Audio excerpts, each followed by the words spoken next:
thinking, how would you feel? The fight go down tomorrow, It's gonna be a good fight. I hate crummy fights, so I'm glad this guy's, you know, his highlights are looking pretty good. This guy here, fight right here is on Showtime Sean Porter, which is a dog to any fighter. You can get past Sean Porter, man. You in the top echelon or whatever you call it. Without further ado, let's get this video going, man, so you guys can take a look at the inside of each fighter, and you tell me what the outcome may be or what you're leaning to, you know, and there it is, man. Let's go.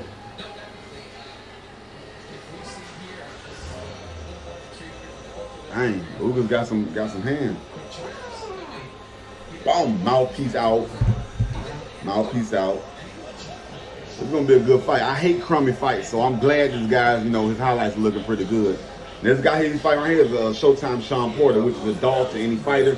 You can get past Sean Porter, man. You in the top echelon or whatever you call it of boxers. He dropped him. Shit. Oh, there it is. That's Pac-Man. He dropped Keith Thurman. Keith Thurman is the champ when he took the belt from.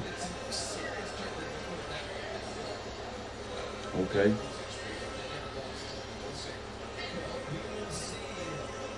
Boom. Dropped him. All teasy.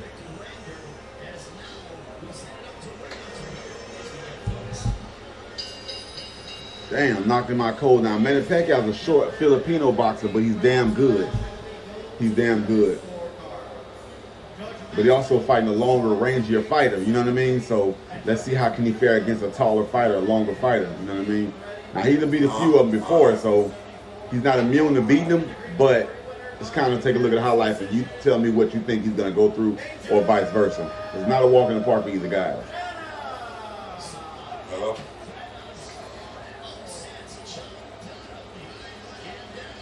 Damn.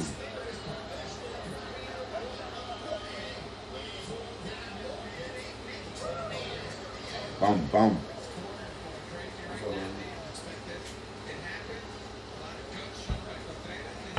Yeah, Pac-Man is a joke. He'll overwhelm you with multiple punches. You know what I mean? He will smother your ass with those punches, man. Yeah. And eat those rounds up on you. Of course, y'all know that's Adrian Broner, the biggest shit talker in boxing. Bum. Bum. A lot of people think that this fight was a setup due to them wanting to give Manny Pacquiao his belt back before he do the clash with Errol Spence Jr. So Errol Spence is planning on coming back in the end of December, towards December, and fighting Manny Pacquiao after he regains his titles, which I think he will, but it's not going to be easy. Bum. Bum. Yes, sir. I think it's gonna be a pretty good fight, man. Now, he missed a lot of those.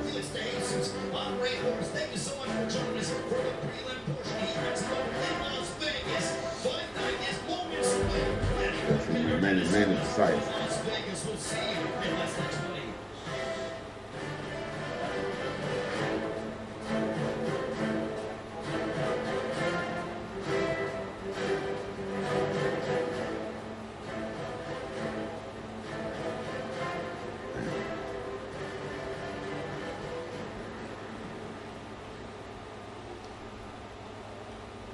Shit.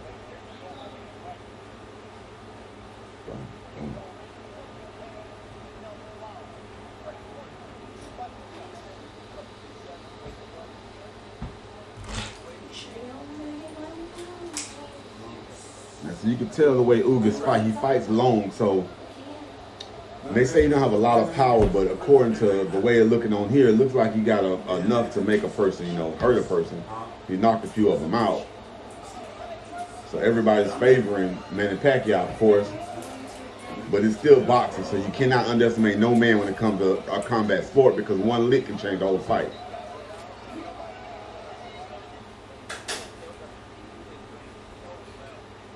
He's real good with his range. Boom, that was a good one.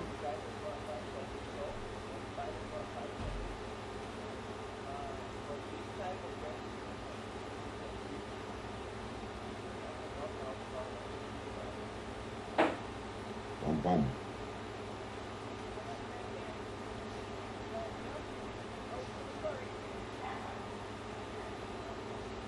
That's Oscar De La Hoya. That's an older fighter. when Manny first made a good statement about his name and stuff.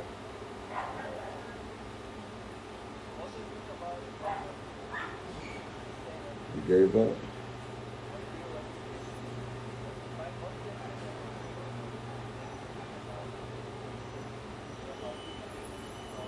Yeah, this is, like I said, it's gonna be a really good fight, man. It's gonna be a really good fight, and but it's like, yeah, that's Broner, ain't it?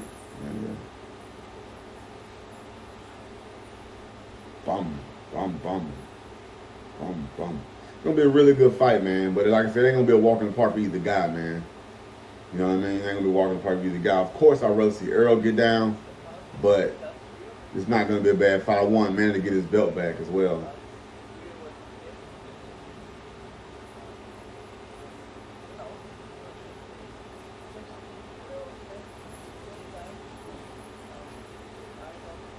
Bum, bum, bum,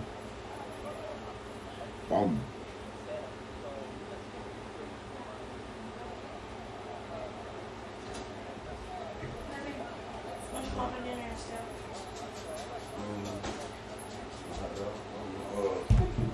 Yeah, Sean got to get in there on that one. Damn, Ugas fighting too, though, boy.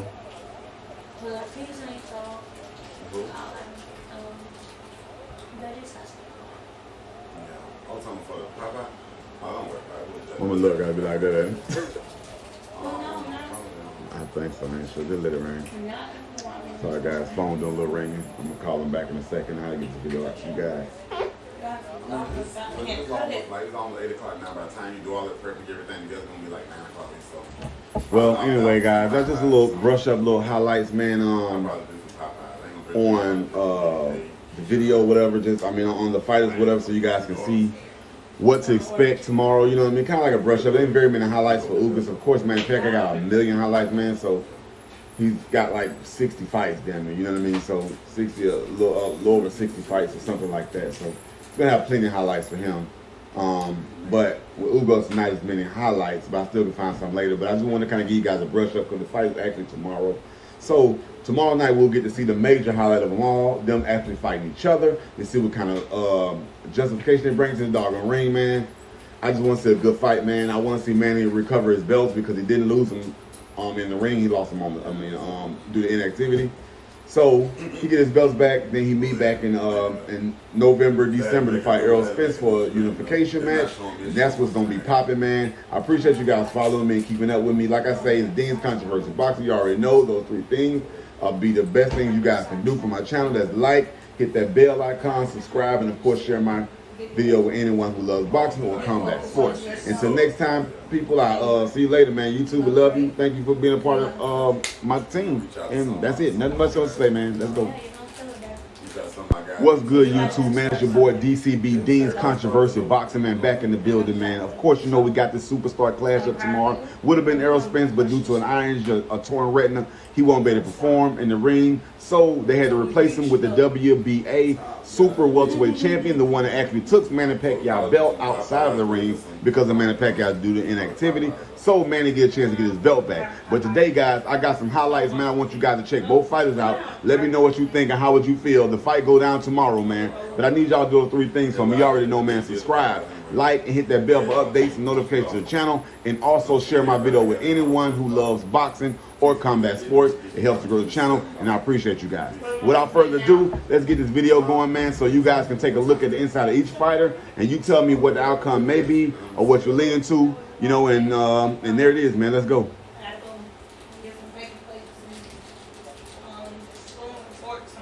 Dang, Ugas got some hands.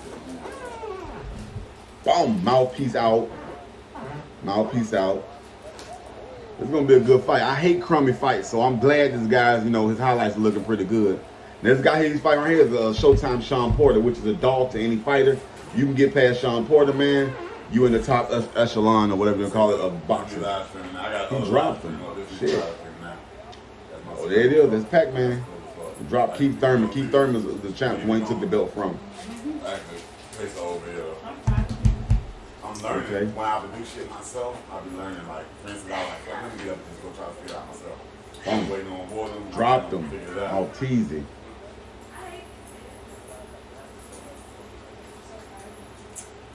Yeah, make sure you use that keep on. Damn, knocked him out cold. Now, Manny Pacquiao's a short Filipino boxer, but he's damn good. He's damn good.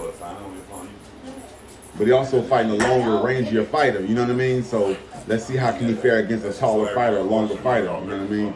Now, he's beat a few of them before, so he's not immune to beating them, but just kind of take a look at the highlights and you tell me what you think he's going to go through or vice versa. It's not a walk in the park for either guys. Yeah.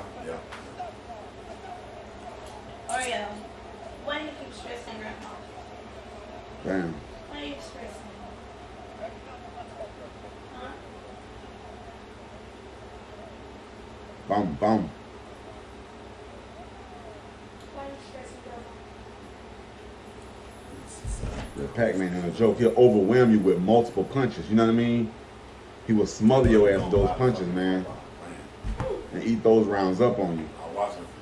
Of course, y'all know that's Adrian Broner, biggest shit talker in boxing. Yeah, because you're not wiping it right. You don't need all of them. Bum. You scared of Bum. A lot of people think that this fight was a setup due to them wanting to give Manny Pacquiao his belt back before he do the clash with Errol Spence Jr. So Errol Spence is planning on coming back at the end of December, towards December, and fighting Manny Pacquiao after he regains his titles, which I think he will, but it's not going to be easy. Bum. Yes, sir. I think it's going to be a pretty good fight, man. Now, he missing a lot of those.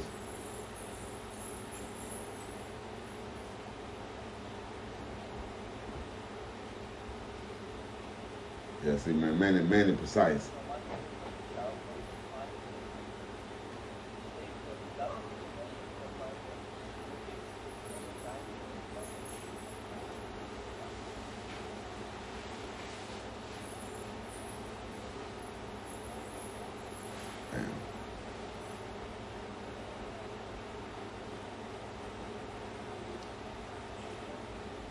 Shit. Boom.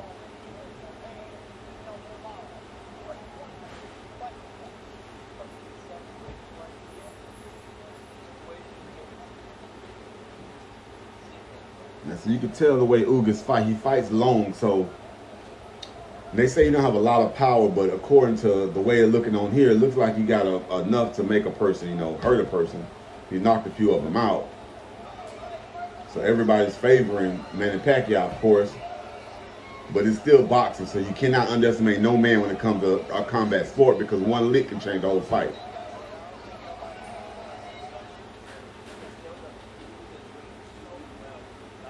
It's real good with his range. Boom, that was a good one.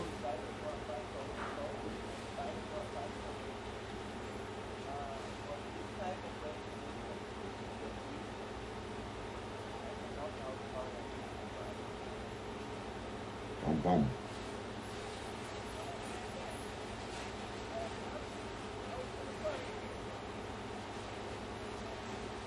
That's Oscar De La Hoya.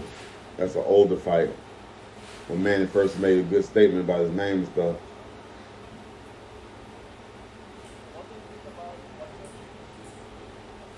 He gave up.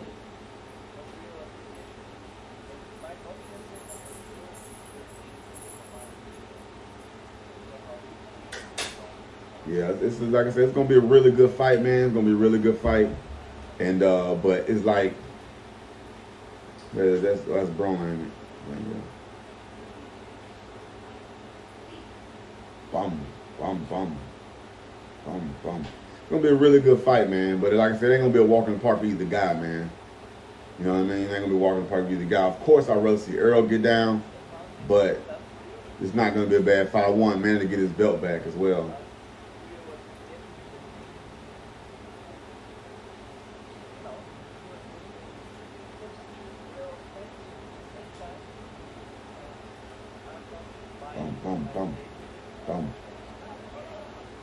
Bum.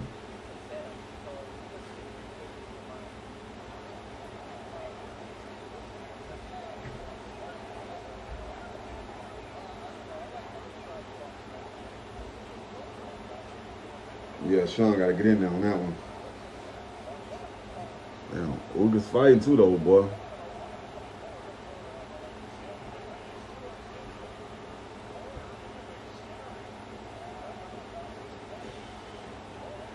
I'm gonna look, I'll be like that. I think so, I ain't sure. Just let it ring. Sorry, guys, phone doing a little ringing. I'm gonna call him back in a second. I'll get this video out to you guys.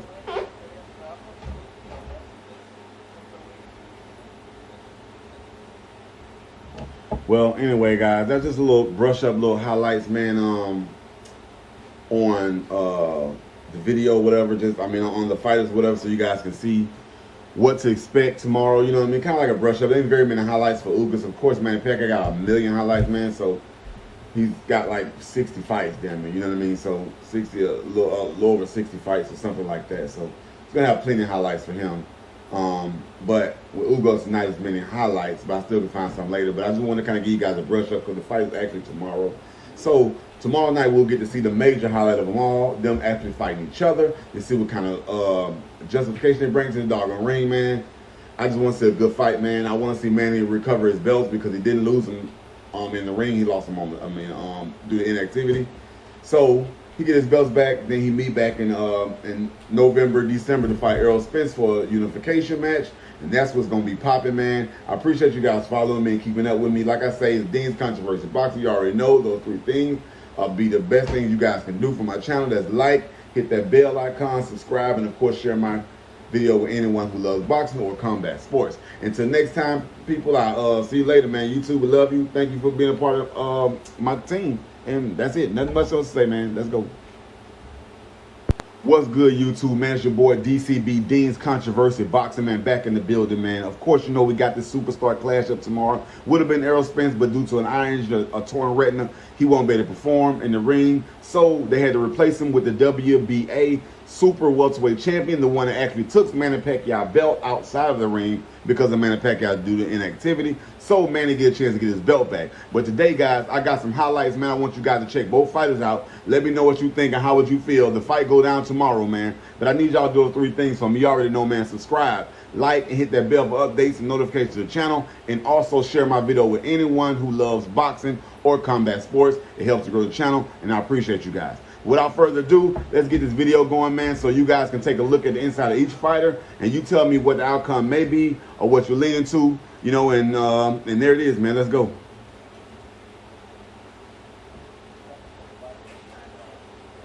Dang, Ugas got some hands. Boom, mouthpiece out. Mouthpiece out. It's gonna be a good fight. I hate crummy fights, so I'm glad this guy's, you know, his highlights are looking pretty good.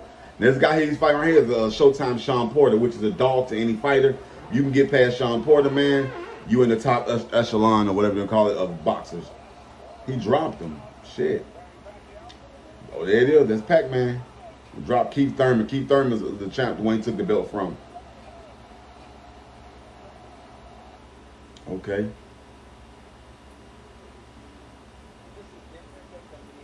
Boom. Dropped him. All teasy.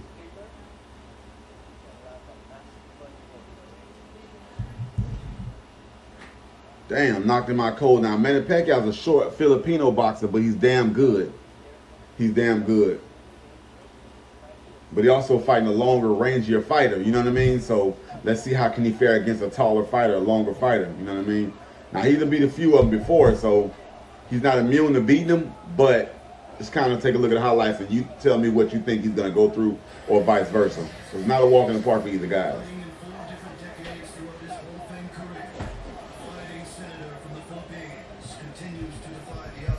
Damn. Now setting his sights on the most avoided fighter in the welterweight division. Boom, boom. Current WBA World Welterweight Champion, Yordenis Ugas.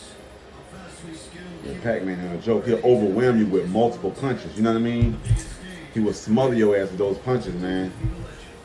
And eat those rounds up on you. Of course, y'all know Adrian Broner, biggest shit talker in boxing. Bum. Bum. A lot of people think that this fight was a setup due to them wanting to give Manny Pacquiao his belt back before he do the clash with Errol Spence Jr. So Errol Spence is planning on coming back in the end of December,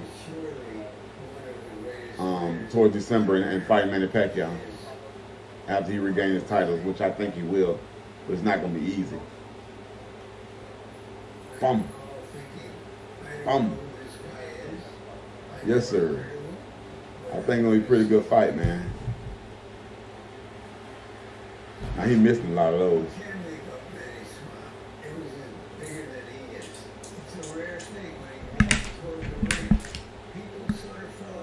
Yeah, see, man, Manny precise.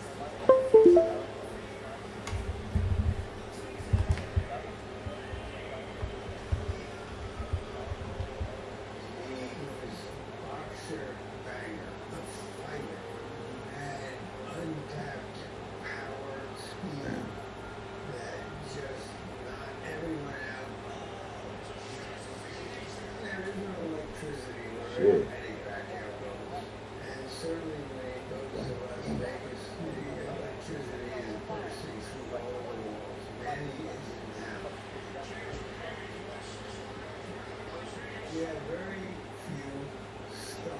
Now, so you can tell the way Ugas fight. He fights long, so they say you don't have a lot of power, but according to the way it's looking on here, it looks like you got enough to make a person, hurt a person. He knocked a few of them out. So everybody's favoring Manny Pacquiao, of course, but it's still boxing, so you cannot underestimate no man when it comes to a combat sport, because one lick can change the whole fight.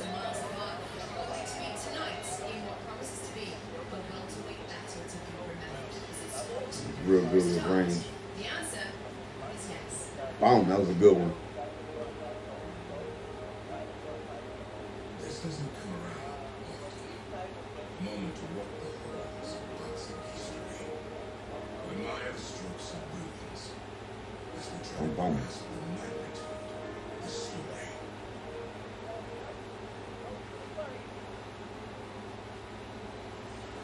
That's Oscar De La Hoya. That's an older fight.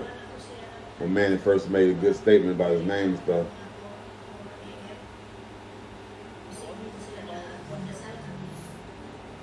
He gave up.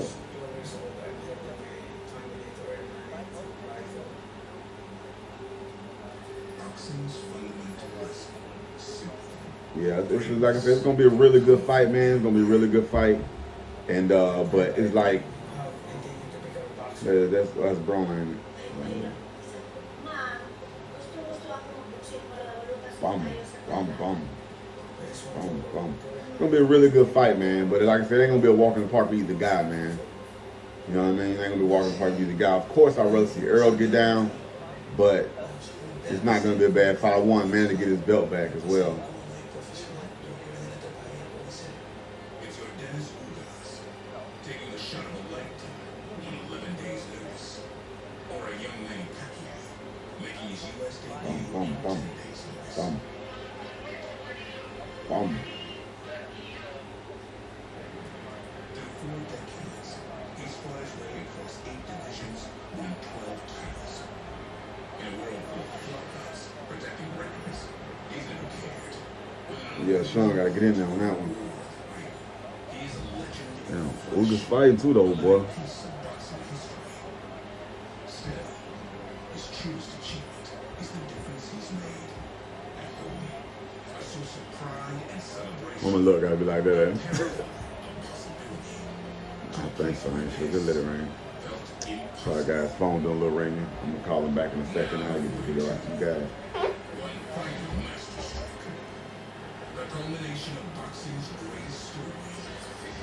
Well, anyway, guys, that's just a little brush up, little highlights, man. On the video, whatever. Just on the fighters, whatever, so you guys can see what to expect tomorrow. You know what I mean? Kind of like a brush up. There ain't very many highlights for Ugas. Of course, man, Pacquiao got a million highlights, man. So he's got like 60 fights, damn it. You know what I mean? So 60, a little over 60 fights or something like that. So he's gonna have plenty of highlights for him. But with Ugas tonight, it's many highlights, but I still can find some later. But I just want to kind of give you guys a brush up because the fight is actually tomorrow. So tomorrow night we'll get to see the major highlight of them all, them actually fighting each other, and see what kind of justification it brings to the doggone ring, man. I just want to see a good fight, man. I want to see Manny recover his belts because he didn't lose them in the ring. He lost them due to inactivity. So he get his belts back. Then he meet back in November, December to fight Errol Spence for a unification match. And that's what's going to be popping, man. I appreciate you guys following me and keeping up with me. Like I say, it's Dean's Controversy Boxing. You already know those 3 things. Be the best thing you guys can do for my channel. That's like, hit that bell icon, subscribe, and of course share my video with anyone who loves boxing or combat sports. Until next time, people, I'll see you later, man. YouTube, we love you. Thank you for being a part of my team. And that's it. Nothing much else to say, man. Let's go.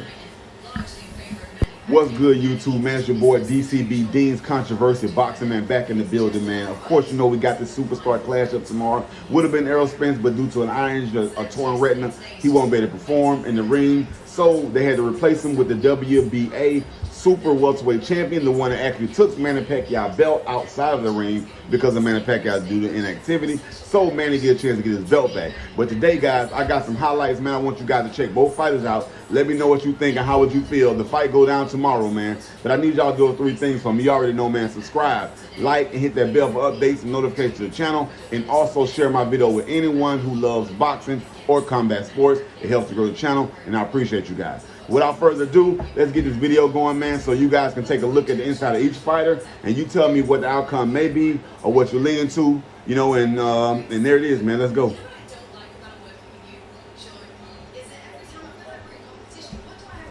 Dang, Ugas got some hands. Boom, mouthpiece out. Mouthpiece out. It's gonna be a good fight. I hate crummy fights, so I'm glad this guy's, you know, his highlights are looking pretty good. This guy he's fighting right here is Showtime Sean Porter, which is a dog to any fighter. You can get past Sean Porter, man. You in the top echelon or whatever they call it of boxers. He dropped him. Shit. Oh, there it is. That's Pac-Man. He dropped Keith Thurman. Keith Thurman was the champ when he took the belt from. Okay.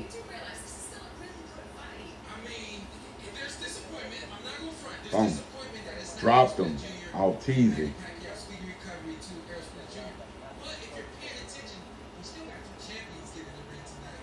Damn, knocked him out cold. Now, Manny Pacquiao's a short Filipino boxer, but he's damn good. He's damn good.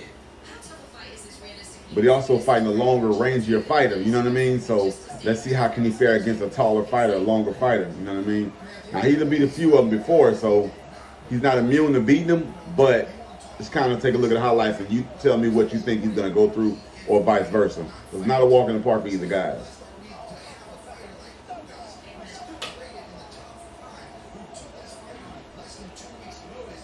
Damn.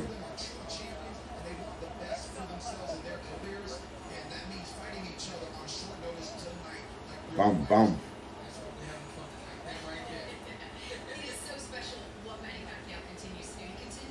Yeah, Pac-Man is a joke. He'll overwhelm you with multiple punches. You know what I mean? He will smother your ass with those punches, man, and eat those rounds up on you. Of course, y'all know that's Adrian Broner, biggest shit talker in boxing. Bum. Bum. A lot of people think that this fight was a setup due to them wanting to give Manny Pacquiao his belt back before he do the clash with Errol Spence Jr. So Errol Spence is planning on coming back in the end of December, towards December, and fighting Manny Pacquiao after he regains his titles, which I think he will.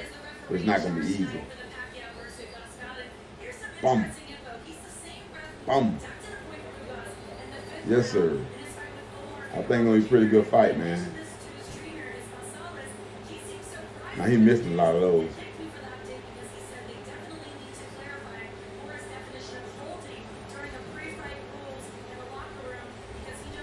Yeah, see, man, Manny precise.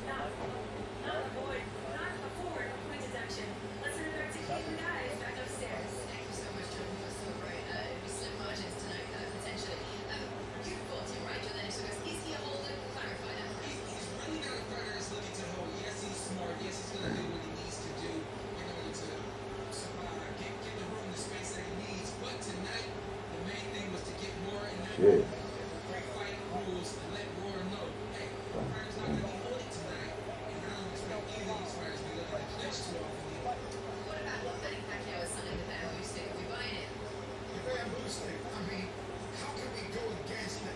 Now, so you can tell the way Ugas fight. He fights long, so they say he don't have a lot of power, but according to the way it's looking on here, it looks like he got enough to make a person, hurt a person. He knocked a few of them out. So everybody's favoring Manny Pacquiao, of course, but it's still boxing, so you cannot underestimate no man when it comes to a combat sport, because one lick can change the whole fight. The actual fight start. Now, periodically, I'll parts of the fight, like real heavy, kind of that was a good one. At the same time, not get struck down. Answer. What's going on, son?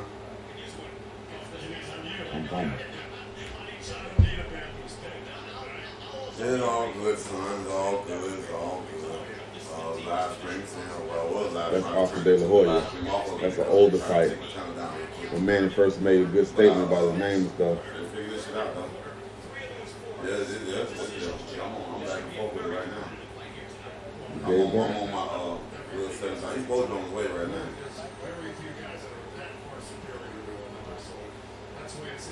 No. I got my little YouTube channel. Yeah, this is, like I said, it's gonna be a really good fight, man. It's gonna be a really good fight. And but it's like that's Brian. It's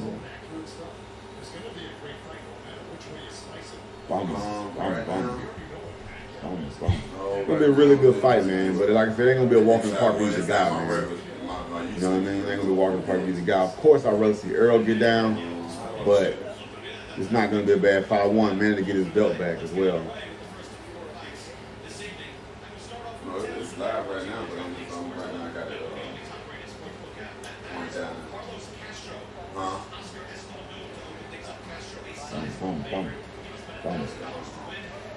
What you got going on?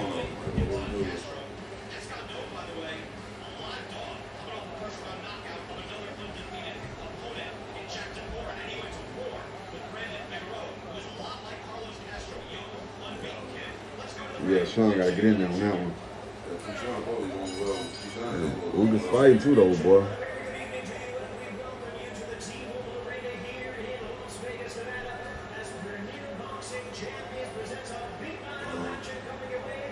I'm gonna look, I'll be like that, eh?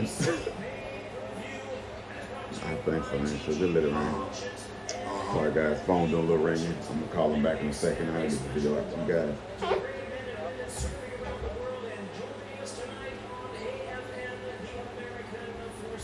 Well, anyway, guys, that's just a little brush up, little highlights, man. On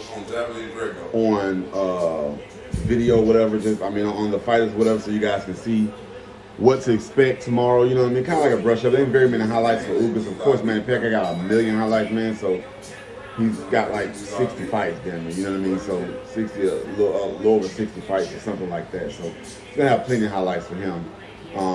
But with Ugas, not as many highlights, but I still can find some later. But I just want to kind of give you guys a brush up on the fight actually tomorrow. So tomorrow night we'll get to see the major highlight of them all, them actually fighting each other, to see what kind of justification they bring to the doggone ring, man. I just want to see a good fight, man. I want to see Manny recover his belts because he didn't lose them in the ring. He lost them due to inactivity. So he get his belts back, then he meet back in November, December to fight Errol Spence for a unification match. And that's what's going to be popping, man. I appreciate you guys following me and keeping up with me. Like I say, it's Dean's Controversy Boxing. You already know those 3 things. Be the best things you guys can do for my channel. That's like, hit that bell icon, subscribe, and of course share my video with anyone who loves boxing or combat sports. Until next time, people, I'll see you later, man. YouTube, we love you. Thank you for being a part of my team. And that's it. Nothing much else to say, man. Let's go.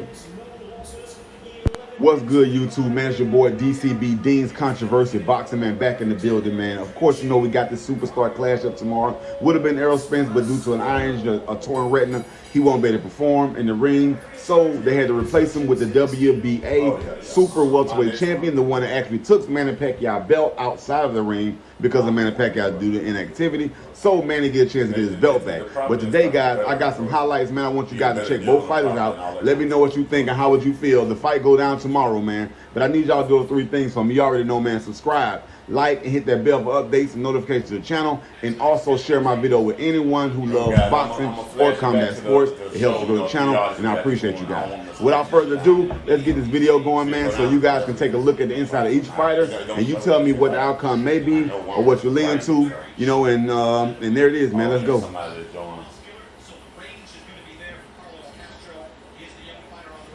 Dang, Ugas got some hands. Let me know if the volume should be off though. Boom, mouthpiece out.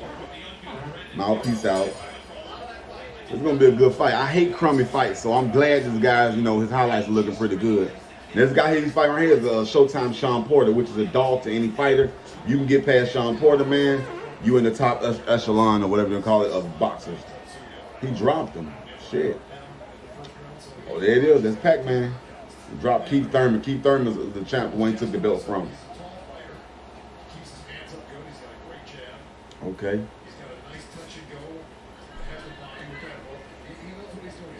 Boom. Dropped him. All teasy.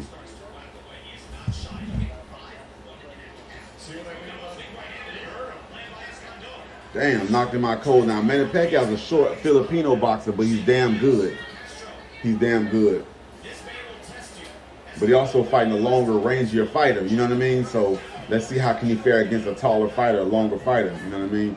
Now, he's beat a few of them before, so he's not immune to beating them, but just kind of take a look at the highlights and you tell me what you think he's going to go through or vice versa. It's not a walk in the park for either guys.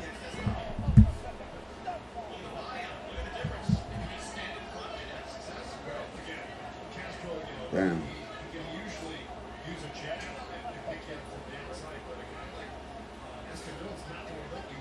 Bum, bum.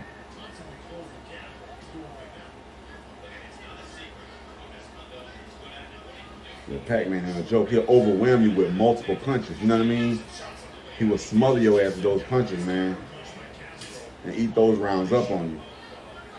Of course, y'all know that's Adrian Broner, biggest shit talker in boxing. Bum. Bum. A lot of people think that this fight was a setup due to them wanting to give Manny Pacquiao his belt back before he do the clash with Errol Spence Jr. So Errol Spence is planning on coming back in the end of December, towards December, and fighting Manny Pacquiao after he regains his titles, which I think he will, but it's not going to be easy. Bum. They just took it down. Yes, sir. I think it'll be a pretty good fight, man. That's my quiz. Now he missed a lot of those. He said, Yeah, see, man, Manny I was gonna precise. ask him, can you take me to Chick-fil-A? that boy's way in the north side of town. It's not like he can't drive down here. I'm not for that.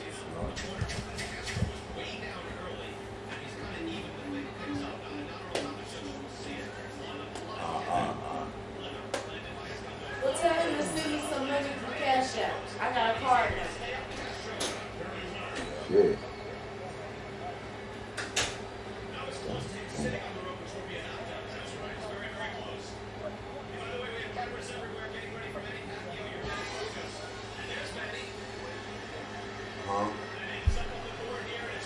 You can tell the way Ugas fight. He fights long, so they say he don't have a lot of power, but according to the way it's looking on here, it looks like he got enough to make a person, you know, hurt a person.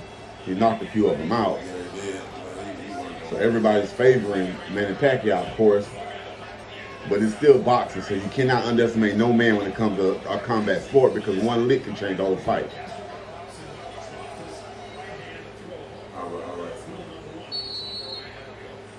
It's real good with his range. Boom, that was a good one.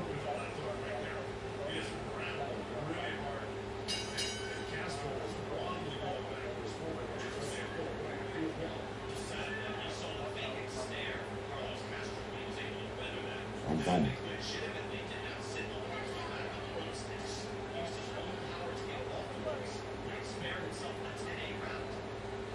That's Oscar De La Hoya.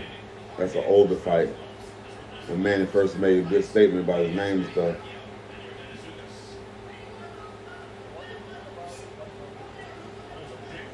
He gave up.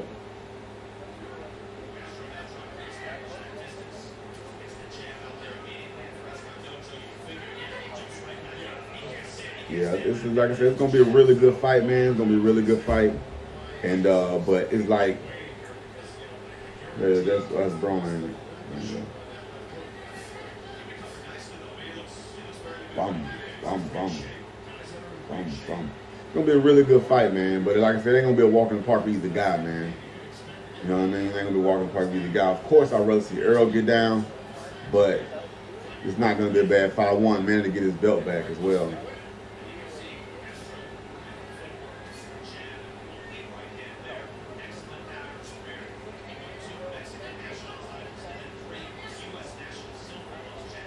Bum, bum, bum,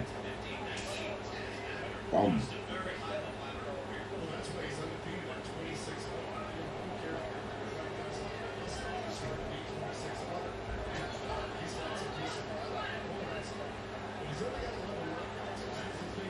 Yeah, Sean got to get in there on that one. Damn, Ugas fighting too, though, boy.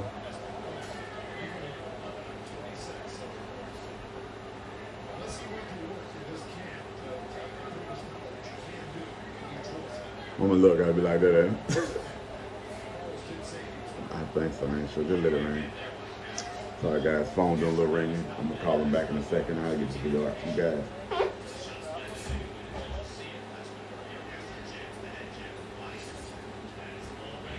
Well, anyway, guys, that's just a little brush up, little highlights, man. On the video, whatever. Just, I mean, on the fighters, whatever, so you guys can see what to expect tomorrow. You know what I mean? Kind of like a brush up. There ain't very many highlights for Ugas. Of course, Manny Pacquiao got 1 million highlights, man. So he's got like 60 fights down there. You know what I mean? So 60, a little over 60 fights or something like that. So he's gonna have plenty of highlights for him. But with Ugas, not as many highlights, but I still can find some later. But I just want to kind of give you guys a brush up because the fight is actually tomorrow. So tomorrow night we'll get to see the major highlight of them all, them actually fighting each other, and see what kind of justification they bring to the doggone ring, man. I just want to see a good fight, man. I want to see Manny recover his belts because he didn't lose them in the ring. He lost them due to inactivity. So he get his belts back, then he meet back in November, December to fight Errol Spence for a unification match. And that's what's going to be popping, man. I appreciate you guys following me and keeping up with me. Like I say, it's Dean's Controversy Boxing. You already know those 3 things. Be the best things you guys can do for my channel. That's like, hit that bell icon, subscribe, and of course share my video with anyone who loves boxing or combat sports. Until next time, people, I'll see you later, man. YouTube, we love you. Thank you for being a part of my team. And that's it. Nothing much else to say, man. Let's go. What's good, YouTube, man? It's your boy DCB, Dean's Controversy Boxing, man, back in the building, man. Of course, you know we got the superstar clash up tomorrow. Would have been Errol Spence, but due to an eye injury, a torn retina, he won't be able to perform in the ring. So they had to replace him with the WBA super welterweight champion, the one that actually took Manny Pacquiao belt outside of the ring because of Manny Pacquiao due to inactivity. So Manny gets a chance to get his belt back. But today, guys, I got some highlights, man. I want you guys to check both fighters out. Let me know what you think and how would you feel. The fight go down tomorrow, man. But I need y'all to do 3 things for me. You already know, man. Subscribe, like, and hit that bell for updates and notifications to the channel. And also share my video with anyone who loves boxing or combat sports. It helps to grow the channel, and I appreciate you guys. Without further ado, let's get this video going, man, so you guys can take a look at the inside of each fighter, and you tell me what the outcome may be or what you're leaning to, you know, and there it is, man. Let's go.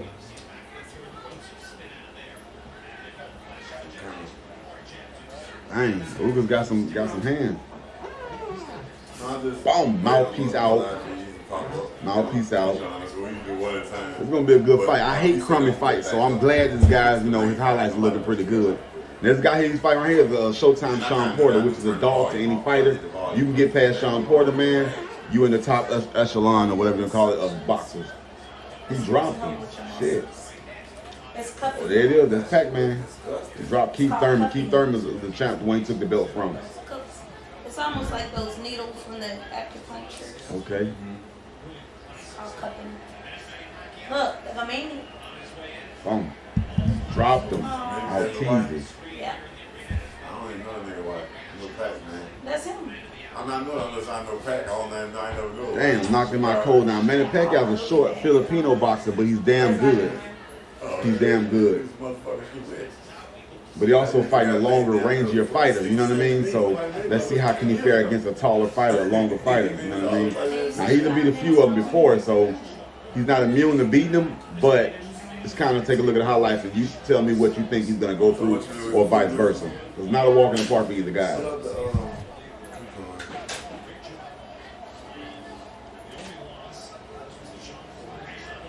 Damn.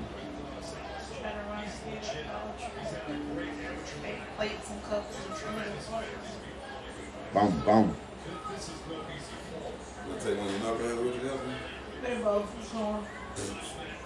With Pac-Man on a joke, he'll overwhelm you with multiple punches. You know what I mean? He will smother your ass with those punches, man, and eat those rounds up on you. Of course, y'all know that's Adrian Broner, the biggest shit talker in boxing.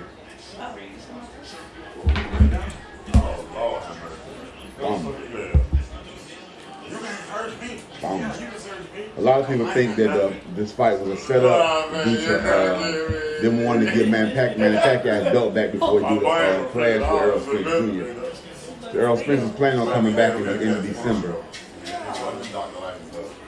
towards December and fighting Manny Pacquiao after he regains his titles, which I think he will. It's not going to be easy. Bum. Yes, sir. I think it's gonna be a pretty good fight, man. Now he missing a lot of those. Take me chicken to large size, 5 biscuits. Anybody know my phone? Yeah, see, Manny precise. Earl is the baddest nigga up there. Look at that. That's right, man. See, your nigga's Ugas, now them niggas just the best. The white fool can't beat them. Look, there you go. Look, that's a man. Look at nigga Ugas. What is that? That's a nigga from the fight Pac-Man tonight. That's white boy like a man. Shit. That nigga was smart. He couldn't stop smiling for that crowd. That nigga whole arm I broke off. They said something wrong with his arm. That nigga top. He don't give a fuck about this. This is Manny Pacquiao. I'm gonna get probably $10 million, probably about at least $5 to $6 million. You can tell the way Ugas fight. He fights long, so they say he don't have a lot of power, but according to the way it's looking on here, it looks like he got enough to make a person, hurt a person. He knocked a few of them out.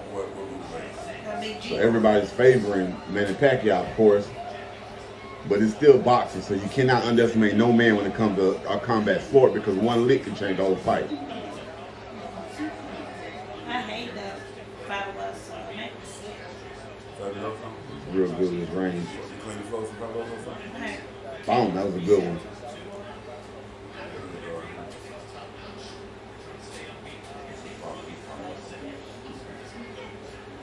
I got this one playing in my live stream, my actual channel playing. People can come to it and they got a link. Just one view, they bouncing in and bounce out. Probably my first time. That's Oscar De La Hoya. That's an older fight. The man first made a good statement about his name and stuff. Okay, what size? Tread being right now. Can you want cheese and you get back on the cheese? There you go. Make a million things. Oh yeah. You're ready around mashed cats. Yeah, this is like I said, it's gonna be a really good fight, man. It's gonna be a really good fight, and but it's like that's Broner. Bum, bum, bum, bum, bum. It's gonna be a really good fight, man. But like I said, it ain't gonna be a walk in the park for either guy, man. You know what I mean? It ain't gonna be a walk in the park for either guy. Of course, I'd rather see Earl get down, but it's not gonna be a bad fight. I want Manny to get his belt back as well.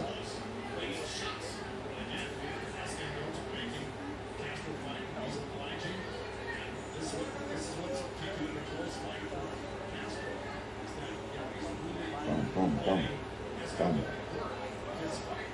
bum.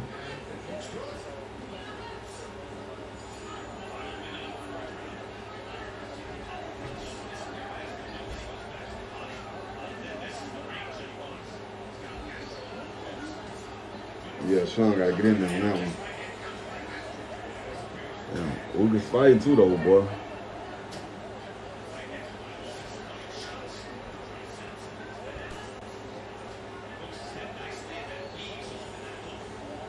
I'm gonna look, gotta be like that, eh?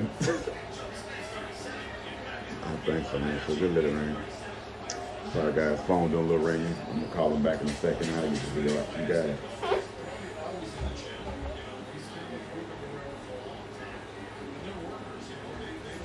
Well, anyway, guys, that's just a little brush up, little highlights, man. On the video, whatever. Just on the fighters, whatever, so you guys can see what to expect tomorrow. You know what I mean? Kind of like a brush up. There ain't very many highlights for Ugas. Of course, Manny Pacquiao got 1 million highlights, man. So he's got like 60 fights, damn it. You know what I mean? So 60, a little over 60 fights or something like that. So we're gonna have plenty of highlights for him.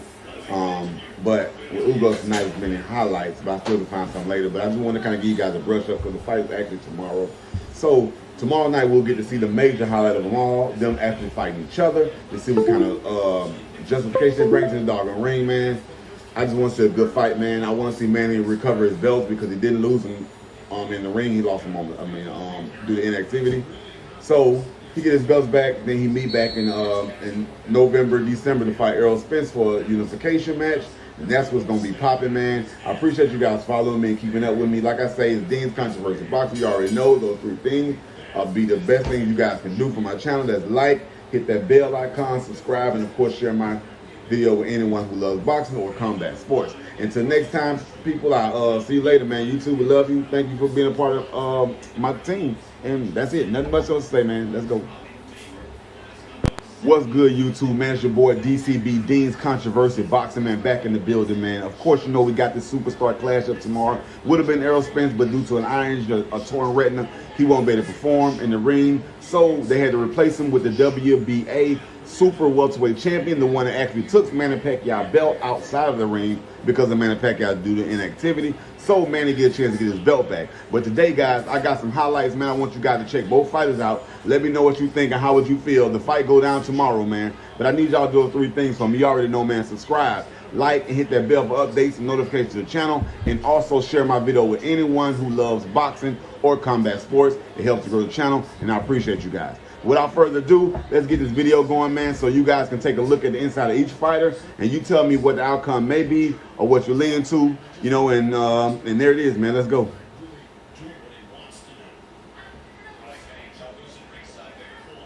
Dang, Ugas got some hands. Boom, mouthpiece out. Mouthpiece out. It's gonna be a good fight. I hate crummy fights, so I'm glad this guy's, you know, his highlights are looking pretty good. This guy here, he's fighting right here is Showtime Sean Porter, which is a dog to any fighter. You can get past Sean Porter, man. You in the top echelon or whatever you call it of boxers. He dropped him. Shit. Oh, there it is. That's Pac-Man. He dropped Keith Thurman. Keith Thurman is the champ when he took the belt from. Man, bro, I'm doing pretty good. Okay. Like I got it last one on my channel, and I had. Boom. Dropped him. Off teasy.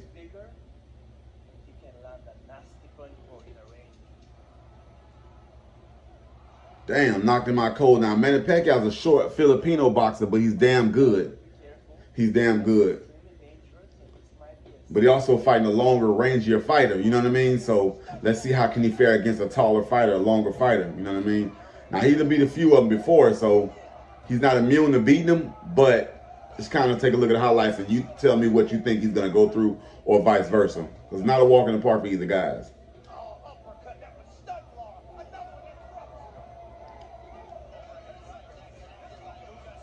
Damn.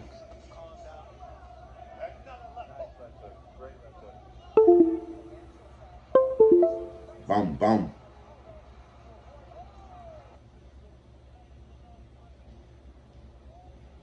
Yeah, Pac-Man ain't a joke. He'll overwhelm you with multiple punches. You know what I mean?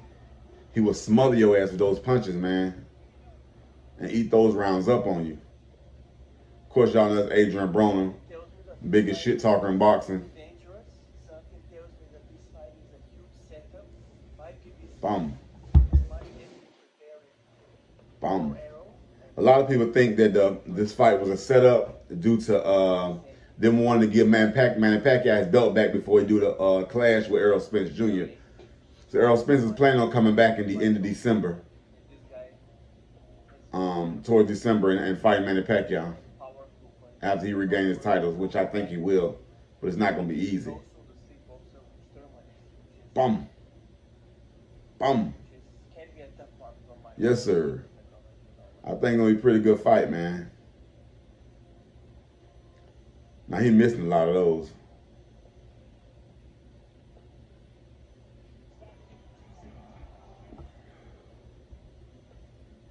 Yeah, see, man, Manny precise. So Manny is definitely sharper.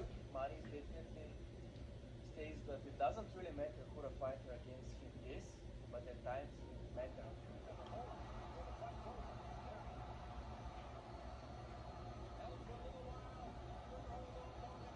Damn.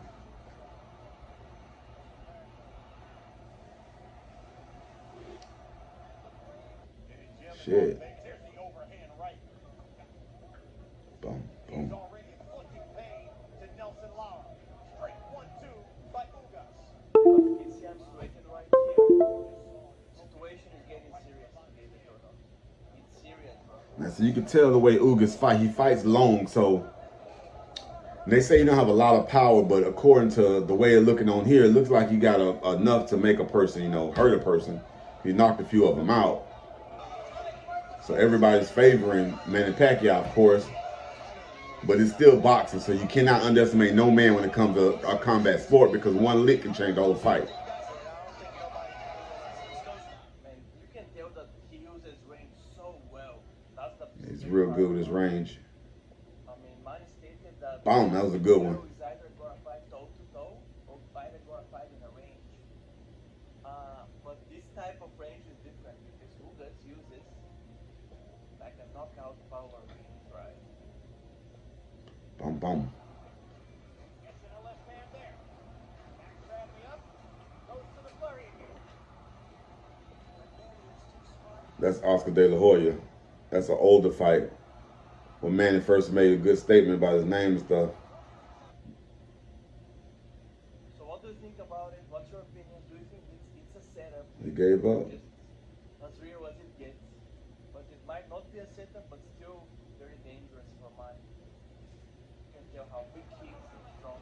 Yeah, it's like I said, it's gonna be a really good fight, man. It's gonna be a really good fight. And but it's like that's Braun, ain't it? Right, yeah. Bum, bum, bum. Bum, bum. It's gonna be a really good fight, man. But like I said, it ain't gonna be a walk in the park for either guy, man. You know what I mean? It ain't gonna be a walk in the park for either guy. Of course, I'd rather see Earl get down, but That's real because it's not gonna be a bad fight. I want Manny to get his belt back as well. as real as it gets because he was, you know, he was just a substitute for Errol Spence, but at the same time, I'm not buying it. Bum, I bum, stated it. Bum, I think bum. it's a setup. So Ugas has been training for mine.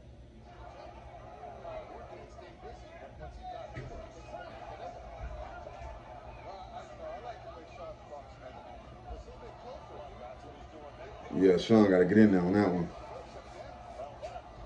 Damn, Ugas fighting too, though, boy.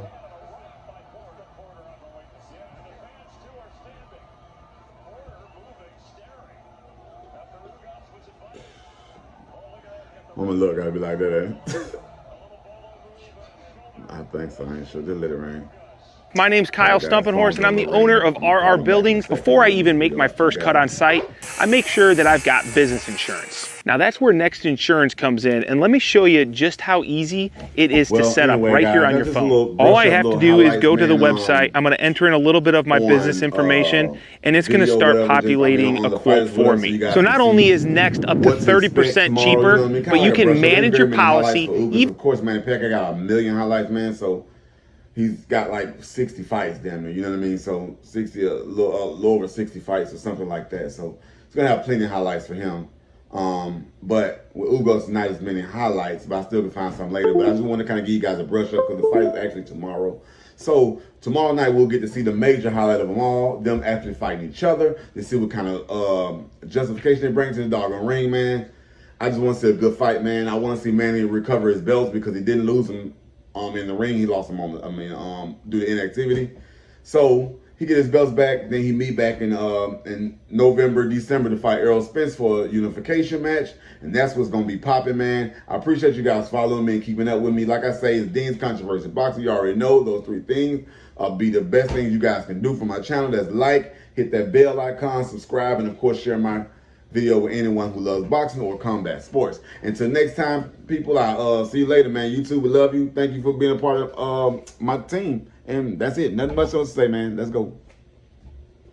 What's good, YouTube, man? It's your boy DCB, Dean's Controversy Boxing, man, back in the building, man. Of course, you know we got this superstar clash up tomorrow. Would have been Errol Spence, but due to an eye injury, a torn retina, he won't be able to perform in the ring. So they had to replace him with the WBA super welterweight champion, the one that actually took Manny Pacquiao belt outside of the ring because of Manny Pacquiao due to inactivity. So Manny get a chance to get his belt back. But today, guys, I got some highlights, man. I want you guys to check both fighters out. Let me know what you think and how would you feel. The fight go down tomorrow, man. But I need y'all to do 3 things for me. You already know, man. Subscribe, like, and hit that bell for updates and notifications to the channel. And also share my video with anyone who loves boxing or combat sports. It helps to grow the channel, and I appreciate you guys. Without further ado, let's get this video going, man, so you guys can take a look at the inside of each fighter, and you tell me what the outcome may be or what you're leaning to, you know, and there it is, man. Let's go.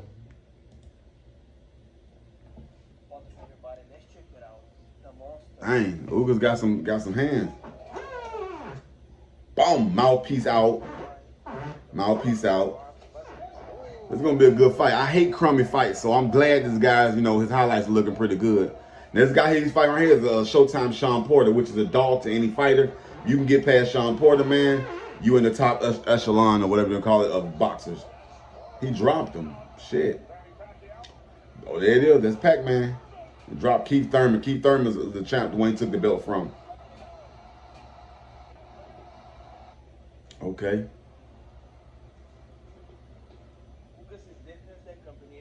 Boom.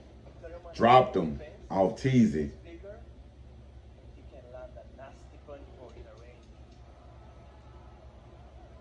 Damn, knocked him out cold. Now, Manny Pacquiao's a short Filipino boxer, but he's damn good. He's damn good. But he also fighting a longer, rangier fighter, you know what I mean? So let's see how can he fare against a taller fighter, a longer fighter, you know what I mean? Now, he's beat a few of them before, so he's not immune to beating them, but just kind of take a look at the highlights and you tell me what you think he's going to go through or vice versa. Because it's not a walk in the park for either guys.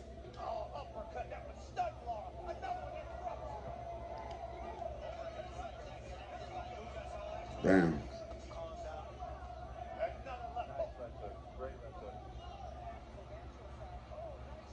Boom, boom.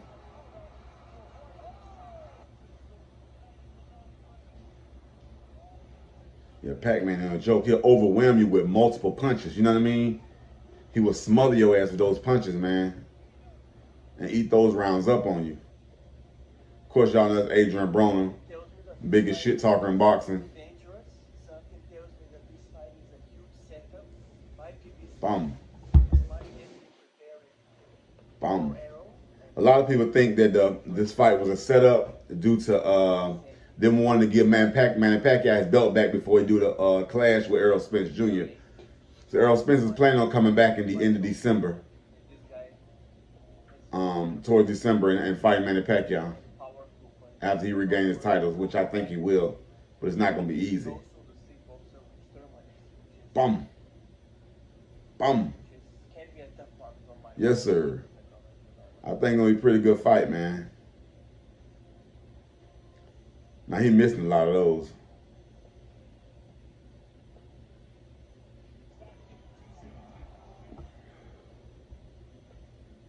Yeah, see, man, Manny precise. It doesn't really matter who the fighter against him is, but at times it matters.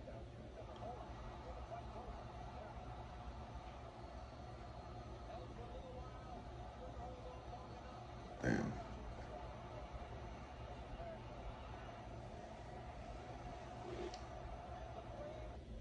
Shit. Boom, boom.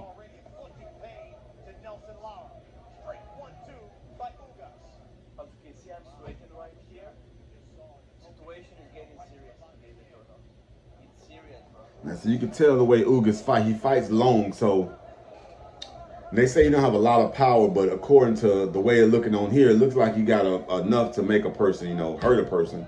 He knocked a few of them out.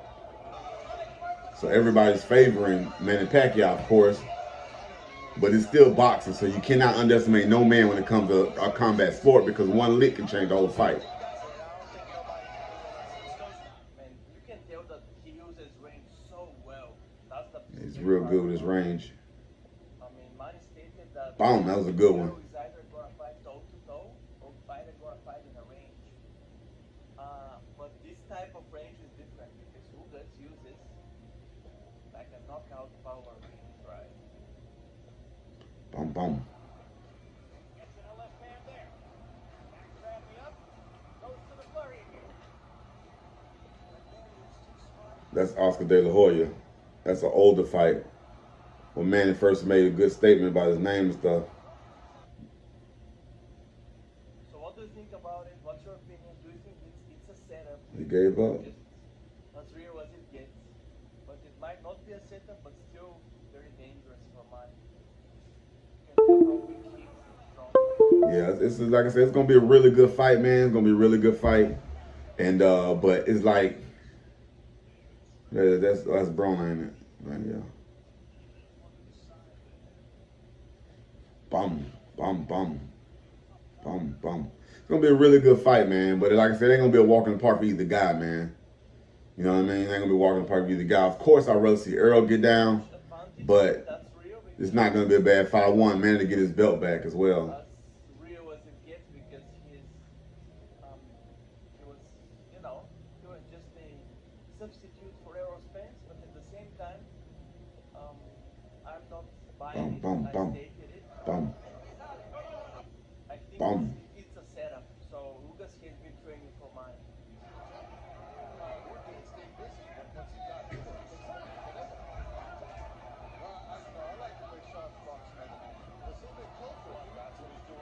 Yeah, Sean got to get in there on that one. Damn, Ugas fighting too, though, boy.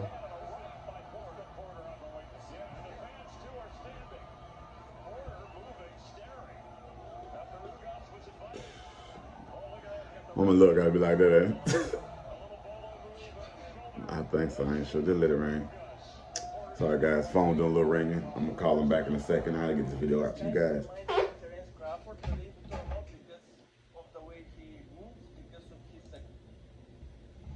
Well, anyway, guys, that's just a little brush up, little highlights, man, on the video, whatever, on the fighters, whatever, so you guys can see what to expect tomorrow. You know what I mean? Kind of like a brush up. There ain't very many highlights for Ugas. Of course, Manny Pacquiao got 1 million highlights, man, so he's got like 60 fights, damn near, you know what I mean? So 60, a little over 60 fights or something like that. So it's gonna have plenty of highlights for him. But with Ugas, not as many highlights, but I still can find some later. But I just want to kind of give you guys a brush up because the fight is actually tomorrow. So tomorrow night we'll get to see the major highlight of them all, them actually fighting each other, to see what kind of justification they bring to the doggone ring, man. I just want to see a good fight, man. I want to see Manny recover his belts because he didn't lose them in the ring. He lost them due to inactivity. So he get his belts back, then he meet back in November, December to fight Errol Spence for a unification match, and that's what's gonna be popping, man. I appreciate you guys following me and keeping up with me. Like I say, it's Dean's Controversy Boxing. You already know those 3 things be the best things you guys can do for my channel. That's like, hit that bell icon, subscribe, and of course share my video with anyone who loves boxing or combat sports. Until next time, people, I'll see you later, man. YouTube, we love you. Thank you for being a part of my team. And that's it. Nothing much else to say, man. Let's go. What's good, YouTube, man? It's your boy DCB, Dean's Controversy Boxing, man, back in the building, man. Of course, you know we got this superstar clash up tomorrow. Would have been Errol Spence, but due to an eye injury, a torn retina, he won't be able to perform in the ring. So they had to replace him with the WBA super welterweight champion, the one that actually took Manny Pacquiao belt outside of the ring because of Manny Pacquiao due to inactivity. So Manny get a chance to get his belt back. But today, guys, I got some highlights, man. I want you guys to check both fighters out. Let me know what you think and how would you feel. The fight go down tomorrow, man. But I need y'all to do 3 things for me. You already know, man. Pick up, he said he needed these next 2 rounds, and so far he's not winning this round. Anyone who loves boxing or combat through round number 9. And still a lot of funny power. Let's get the video going, man, so you guys can take a look at each of each fighter, and you tell me what the outcome may be, or what's leading to, you know, and this is the first of 4 fights on our pay-per-view. We had 3 fights earlier in the night, and then they had 3 fights after we went on the air. So if you could get in here early, or if you worked here, you'd see like 12 fights. Right. That was what a day. A cornucopia of fights today. It's gonna be a good fight. I hate crummy fights, so I'm glad you guys, you know, stiff jab. This guy from Castro. I like Castro's style. That was a nice little quick hook, step back hook. Like that one right there. You know, he's a good fighter. He just needs a little bit more experience with, I think, a great trainer like Robles. And again, he's a tall featherweight too. He's 126 pounds. And he looks tall here. Again, Escandón, 5'1.5". Not many guys this height and this weight class. But I don't know, fighting a guy like, you know, even seeing a guy like this, a nice hook. You see a guy like this at the weigh, and you're thinking, should I really be fighting this guy? I need to mess with this guy? Right hand by Escandón. Castro. No. As they wrap up each other here, and there is 1 round to go. We'll go back to the corner of Carlos Castro. We've been talking about Manny Robles. Let's listen into the corner. Yeah. Okay, tranquilo. Bien hecho, cerró menos ganante, mucho mejor porque estuviste más activo con la mano izquierda. You need to be more active with the left hand. ¿Verdad? ¿De acuerdo? ¿Tu codo? Tranquilo. Nice and calm. One more round. That's it. We're doing a great job. Ahorita hay que tirar chingadazos. Después ven uno del pinche codo. ¿Yo? ¿Más agua? Ok, digo, reciba detrás de las pintas. Pinta y 1-2. Remember, keep feinting. ¿De acuerdo? And then 1-2. We have this. Cuando estás adentro duro, la barriga. When you're inside, hard to the stomach. Pero si él retrocede, métele presión. This is the last round, but give it all. Okay, here we go. Let's see what Castro does here. There's that lead right hand. And of course, he had his chin up though, and Escandón threw a hook, and luckily it didn't land solid. He's got to be careful of that. There's that good jab right there. And Manny Robles encouraged Castro, once he threw that right hand, to follow up with the left. And I know what he means. You know, if you penetrate with that right hand inside, hit that liver or hit that left uppercut right away. Castro is landing with hooks and right hands already here in the first 10-15 seconds of round 10. 10th and final round. We get underway here in Las Vegas, leading up to Pacquiao and Ugas.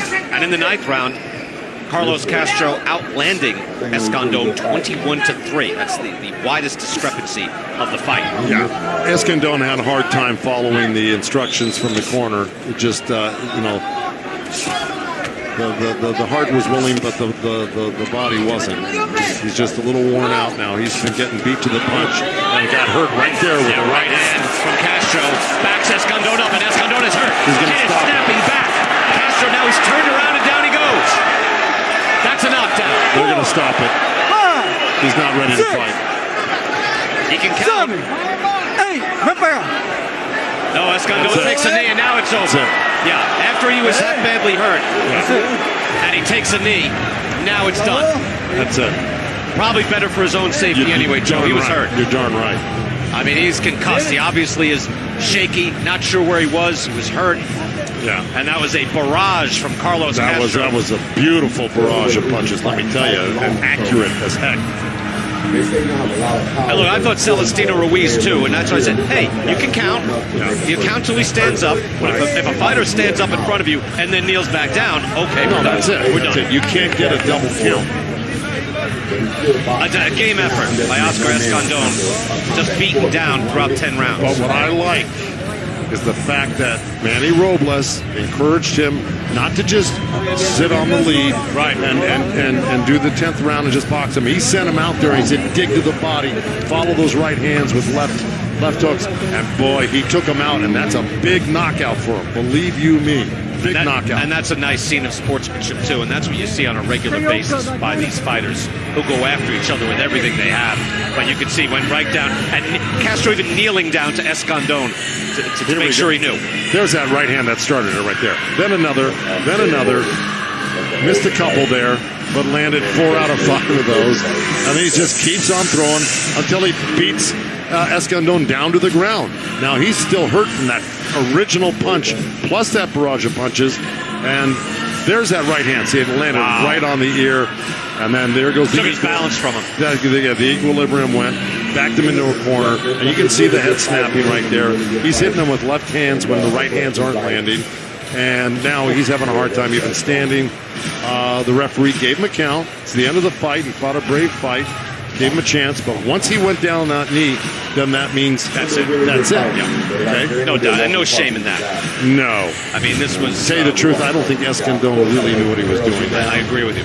Yeah, he'd got his equilibrium was gone. It was a barrage of punches. He had taken a lot of shots as well. Probably wasn't even sure of the count, but he gave it everything he had. Carlos Castro, now 27-0. Outstanding job. That was a great fight. Let's go to the ring. And Jimmy Lennon Jr. Well, fans, we have the time of 1 minute 8 seconds in round number 10. He is the winner by way of knockout. He is still undefeated, and now the WBC Continental America's featherweight champion, Carlos Castro. Castro had to work for that win. You can look back and say, oh, he beat Escandón. You know what? Anybody knows you watch these fights, his fight against Figueroa or Jack Tapora where he knocked him out? Yeah. You got to work to beat that man. No, you hit it on the head, Bri, because let me just tell you something. Again, trained by Ruben Guerrero from the Guerrero family. They're tough. They're winners. They've had, a 4-time world champ in their family. Escandón is one of their favorite fighters, and let me just tell you something. He beat a really good guy tonight, and Castro's on his way with that victory. That was a huge knockout.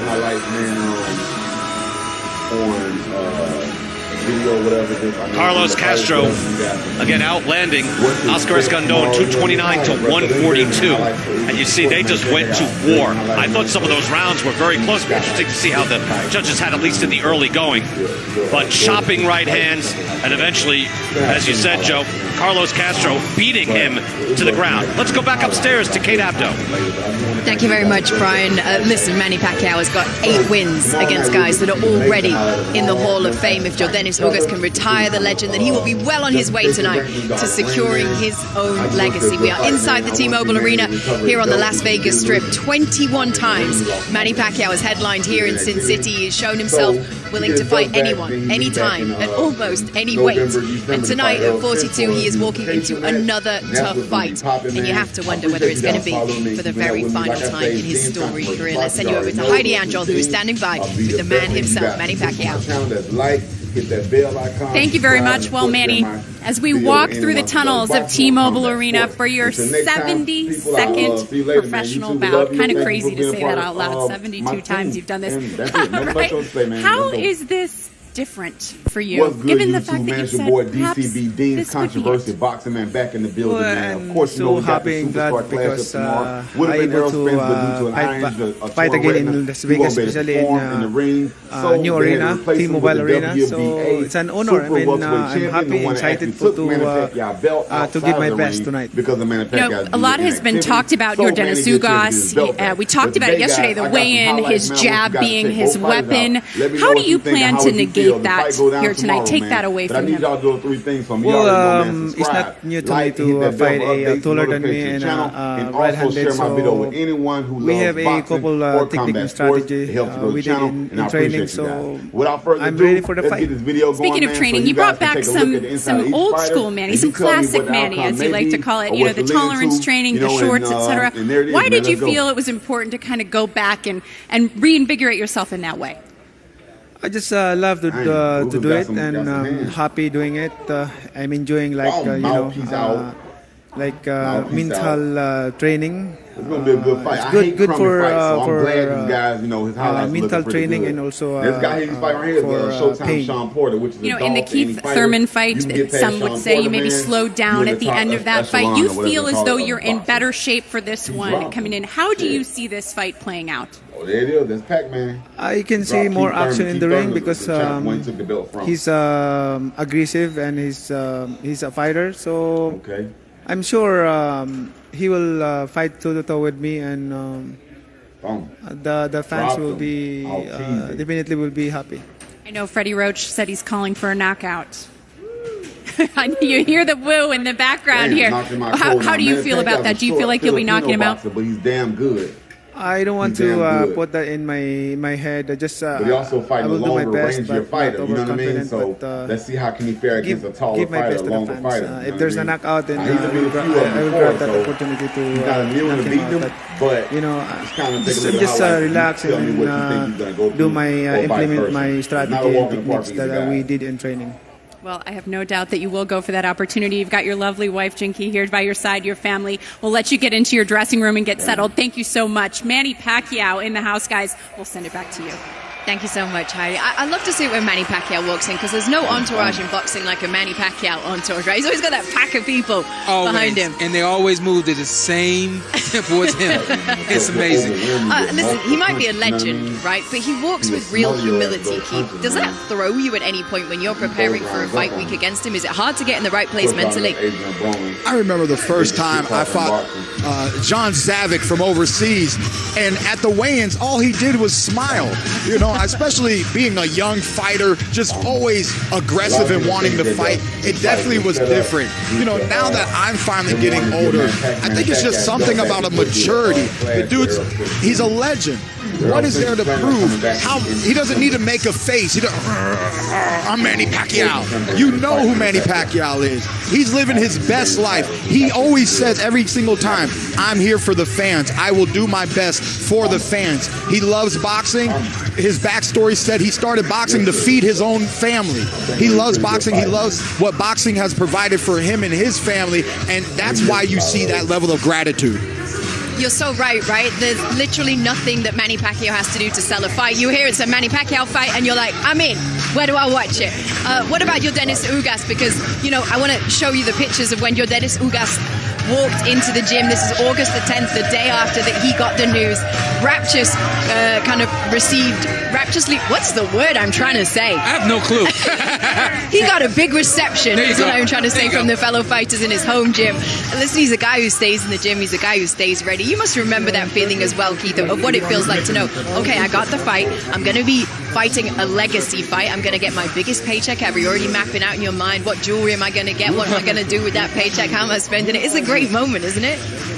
It's definitely a great moment. I mean, to just live your life as a fighter, you were always trying to be champion. We want to have the best fights ever. And then here he goes, short notice, and he's taken fights on short notice many times before, but not fights of this caliber on a short notice. That's why earlier we mentioned how this was like a lottery. We're in Vegas, and Yordenis Ugas has hit the jackpot tonight. I mean, you fought him though, right? You think of him as a fighter who walks with real confidence. He's a fighter that walks with real confidence. Here's my thing. I noticed in our fight that he was really hyped up and emotional during our fight. Even before the fight, in the weigh-in, I noticed how emotional he was. Here's the thing. What do you mean by emotional? You mean angry? What do you mean? I mean, even seeing him yesterday with the post-weigh-in interview, he was very choked up. He was almost jittery. He's got to come to the ring with the right energy. It's great energy, but he's got to use it to his advantage and not let it get the best of him. And my fight got to the best of him. It's hard to do, though, on a stage as big as this one, right? The tail of the bet, by the way, is brought to you by DraftKings Sportsbook. Bet with the only top-rated sportsbook app that matters. Mark Magsayo is the -330 favorite. That means the bet that much and you will win $100 if he gets the win. Julio Ceja is the +255 underdog. That means a $100 bet on the Mexican would get you $255 back if he manages that upset. Well, Magsayo and Ceja are at two very different points in their careers, but together they're going to want to steal the show in yet another chapter to the already storied rivalry between the Philippines and Mexico. Rivalries, part of what makes boxing great. Some of the most iconic brawls in the ring have been between Mexico and the Philippines. Something Manny Pacquiao knows all too well. There's even more intensity when a title shot looms for the winner. Rising Filipino featherweight contender Mark Magsayo is ready to follow in his idol's footsteps tonight. Mark Magsayo looks to remain undefeated. Undefeated in 22 fights, Magnifico hopes to make his Sin City debut a successful one, just as his promoter Pac-Man did 20 years ago. Standing in his way is former champion Julio Ceja. The Mexican has proven over his career he's willing to take two to land one. In his last fight, he pushed rising sensation Brandon Figueroa to the limit. Man, this is a hell of a fight. As the two combined for the second most total punches in the history of the super bantamweight division. This featherweight scrap is a pivotal fight in both men's careers. The winner gets a shot at the gold. The loser faces a long road back to the top. This fight promises to be another great addition to the battle between Mexico and the Philippines.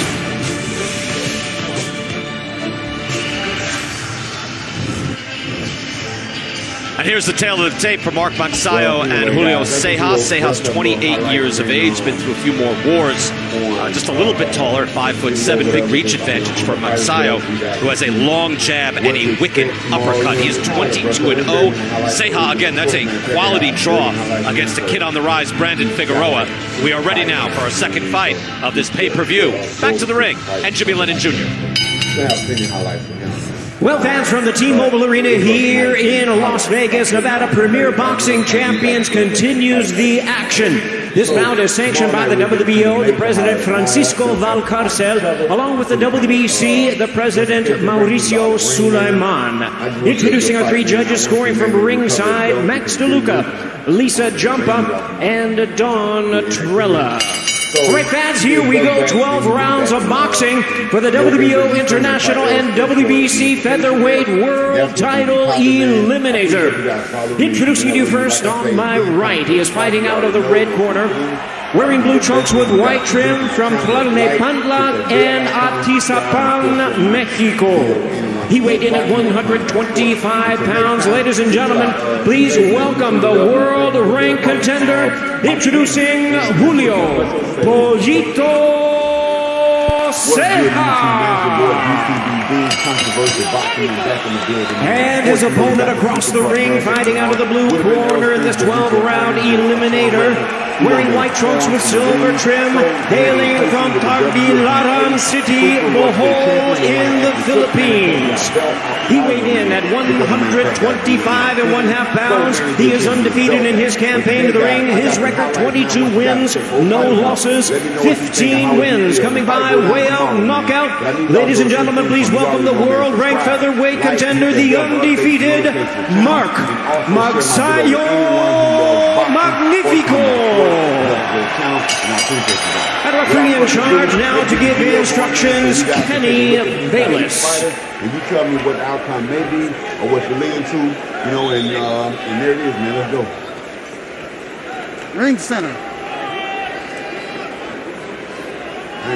Ring center. Okay, gentlemen, trunks are good on both sides. We went over the rules in the dressing room. Again, on the caution, keep this fight clean at all times, protect yourself at all times, and what I say you must obey. Good luck to both of you. We're not sweating. This could be a real war. And Magsayo fights under Manny Pacquiao's MP Promotional Company. Manny takes a personal interest in his success. A good example, Joe Goose, in his placement on this card. Yeah.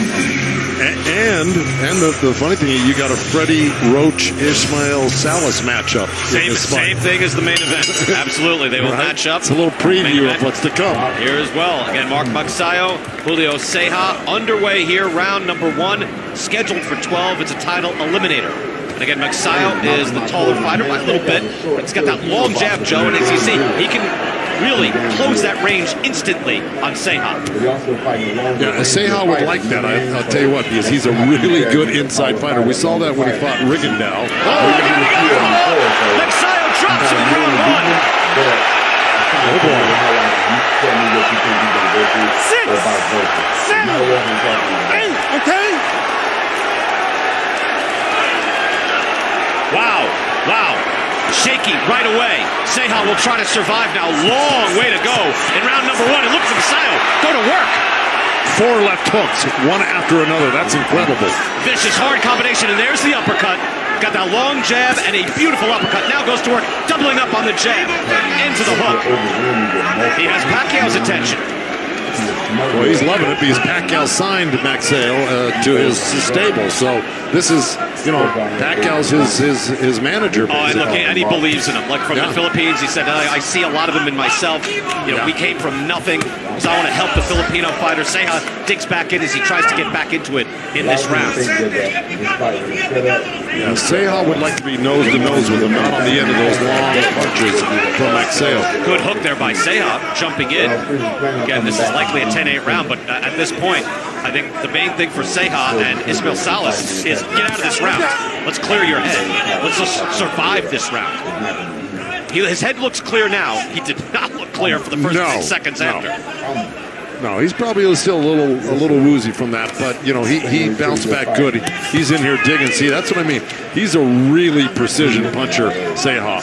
He knows what he's doing on the inside. We've seen him fight with Brandon Figueroa. We saw him fight with Rigondeaux. And, man, he just has lots of skills on the inside. Ceja's a fighter who's had big swings in his career. He was best known for outboxing Guillermo Rigondeaux. Think about that. For 7 rounds before he got knocked out in the 8th. But then he earned that draw against Brandon Figueroa. Every bit of that draw he earned. Oh, toe-to-toe war. Final 30 seconds of round number 1. Pacquiao is just explosive, Joe. That hook and the uppercut, it gains in speed as he goes along. It comes so quickly, it's really hard to spot. That's a beautiful hook. It really is. And it was like a slow motion fall by Ceja. I mean, it stunned him. It stunned us. And if I were talking to Ceja in the corner, I'd tell him put that right hand up real high and keep it there when you're hooking. That hook just whistled over Ceja's head. That is how hard he throws that. It is lightning fast. Oh, he got off with a lead hook there as well. We're going to take a quick look at this hook from round 1. Wow. See, look at the extension of Ceja's arms. You never do that, Well, he got it right on the chops. Don't worry about that. That's the good thing about this part. That it was early and you can come back. You got to keep working the lower body.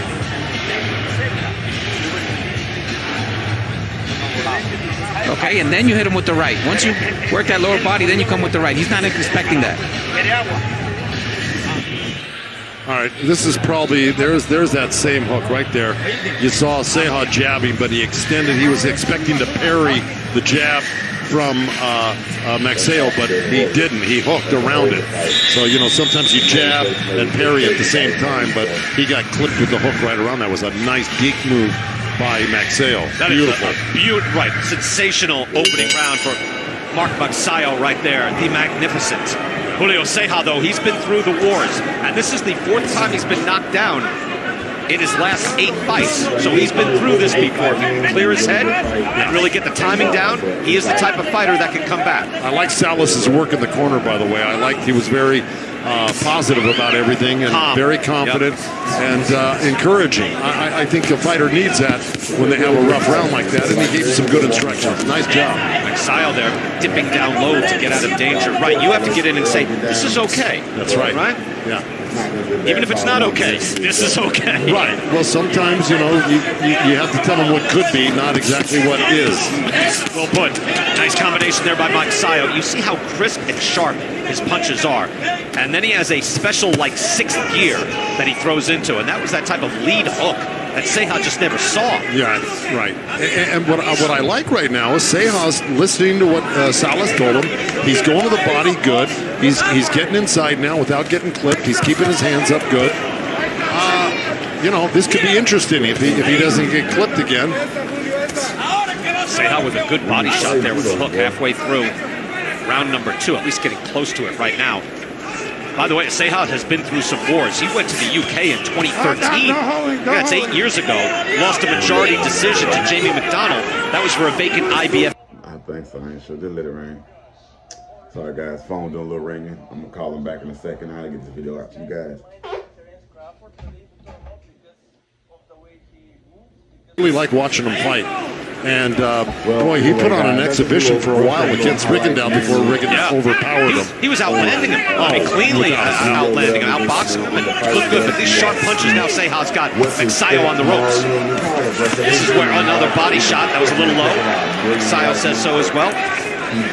Yeah, Kenny Bayless is the referee in there. He's seen it all, done it all, and believe me, he's staying out of this fight right now. He'll come in when he has to, but right now he's letting these two guys fight. Pacquiao is throwing it into another gear now. There's that 6th gear, but that was a nice right hand by Ceja. Sure was. Landed there, nice combination. Battles back, and now he's a little more defensively responsible, moving forward behind that jab. Ceja's a real short, compact puncher. Tries the right hand lead. Now a right hand to the body. Good combinations by Ceja. Pacquiao is just explosive, Joe. I mean, the physicality that he's shown so far. Explosive, fast twitch. This is at 126 pounds, by the way. Yeah, sometimes you don't see this type of power in this weight class. Final seconds. Round number 2. Ceja already down in round number 1. And a big step up in class for Pacquiao. But Pacquiao getting the job done. That's it. Nothing much else to say, man. Let's go. Let's go to Heidi Androl. Heidi? Thank you very much. Well, speaking of Pacquiao, he grew up very poor in the Philippines. He actually, at 8 years old, was a street vendor selling ice cream, selling bread. One day, passed the gym, saw a boy about his age hitting the bag, went home, told his parents, I want to be a boxer. Before you know it, he, his younger brother, and his older brother all training together. They all fought on the very same card. His younger brother was just 5 at that time. He was 8, his older brother 19. All 3 of them lost. And the 2 brothers did not continue. He decided to continue to help provide for his family. He's doing that and living out his dream, fighting and opening the show in front of his idol, Manny Pacquiao. Brian? Heidi, it's difficult to overstate just what a role model Manny Pacquiao is to the people of the Philippines. I mean, he's a god. There's Pacquiao. So many fighters that we see from the Philippines. I will sleep outside his camp and just hope to see him. And so Pacquiao comes up and he is fighting at a high level, over 200 amateur bouts. And again, Manny Pacquiao, as we get into round number 3, said, he reminds me of myself. We came from nothing. So an inspirational rise by Pacquiao to get to this fight here tonight in Las Vegas. It is a long way to the top, but he has shown off the skills and the extreme physicality to have these weapons that he has in the ring right now at the world-class level. He's boxing very nice, and I would have been interested to hear what Freddie, might have said to him in the corner, but it looks like he probably told him, keep doing what you're doing, keeping him on the end of that jab, box, and move. Because what Ceja wants to do, he wants to get inside on you, and he wants to pin you to the ropes and make a dogfight out of it. And a guy like Pacquiao doesn't really have to do that. Right. Gets in close there. It is Ceja who is at the world-class and world championship competition. So Pacquiao is the guy who had something to prove. So that first round knockdown really had to do an enormous amount for Pacquiao's confidence. Yeah. And Ceja's landed a you saw Pacquiao go down to the body because he got clipped with a couple good body shots from Ceja, a few seconds ago on the ropes. And he said, that hurt me. I'm going to try to give it back to him. But there's some good body work going on by Ceja.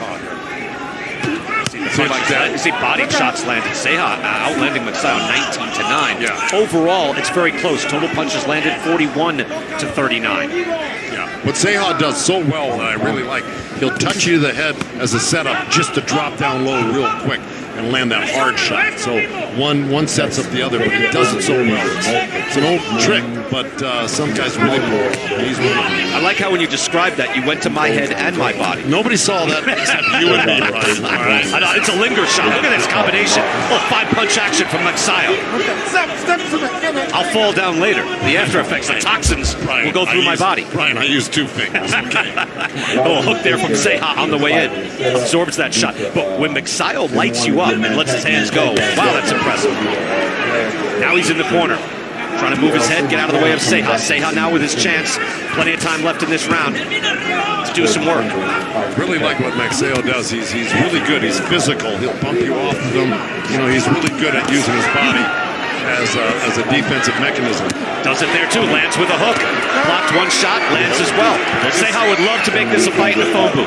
Well, Ceja landed some good stuff there too. You know, he's doing some damage. He's piling up points, and believe me, those body shots, like one fighter told me, he goes, they're like bank investments. And I said, why is that? He goes, they always pay off later.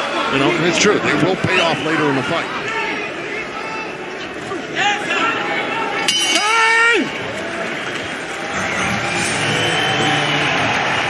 Great round.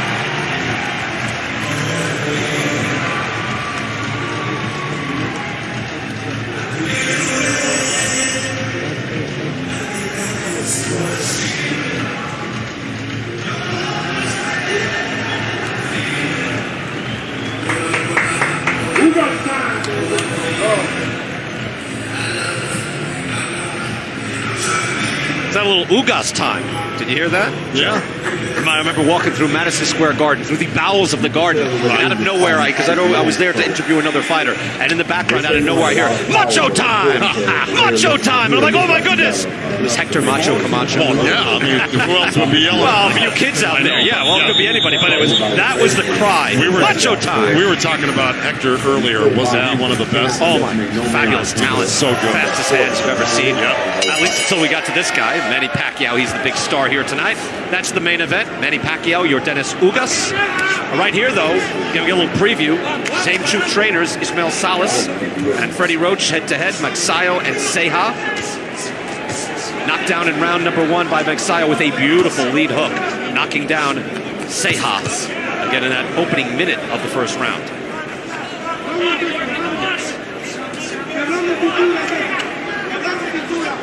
Jordan Plant is standing by. Jordan, what do we have?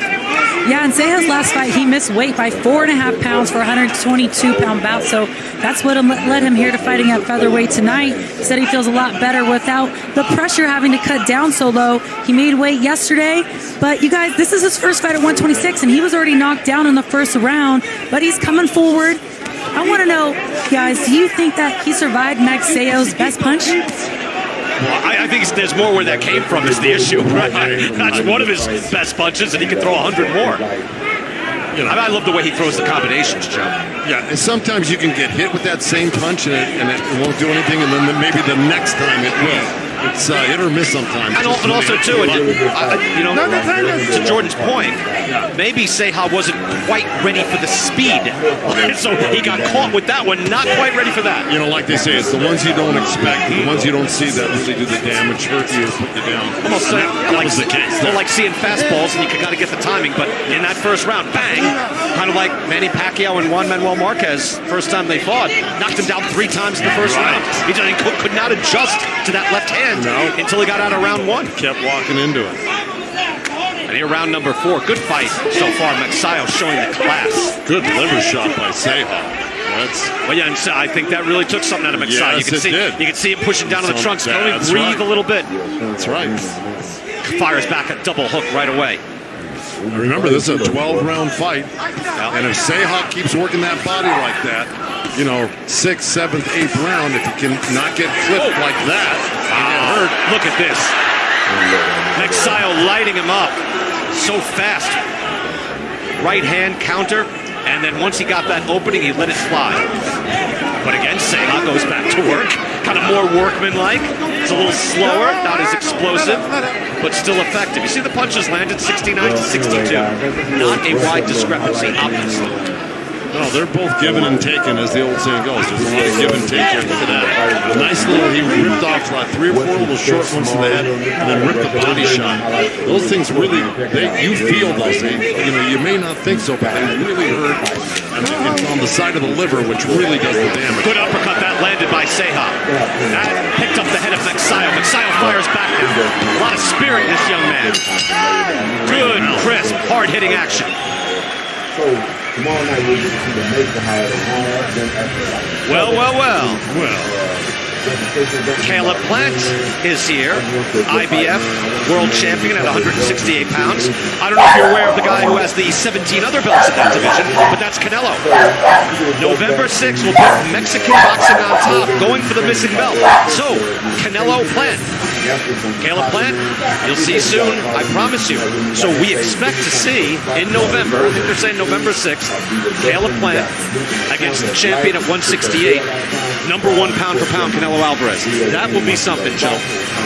Listen, who hasn't been looking forward and anticipating that fight? We've been talking about it for a year. Maybe 6 months. No, once Canelo went to 168 and he started cleaning up all the belts, beat Callum Smith, the Ring Magazine champion at 68, and there was a belt out for him. Look, there's a lot of champions out there, but Caleb Plant has a say in that division. Canelo is the champion, but Caleb has a say, and they're going to get it on, and that will be a beautiful thing to have one champion at super middleweight. November 6th, they are saying. Reported. Round 5 here. Can't wait for that. Oh, yeah. Mark Pacquiao, Julio Ceja. Now, this has been a very interesting fight as you see the talent of Pacquiao, while Ceja in here to be more than just an opponent, and he has been. Went down in round number 1, but he's battled back. Quick left hook by Maxey. If you don't have those hands up, he's going to come. It comes out. You said it earlier. It's really fast. He's got quick hands. Another right hand to the body. That's 2. That's 3. So he found something that worked. That's 4. He's going back and going back again. If that opening is there, he's going to throw it. An uppercut and a body shot there by Ceja. He answers back nice. Yeah, he gave him a little taste of his own medicine, those two. By the way, those don't feel good, Mark. Right. Yeah, and Jordan Plant brought up a good point. I just, underline that. You move up 4 pounds, 122 to 126. You don't carry the same power, the same oomph. That is a difference. You have to be aware of when you move up in weight.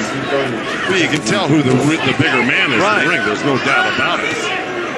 And in that last fight against Brandon Figueroa, it was Ceja coming at what seemed to be a ridiculous amount of weight over the top, 4.5 pounds. Seemed like a lot. But Figueroa said, no, let's get it on. And it was 8-4, 5-7, 6-6 on the 3 cards. Just a barn burner of a fight. And they earned a draw, both fighters. In all fairness, Ceja's 28 now, and every couple of years you tend to gain a few more pounds, even as a fighter that stays in the gym and trains hard. So it's kind of a natural progression that he's at. Then you see a little blood there on the nose of Pacquiao now. Ceja drawn blood. Pacquiao getting roughed up. I like the way he's responded so far under fire. By the way, we're going to hear from Caleb Plant, and maybe we'll get the official lowdown here. Maxey's kind of breathing hard right now. Yeah. His mouth is open, and I'm telling you, this is what I was talking about, those body shots. Ceja knows what he's doing. Or did he break his nose, Joe? It's possible, too. He's bleeding from the nose. Maybe he's sucking in a little more air. Well, he's got him on the run right now. There's something wrong with Maxey. He'll fight back. But Ceja's got him on the run with those body shots. Tries to protect his body as well. He's got both arms planted on his sides. Tries to jab and get himself some room, but yeah, he doesn't look quite the same. No. Ceja trying to make it. Now he's got him hurt. On the ropes, a little buckling Pacquiao's legs. Like I said, it's a 12-round fight. We're only in the 5th round. Pacquiao is buckled. Oh, down goes down. Never count a guy out. 5, 6, 7, 8, okay? He's hurt. Withering body shots from Julio Ceja breaks him down. Second knockdown of the fight. Both men have won.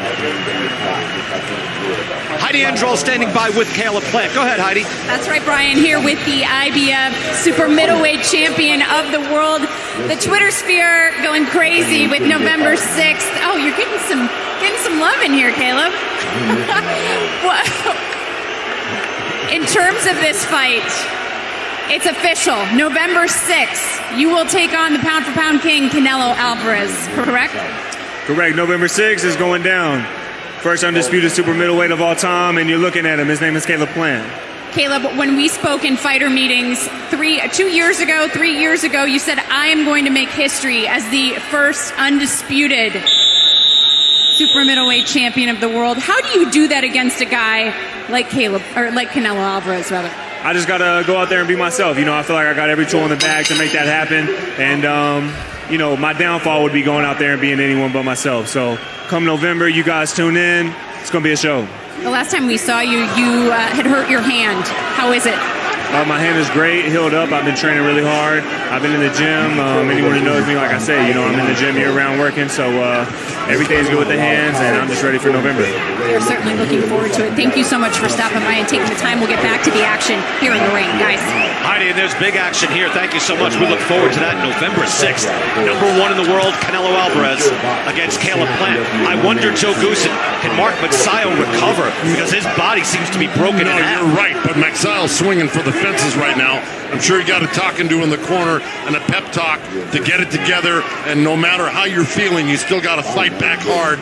You never give up, and even if you go down, you got to get back up and fight hard, and that's what's happening right now. I like what I see from Magsayo, considering how he looked at the end of the last round. Yeah, and you noticed it, Joe, when he just was taking a little more air, his body was buckling, and even the way he bends over there, too. He can't stay there. Seja's just too strong and experienced. Good counter hook by Magsayo. Magsayo firing back. Each man with a knockdown. Seja's using that great trick. It's that touch the top, go to the liver, and now you see Magsayo holding on. That's a definite sign that, he's getting tired of getting hit to the body. And look at the punches landed, dead even right now. Look, Magsayo, just the way he's reacting physically. It's not good. I wonder if maybe a rib is broken. I wondered about his nose, but that's the way he bends over like that. Not a good sign. It's the body work. And Ishmael Salas called it earlier. He said right after that knockdown, go to the body. Just keep going to the body. And I'll tell you, that was the great. It's simple advice, but great advice. I'll tell you, he had landed, Seja, 19 body shots that last round. 19. Magsayo's second time in his career knocked down, but it hasn't happened in a long time. That's 5 years ago. And he looked like a different guy here. I mean, the way he marched out in that first round, Joe, he looked like a future world champ. Now he's getting busted up. This is why, when you fight Seja, this is what you get. Oh, good hooks to the body. Boy, this is you saw what Canelo did to Rocky Fielding and Callum Smith. Yeah. This is reminiscent of that. Just a man getting chopped in half. Good stiff jab. Seja's really got Magsayo's number defensively. He's protecting himself much better now than that first couple of rounds. Keeping the hands up good, like that hook right there. He deflected it by just putting that right glove up real high. Nice combination from Seja. That's a bad shot right there, that liver shot. He is looking to hit him on the side, finish up with that hook at the end of a three-punch combination. Magsayo fires back. There's a lot of spunk in this kid as well. There's no quitting Magsayo. Woo! A war of attrition as we go through 6. Magsayo sucking in that air. Let's go back to that knockdown. This seems like a long time ago now, Joe. Well, yeah, that was the first round. That was like, hey, how'd you do? Good morning, first round. Now, there we go. So that was another look at that first left hook.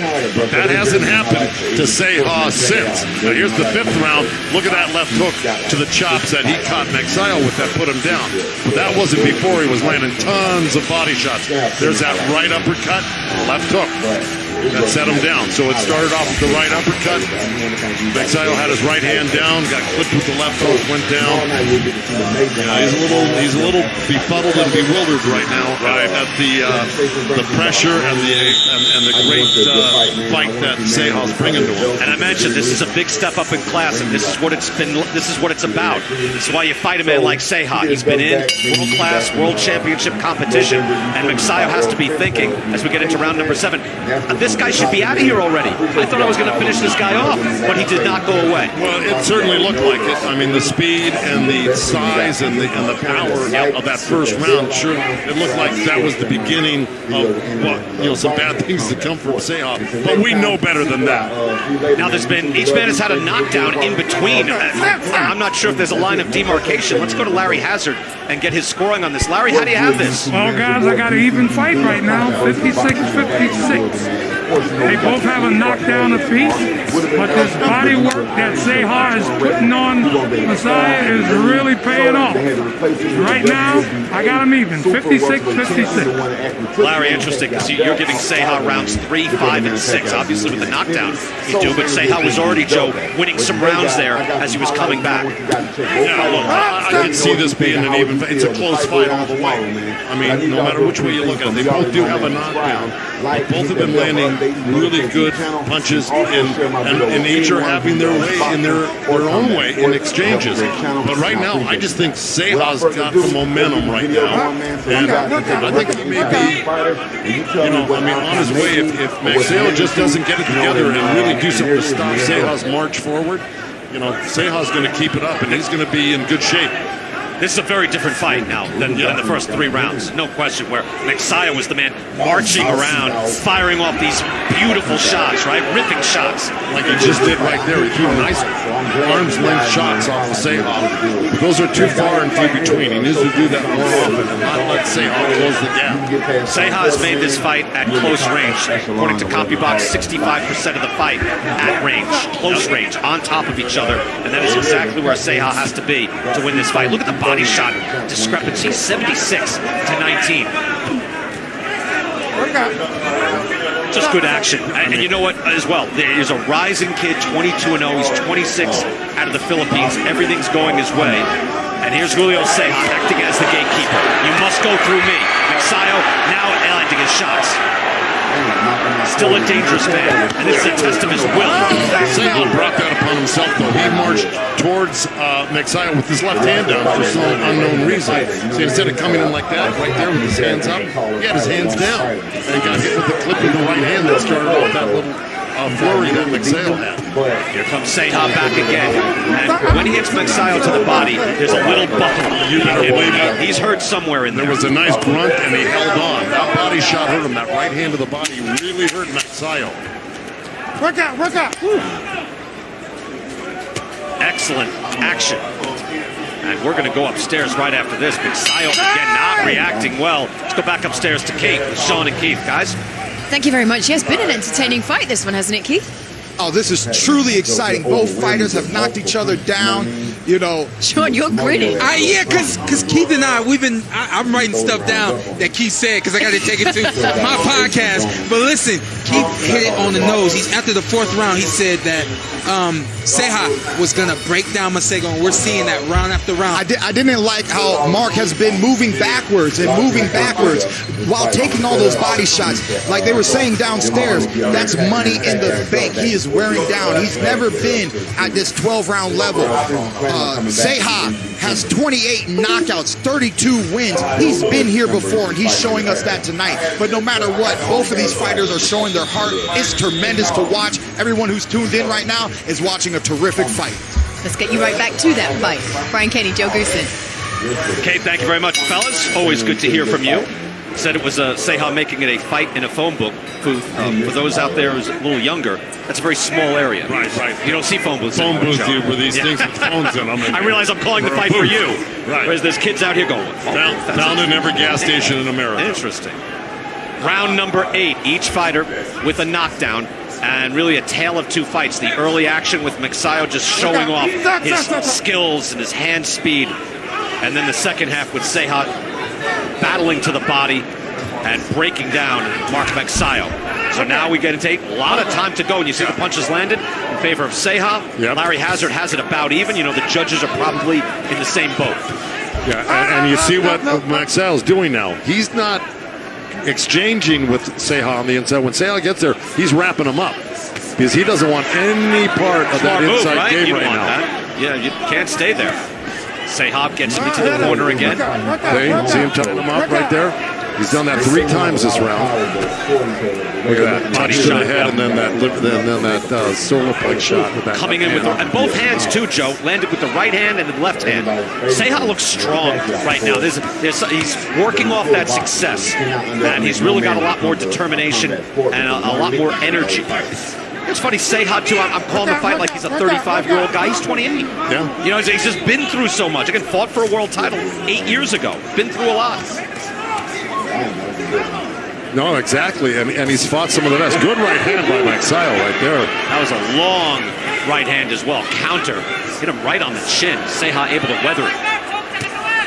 Well, I think Ceja's not really being affected by the punches right now from Pacquiao. There he goes holding on again. He's like I say, He's not interested in dueling it out on the inside with body work. And I think you're right, Joe. I think there's just a little less oomph on those shots from Pacquiao, where Ceja now, I mean, if he ate one on the chin in the first round like that, it'd be a different story. Yeah. But in that round, he was able just to take it. So the body shot still wide discrepancy for Julio Ceja. See, Maxale's going to try to win this fight now, these next few rounds at least, by moving and trying to land from the outside, scoring there, and then not letting Ceja score on the inside by tying him up. So, you know, if Ceja doesn't force himself on Maxale, he'll be able to implement that little strategy, and it might work for him. And Pacquiao there, because he doesn't want to get close enough to Ceja, threw a combination that hit nothing but air. Because he's just not close enough. His feet aren't close enough to Ceja to hit him, so he's coming up short. He's able to touch him there.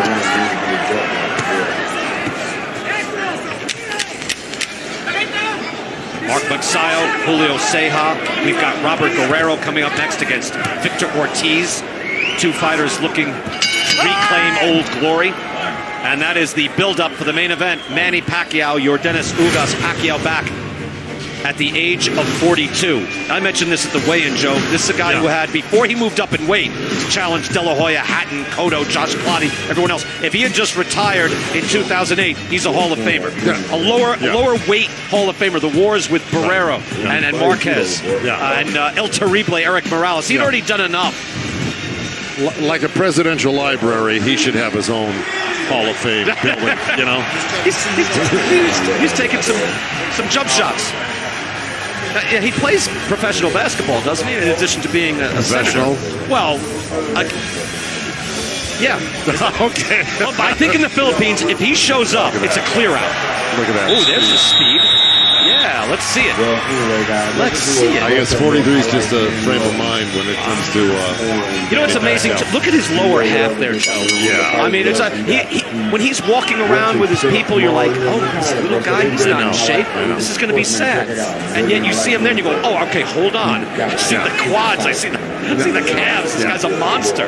I just think physically his body looks better in this fight than the last fight. Against Keith Thurman. He says he worked harder. But no, on fight night, he gets larger. He's a larger-than-life figure. Round 9, scheduled for 12. This has been a good fight. Mark Pacquiao with a knockdown in round 1 off a hook. Julio Ceja basically cut Pacquiao in half and knocked him down later in the fight in the 5th round. Should be close on the scorecards.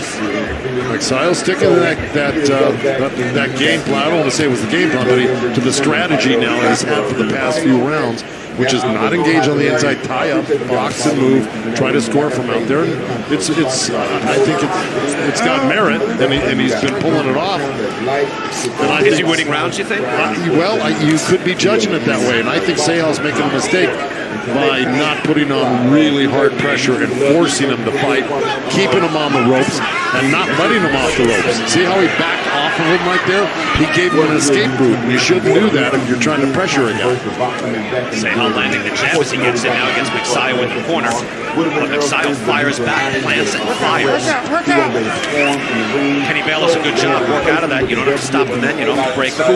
Let him fight out. They do a good right hand by Ceja. Yeah, good body shot right there. Left right to the solar plexus. We've seen excellent action all afternoon, Joe. Yeah. Oh, the fights that we opened up with, Jose Valenzuela looked terrific. Frank Martin. Yeah. Wow. It's been a long day, but a really exciting day, and I'm glad for that, because anybody who tuned in earlier or is watching it live now has really had a treat. Yeah, hopefully you were with us earlier on Fox. Jose Valenzuela got to 9-0. He's 22 years old out of Mexico.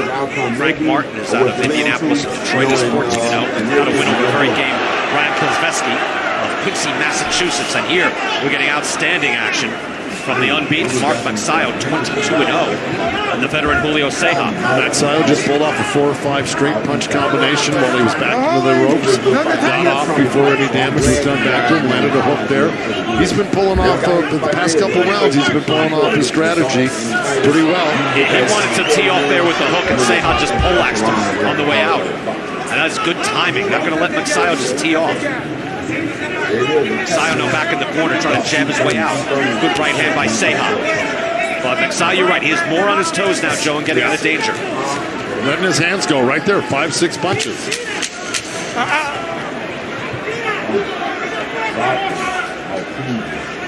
All this leading up to the main event. Once again, the return of the living legend, Manny Pacquiao, at the age of 42. Yordenis Ugas is 35 years old. He is a former amateur world champion. And you see here, since 2016, he had 2 years off. He was disillusioned from the sport. He came back. He's 11-1 since then. Quality wins as well, Joe, and has only lost razor close to Shawn Porter. And a lot of people thought he beat Shawn Porter in that fight.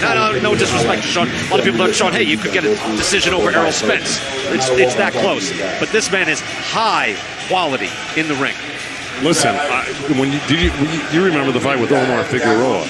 He made him look bad. Boy, made him look bad.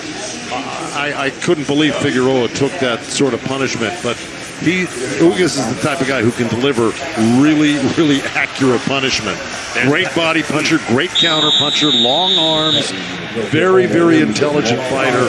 He's just a hard guy to deal with. He can come at you or he can box you. He's got a lot of great qualities. Just your thoughts here as they're looking at what you can do, what you right can't there, do. because you have to have the tape an inch behind the knuckles. So if you're wrapping it there, they cannot come that close. Right. They have to be an inch behind. So they may chastise and say, you know what, just pull that back a little bit. And he's like, I've been doing this 26 years. What? Yeah, I know. Well, you know. Oh, no, there are rules for a reason. Yeah, there is. No, absolutely. Round 10 here. Mark Mexio there, reeling. Julio Ceja. Now Mexio jumps back in. And now with some renewed vigor, firing off rough shots on Julio Ceja. Little energy surge. Yeah, he got a little second win, Mexio did. I think by boxing the past few rounds, not taking a lot of... Down he goes! What a shot! This fight is over! That's it. Oh! Whoa! And a backflip successfully by Mexio as Ceja, after making that big comeback, is starched. Wow! What a great, great comeback win. Great knockout, and I hope Ceja's okay because he went down hard. He's still out, Joe. Yeah, I know. And look, it's exhilarating on one side, frightening on another. Yep. And Ceja was just knocked out cold. And that's the way this business goes.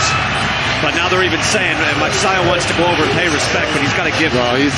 You got to let the doctors do their work right now. That's good. He's moving. He's picking his head up. That means he wants to get up. I think he's going to be okay.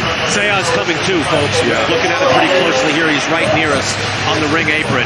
But right, you got to give him a few moments. Yeah, he's going to be hurt for a little bit. I wish they get that mouthpiece out of us so he could breathe more freely. Yeah. There he is, much better. But wow, so scary for a moment. Well, you know, that's a big, strong kid, Mexio, who hit him, who came back really well. And let me tell you, that was a brilliant, brilliant comeback knockout. Waited a long time for this. Freddie's going to probably come around us.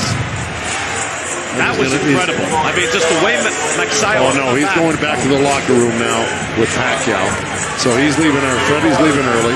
And Freddie Roach just leaving again, exiting, going back to the locker room. He's going to try to, more than likely, wrap hands with Pacquiao. There's Sean Gibbons, I'm sure the agent for Mexio. And handler, and also with Pacquiao, right? And that just the way, I mean, there was such a swing in that fight where it looked like Ceja is busting this kid up, and the momentum has shifted. Mexio came back again, renewed vigor in that round, and he came firing back. Yeah. And we will take another look at just what put Ceja out. Well, here we go. Ceja gave up some ground. That was the end of it. He had gotten hurt already. But if we see a little tape before that happened, you'll see him get run back to the ropes. Here we go. So there's a left hook, missed, right hand. That one really did the trick. But there it is. He was already out when he got hit with that punch. Mexio closes ground with length. His punches have real length, so he got to watch his feet get in position. Throws the hook, but then he closes in and still is able to jump in. He'll try the hook again, the right hand, and pivot off that right leg. And then Ceja again. He extended his hand. He started coming back on him. He started off. Oh, damn, man. Why I stop right there? It's buffering. I'm gonna let me know y'all can see this. No, this is the prelim. It's opened up his guard and allowed that to get through.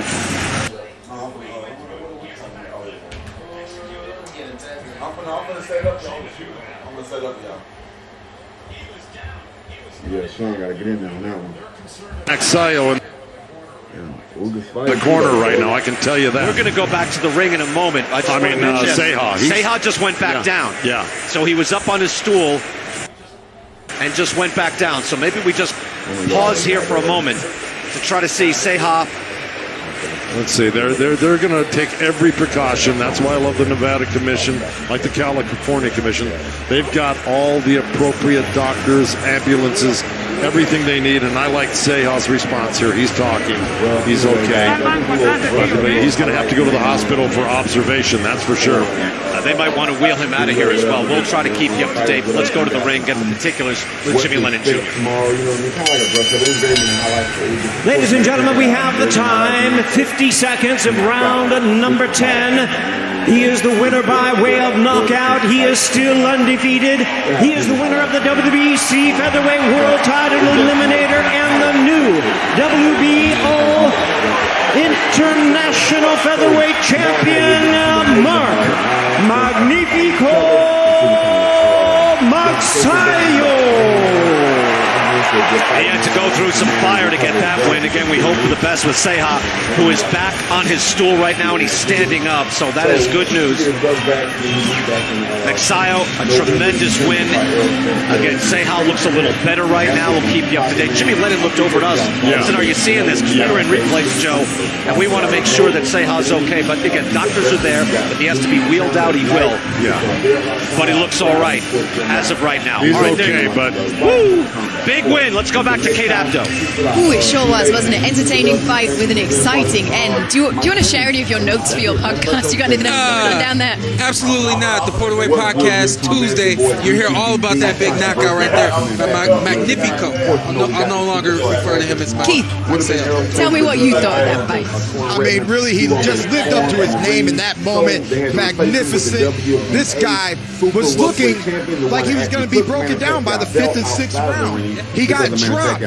He wasn't looking his best. But the moment that second win came in, he missed the left hook. I said, oh, that speed is there. The power is there.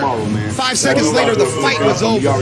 That young man, he stepped up to the occasion to represent the Philippines in preparation for being the next Manny Pacquiao. I wasn't sure if he had what it takes to take out the veteran Seha, but he proved me wrong tonight with that beautiful right hand. That's what's so exciting for him in this moment, right? Is that he will know that Manny Pacquiao was back there watching that fight and watching him in his success. Listen, we are counting down the minutes to tonight's main event. Will a legendary run come to an end, or will Father Time be handed the defeat instead? That is the big question for you.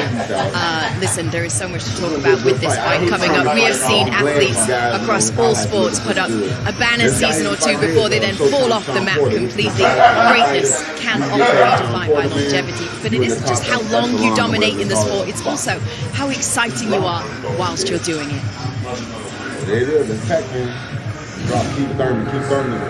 Greatness can happen in a single flash, dominating for a brief moment.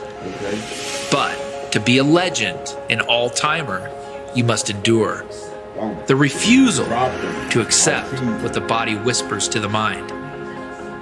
My first 5 majors and 44 PGA wins cemented my name and Hall of Fame career.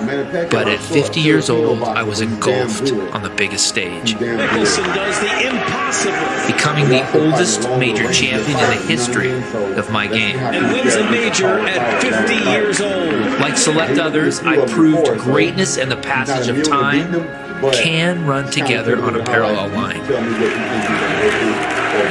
Tom Brady won his 7th Super Bowl at age 43. Is the GOAT, is the GOAT. Across 20 seasons, Gretzky netted nearly 900 goals. There's Jordan's 6 rings, while a 43-year-old Tiger claimed his 15th major win.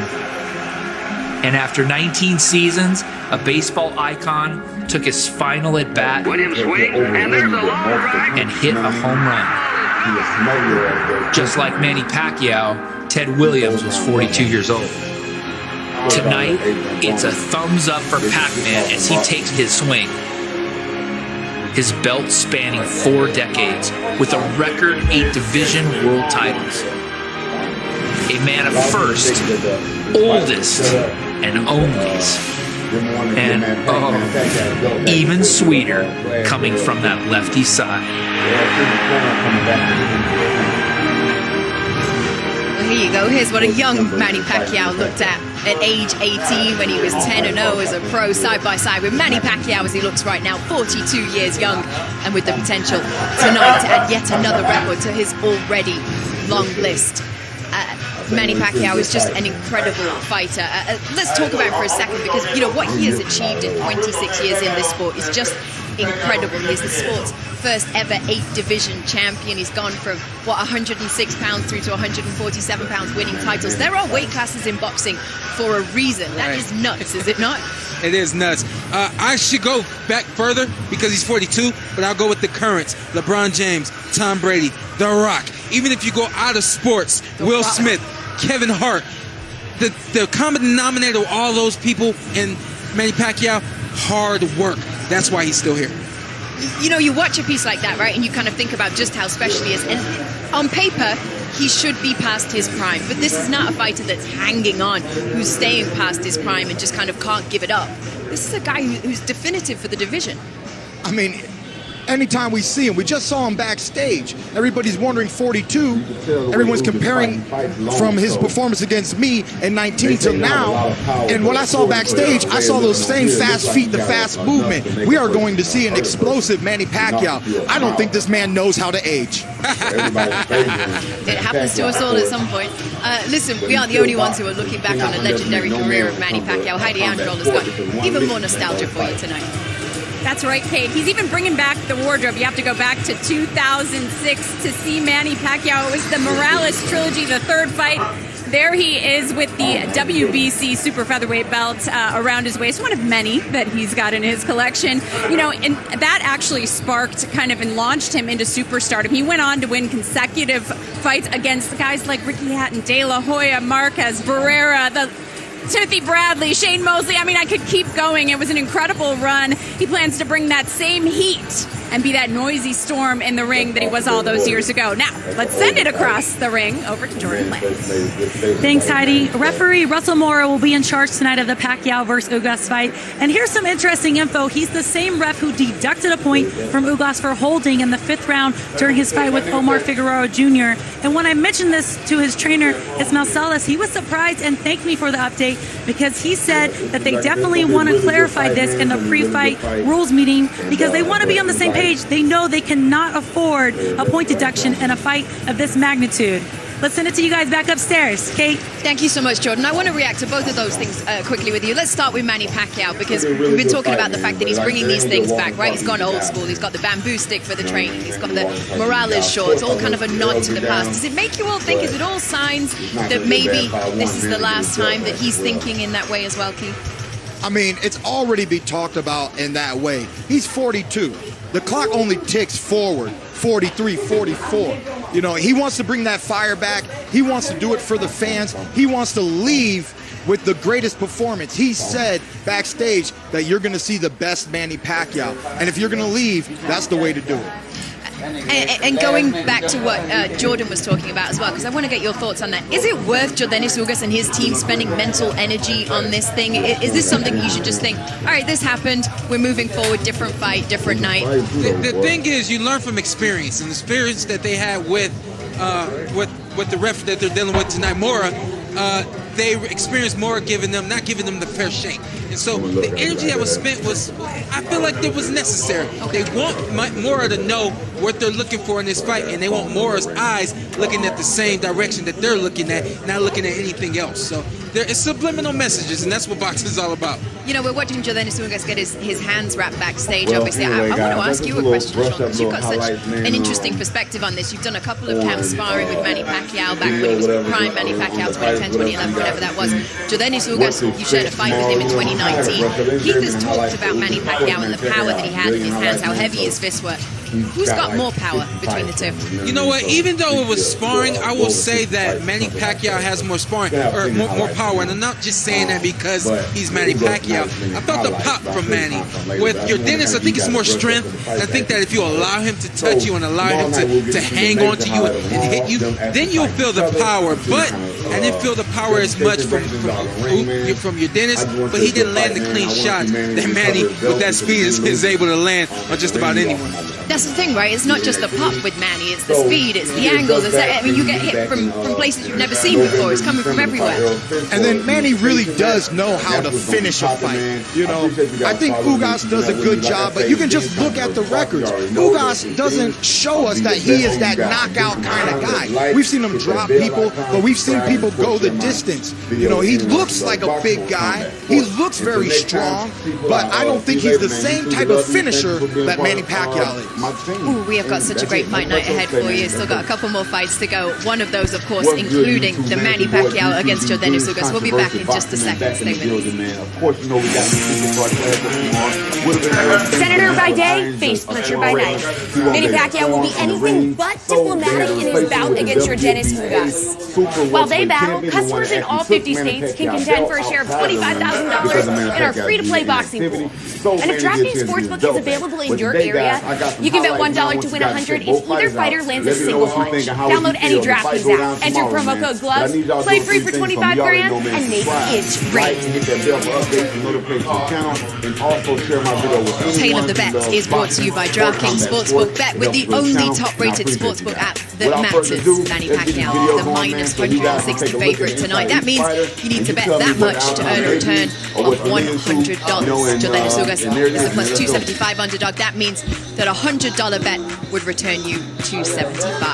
Well, both Robert Guerrero and Victor Ortiz have been in a pay-per-view headline bout against an all-time great. Both men coming up short against Floyd Mayweather. Tonight they fight each other in a chance to extend their careers and maybe earn another title shot. Victor Ortiz and Robert Guerrero have a lot in common. They've shared the ring with some of the biggest welterweight names of the past decade. Been in Fight of the Year caliber barn burners. Two veterans living up to the stakes of this fight. Many believe that their best days are behind them. Victor Ortiz was once hailed as the next great superstar, but even in defeat, he was must see TV. Appreciate the heart with which he has fought. It's been a decade since his all-time classic fight with Andre Berto. Yet Ortiz is out to show he's got more fire left in him.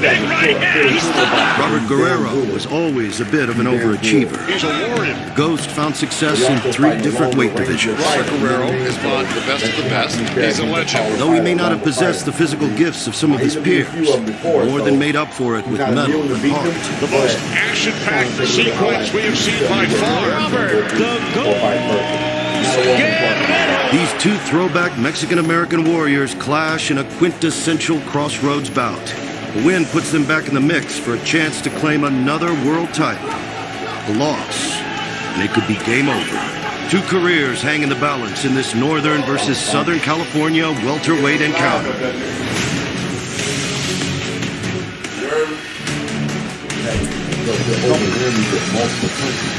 Back here ringside at the T-Mobile Arena, and still as we get ready for Robert Guerrero, Victor Ortiz, still digesting a sensational win from Mark Pacquiao against Julio Ceja. Joe Goosen, you and I still talking about this just on our own as we're chatting about. That's an even better win now for Pacquiao, having gone through fire, getting knocked down, and look like, hey, this kid's going to wither. He's getting busted up, busted in half. He comes back with a knockout win. Huge learning curve for Pacquiao in that fight because he had a withering body attack, put on him, and the way he came back.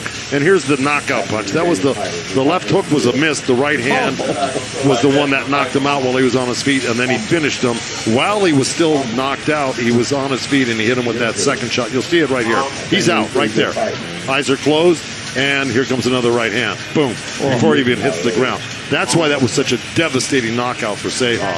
And look, we'll keep you up to date on Julio Ceja because our enthusiasm was even tempered by watching Ceja the way he was out cold, and that's a frightening thing, Joe. And you've been through it your whole life. When a fighter gets hurt, you live for this moment, but it is frightening when you see it happen with this type of violence. Well, and it happened so quickly. The great Kenny Bayless really didn't even have time to get to the whole thing. And here's and I'm sure he's going to be headed to the hospital from what we understand right now, what we heard. And that's the right place to be for him right now. He's getting helped off. You see, he was able to walk off there, but he's even getting help, and I think the rest of the way he's walking off. Jordan Plant just talked to the Nevada State Athletic Commission. As you expected, obviously, he's going to the hospital.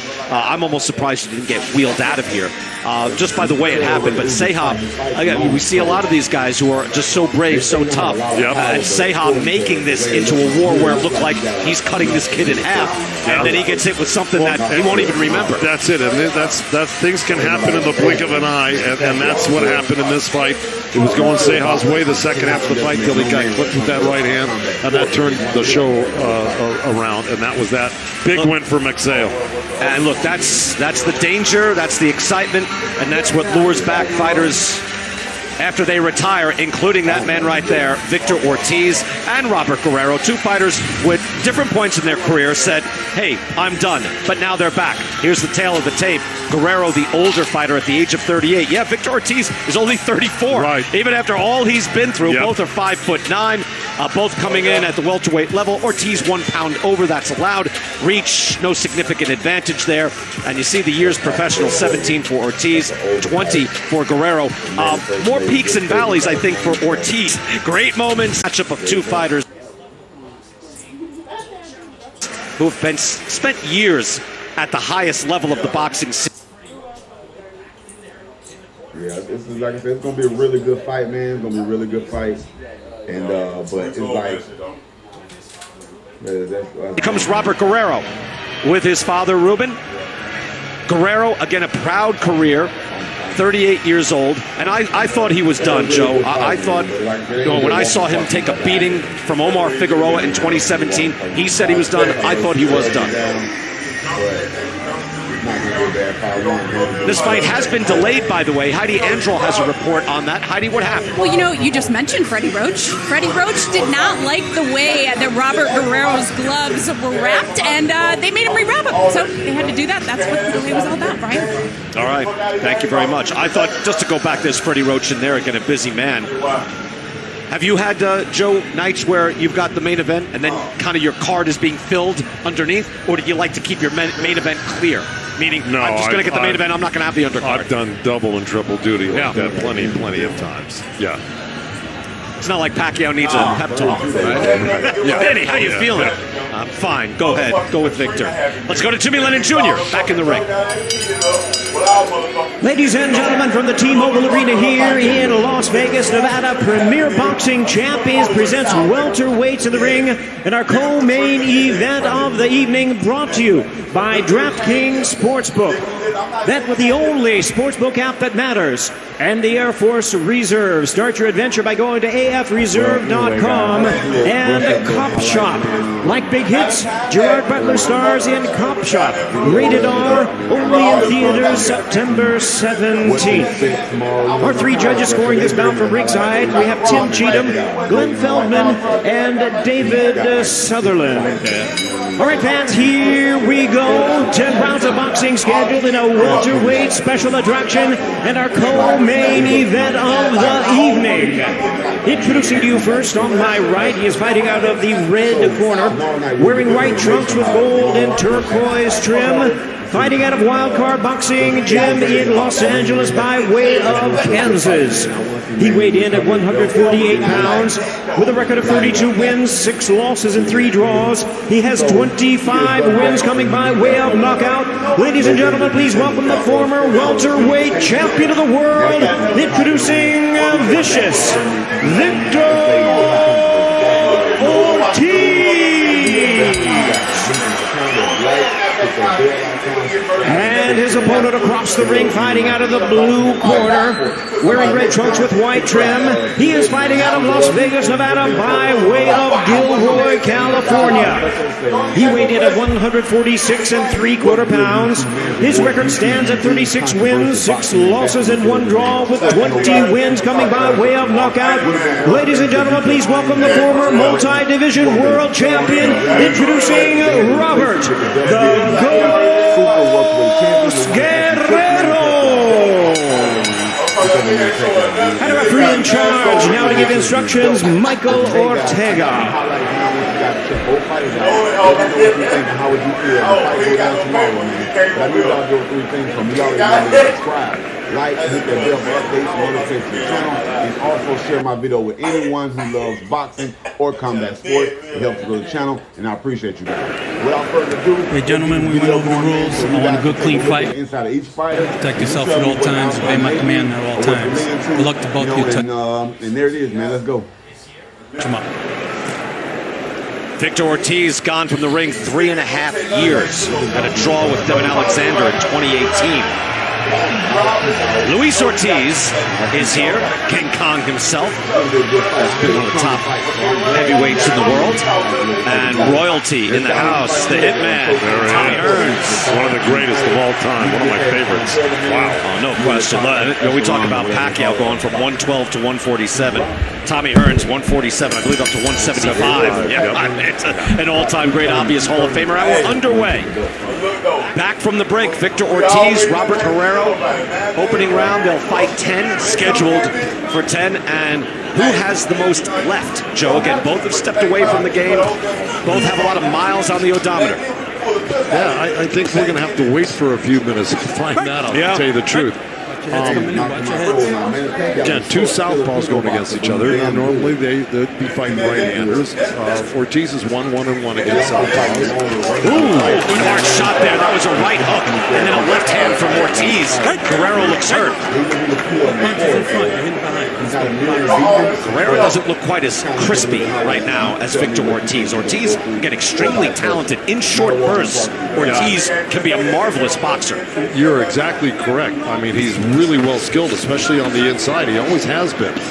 But then again, Robert Guerrero's a good inside fighter as well. Yeah, Guerrero is a little steadier, right? Again, slow and steady winning the race. Ortiz, a more, shall we say, mercurial performer. Right. He can thrill, he can infuriate. That was a nice little 1-2 hook that Robert Guerrero just threw. And I think I like him better on the outside, using his reach.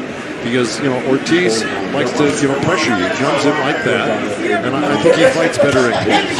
Guerrero tries with the hook off the jab. It was a nice jab by Ortiz, as you mentioned, Joe, right to the body. Just a nice little probing jab, trying to get his range. Ortiz has a nice arsenal, and again, he's 34. A nice combination there by Guerrero. Moving on the way in, showing a little fire. Guerrero's 4-0 in competition against southpaws. Undefeated. He's never lost to a southpaw. Nice combination there by Guerrero. Ortiz fires back. You might remember Ortiz had that bizarre loss to Floyd Mayweather. Was boxing reasonably well when he dropped his hands to apologize for a headbutt. Now, Floyd's not a dirty fighter, but he will take any gift you're willing to give him, and he knocked Ortiz out. I think it was too long of an apology, and then, Mayweather just said, well, okay, that's enough for me. Just touch gloves. Final 40 seconds of round number 1. Robert Guerrero with the combinations, and another combination there outlanding Ortiz after Ortiz had some initial success. Yeah, that's where Victor's good, right there. He threw, 3 nice shots, 2 to the body and then 1 to the hook, just like that. He repeated it twice. And he's good. He's got good balance on the inside there. Use your head.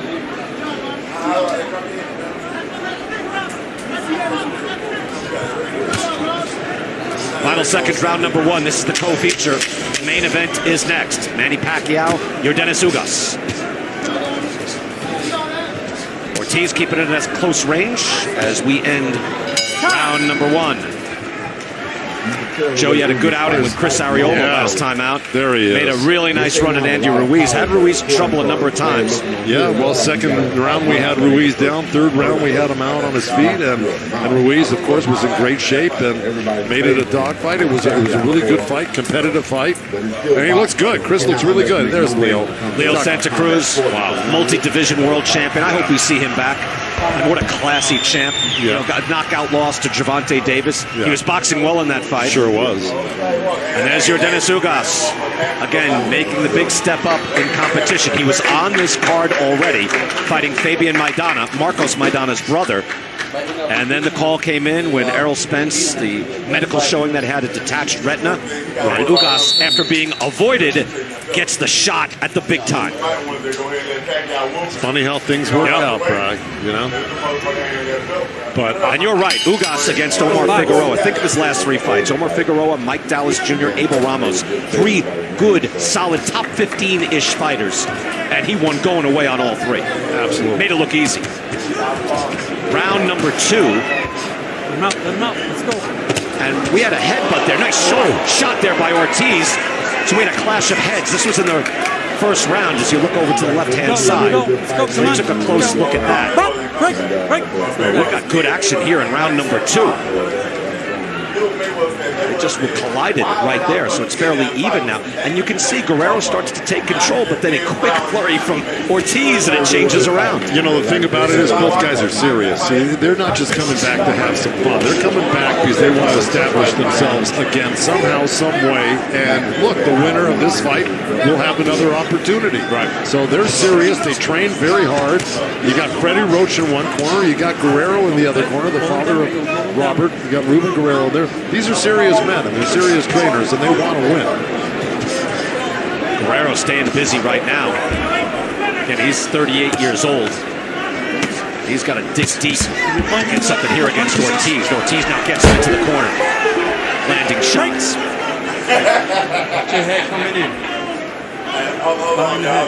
Ortiz, I called a fight, Joe, that he had against, it was on Fox years ago, 2016, against Andre Berto. He looked fantastic in that fight. Knocked Berto down in the second round. Was dominating, but then he got drilled and knocked out in the fourth round. Yeah. Again, infuriating. Sometimes you just wonder, it's like, wow, you had that fight. What happened? You know, because Andre Berto was in there with him, and you know that has something to do with it. Andre Berto was a lightning quick, you know, furious fighter who is a tremendous athlete. He's worked out at my gym. Victor was lighting him up, though, Joe. Lighting him up. Yeah, I know that, but things change. It's like in the Mexicano fight, you know, things change in one punch. Yeah. I didn't see it that way. Anyway, here, round number 2. Oh, I gotta say, who won the fight? Yeah, but I see Victor has trouble finishing these fights. He has these moments of excellence, and if he had just stayed and boxed, I think he wins that fight going away. Yeah, like I said, Berto has something to do with it. But you know, sure, right now, we got a dogfight right here. We've got 2 guys that are in great shape. You can tell they're in good shape, and they're using all of their skills and all their experience to try to win these rounds. And, you know, right there, good exchange by both guys. They're letting it fly. Beautiful uppercut from Guerrero. And Ortiz, his head snaps up. Now he starts to weave, tries to get out of trouble, moving his head, trying to stay in there. Can he trade with Guerrero? Guerrero throwing some hard shots.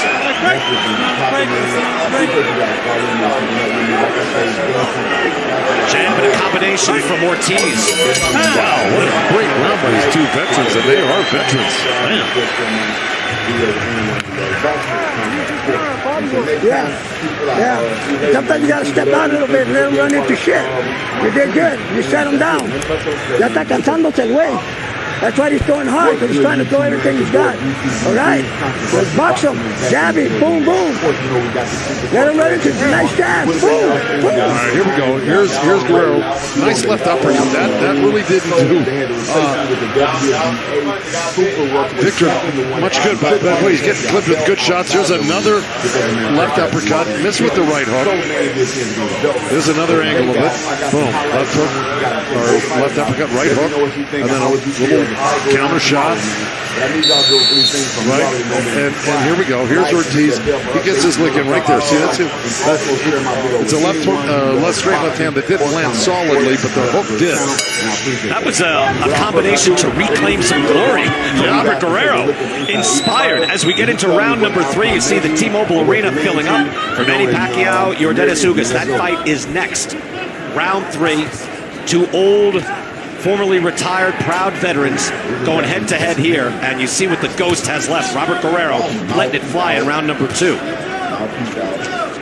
Again, he's had an interesting world-class resume, Guerrero. He won a featherweight belt in 2006. He beat an aging Joel Casamayor in 2010. Moved up to lightweight. Joe, he had quality wins. Michael Katsinis, Selçuk Aydin, got names that might not resonate now, but at the time, those were world-class wins. And of course, when I had Casamayor in his prime at my gym, Robert Guerrero came out when he was 17 years old and started training at my gym. And who knew he'd end up years later fighting his mentor, so to speak. By the way, Guerrero then beat Andre Berto, who we were just talking about, and then he was picked to beat Floyd Mayweather's first opponent back from one of his retirements. So that was the high-profile bout up against Floyd, and Floyd's return. Right here at the age of 38, trying to go back. Look, he's had big fights. Keith Thurman, Danny Garcia, he lost those. Had a war with Yoshi Kamagai, where they broke punch records. So Guerrero has been through it, and he's back for more, and fighting well tonight. And Victor just landed a nice chop left hand on the inside and a right hook to the body off of Guerrero. And the great referee Mike Ortega, who's been around forever, he's smart. He stays out of the fight. He'll inject himself when he has to, and he just warned Victor Ortiz to watch his head on the inside. Halfway through round number 3, and look, we know what we're looking at here. Look, Guerrero, I thought, against Omar Figueroa in 2017, we called that fight for Fox. That was at Nassau Coliseum. Right. Guerrero got knocked down 5 times by Figueroa. He was beat pillar to post. At the end of that fight, he said, it's time for me to walk away. But he came back, unretired a year and a half later, and he's won 2 fights since. So now he gets Victor Ortiz, who he figures, hey, good name on the resume. He wants to come back, I'll come back to. Right. No, it's hard to step away from this game when you still feel like you've got something left. Even if you have a bad fight like he did against Omar Figueroa. Guerrero right back, jumping back in nicely, trying to time Ortiz and keep the pressure on. Now there's a little blood trickling down. Is that from the forehead of Victor Ortiz? I believe it is. I don't know, maybe they had a clash of heads, maybe from a punch. That's over the eye now. You can see over the right eye of Ortiz. It's the right eye of Ortiz, and whether it happened by a punch or a head, it's going to be hard to figure it out. Guerrero digging to the body. Let him go, let him go. Ortiz trying to protect that eye. Just a foot of break. Box. Final seconds of round number 3 here in Las Vegas. Co-feature.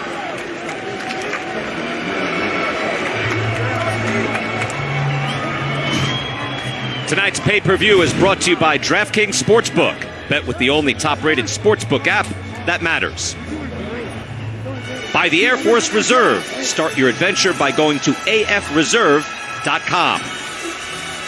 Being a hitman used to be so easy. Gerard Butler stars in Cop Shop. Rated R. Only in theaters September 17th. Mention Yordenis Ugas is a live dog here. Who will win tonight's main event on Twitter? 44% going Pacquiao KO. Pacquiao decision 43%. So not such a live dog out there in the general pop. And we believe the blood, Joe, maybe came from a headbutt. Let's take another look. And that's why Mark Ortega, the referee, he saw this coming, and that's exactly what happened. It was a coincidental, clash of heads. Guerrero maybe coming in a little bit hotter, but it looks like they got the. I think they have.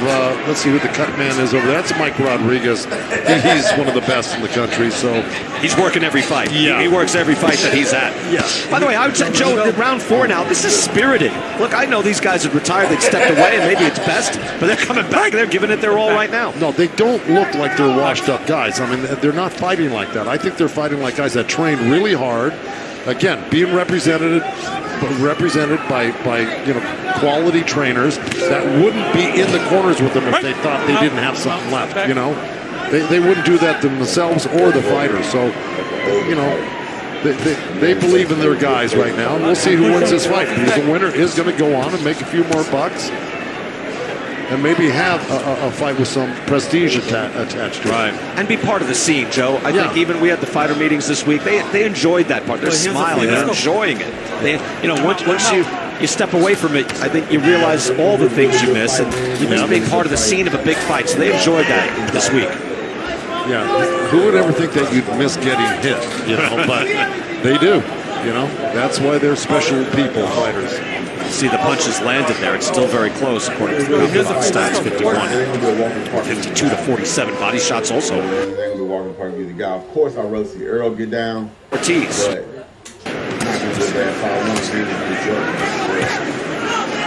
By the way, I just got word, Joe, that Mark Pacquiao was down on all 3 cards when he got that knockout win. Right. He was down 87-82, 86-83 twice. Wow. When he knocked out Julio Ceja. How about that? But it makes a little bit of sense. I mean, you could see it that way. Ceja really put a... You're taking control. Yeah, he took control at a certain point in that fight, and until Pacquiao really took it back from him. Good exchanges here and good body work by Ortiz. Both digging in and whacking at each other, and good body shot there. Ortiz, his punch is a little shorter, a little crisper, a little closer to the body. Guerrero trying to move his head. Get it out of harm's way.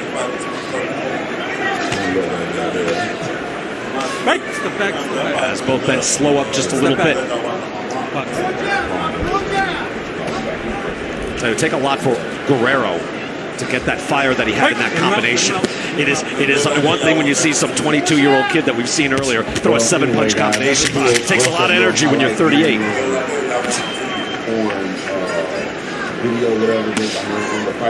This is a real grind fight. They're both grinding. It's a lot of give and take. Let's see who busts out in the next few rounds. They are grinding at each other here as we get ready now for the main event.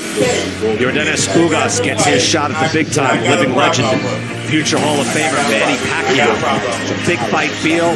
Pacquiao wanted Errol Spence. When that fell through, he still wanted to fight. And give credit to him.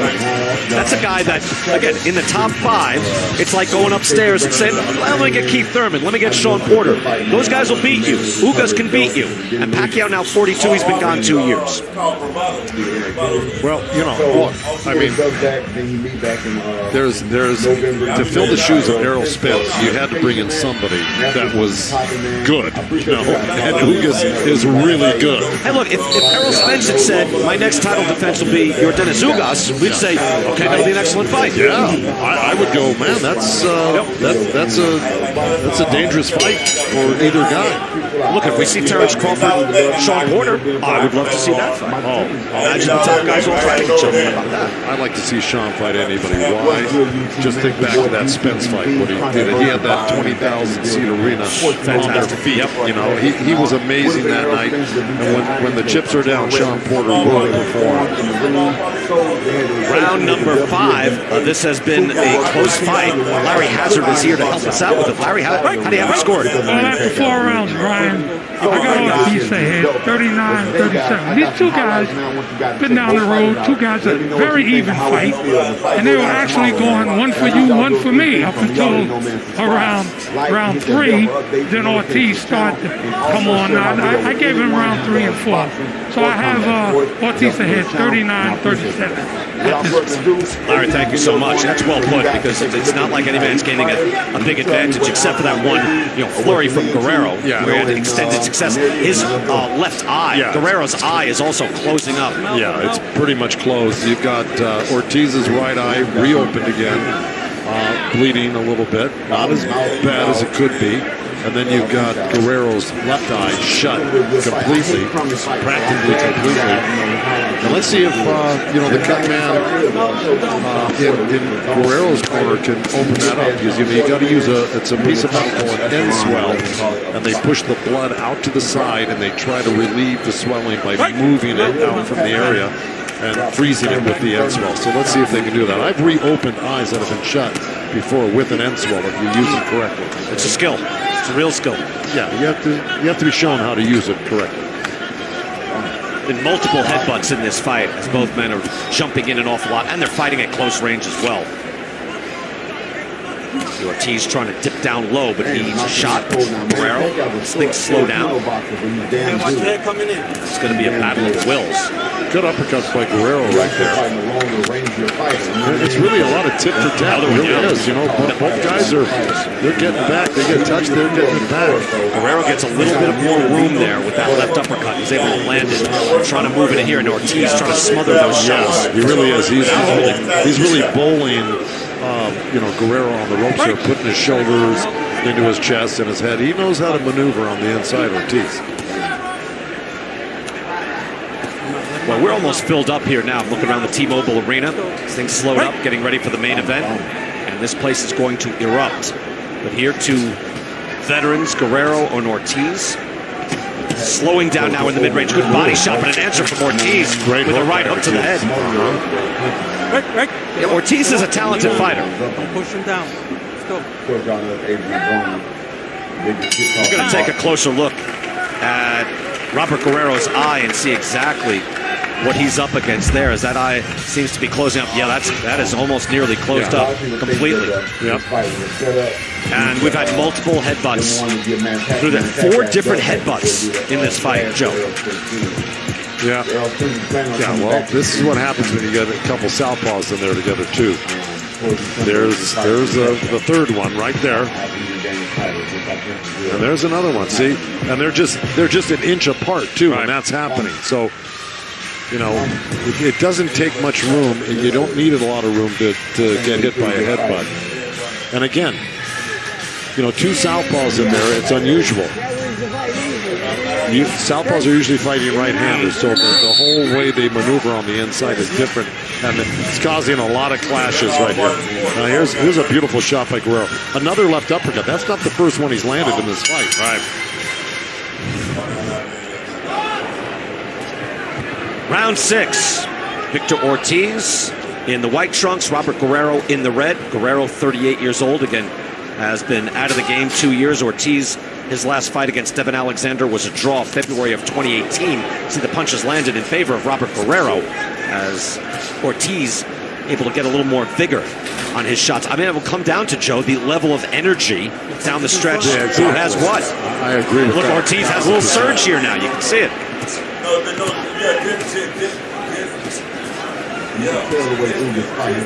Heidi Androl was listening in on the corner, and Guerrero was telling his father, I can see. It's almost closed up, but not completely. Not completely, and look, you can still see out of the slit. You know, it looks sometimes worse than you'd imagine. You can see more than you think.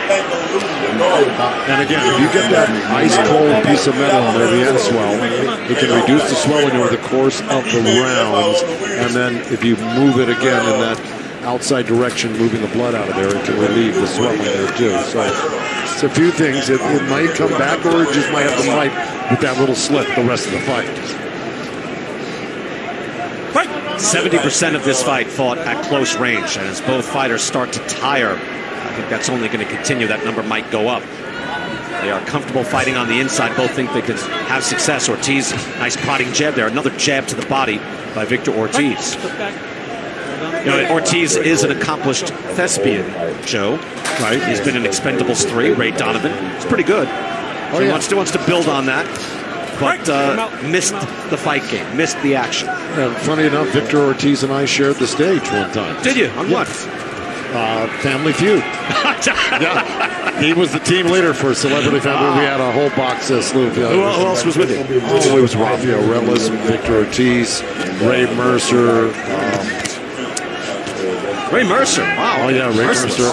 There's Southpaw. He's in that as well. Dancing with the Stars, the IMDb page, right, of which you're familiar.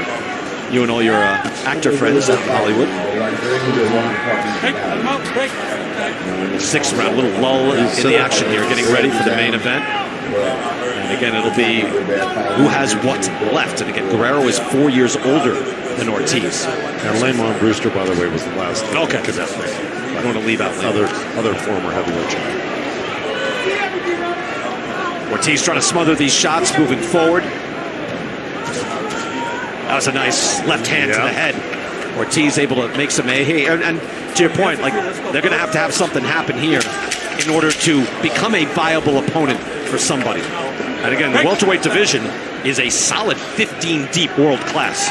Again, there's excellent welterweights that aren't even in the top 10 that you'd see in main events, like Jamal James of Minneapolis. Yeah.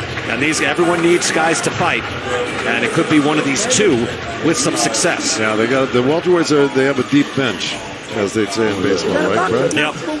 But I like that. I like that gentlemanly handshake at the end of that round with Victor Ortiz. There's respect between the two. It really was. Absolutely right. And I mentioned it before, but even outside of the top 10, you have a guy like Eimantas Stanionis, who I thought was fantastic on our air a few weeks back. He's number 10. And then Jamal James, Abel Ramos, who fought very hard again. By the way, lost a split decision. We didn't agree with that against Ugas. That's right. But he fought hard. Mikey Garcia isn't even in the top 10. So, again, there's been a welterweight crash with those young fighters. Virgil Ortiz, Stanionis, Yordenis. You've had your guys go up against. Yeah. And at the very top of the food chain, it's Errol Spence Jr. And hopefully Terrence Crawford will be able to break through and maybe get a fight against one of these PBC fighters, stars like Sean Porter. Ugas has a belt. They'll fight for the WBA belt tonight. They're top 5 welterweights. I haven't called it a championship fight, because I think I would have called it a championship fight if Errol Spence was in there. You have to have some consistency. Yeah, and I will tell you on that list, you said it last time, but not this time, Jaron Ennis, he's the sleeper. To me, there's star talent on the rise, boy. Yeah. He, like I say, he's a welterweight in a middleweight's body. It's huge, young. And Stanionis, I thought, was just tremendous on our air. And you've seen him before. He was on the undercard against Ennis. Here, round number 7, scheduled for 10. I think slowing down a bit between these two. But Guerrero giving it his all.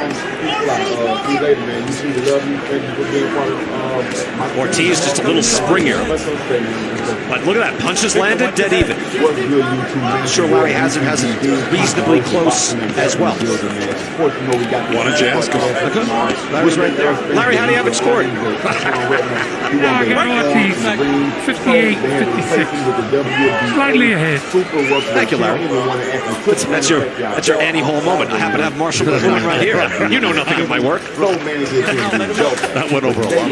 That's our demographic only. It's like fighting a phone booth. What? See the eye closing there for Guerrero again. Just so game. And you know what? In that fight against Omar Figueroa, he had to be beaten down and convinced to stop. He would not stop fighting. And he got dropped. How many times did he? Five times. Yeah. And I got to tell you, Omar Figueroa is a rough character, and he can punch. He's heavy-handed, just like his brother Brandon. Yeah, very heavy-handed. Final minute of round number 7. Things slow down here a bit once again. Big crowd here at the T-Mobile Arena. Brian Kenny and Joe Goosen here ringside. Got Heidi Androl and Jordan Plant, Larry Hazard, unofficial score, and upstairs, Kate Abdo, Sean Porter, and Keith Thurman. Sean is going to join us down here for the main event. Wait, we got to make room, Joe. There's plenty of room here, bro. Yeah, we got room.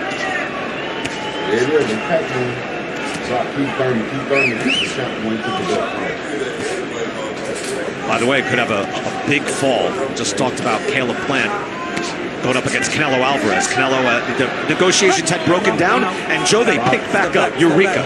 And they will fight November 6th, and in October, the heavyweight championship of the world. It was pushed back, but it is on schedule.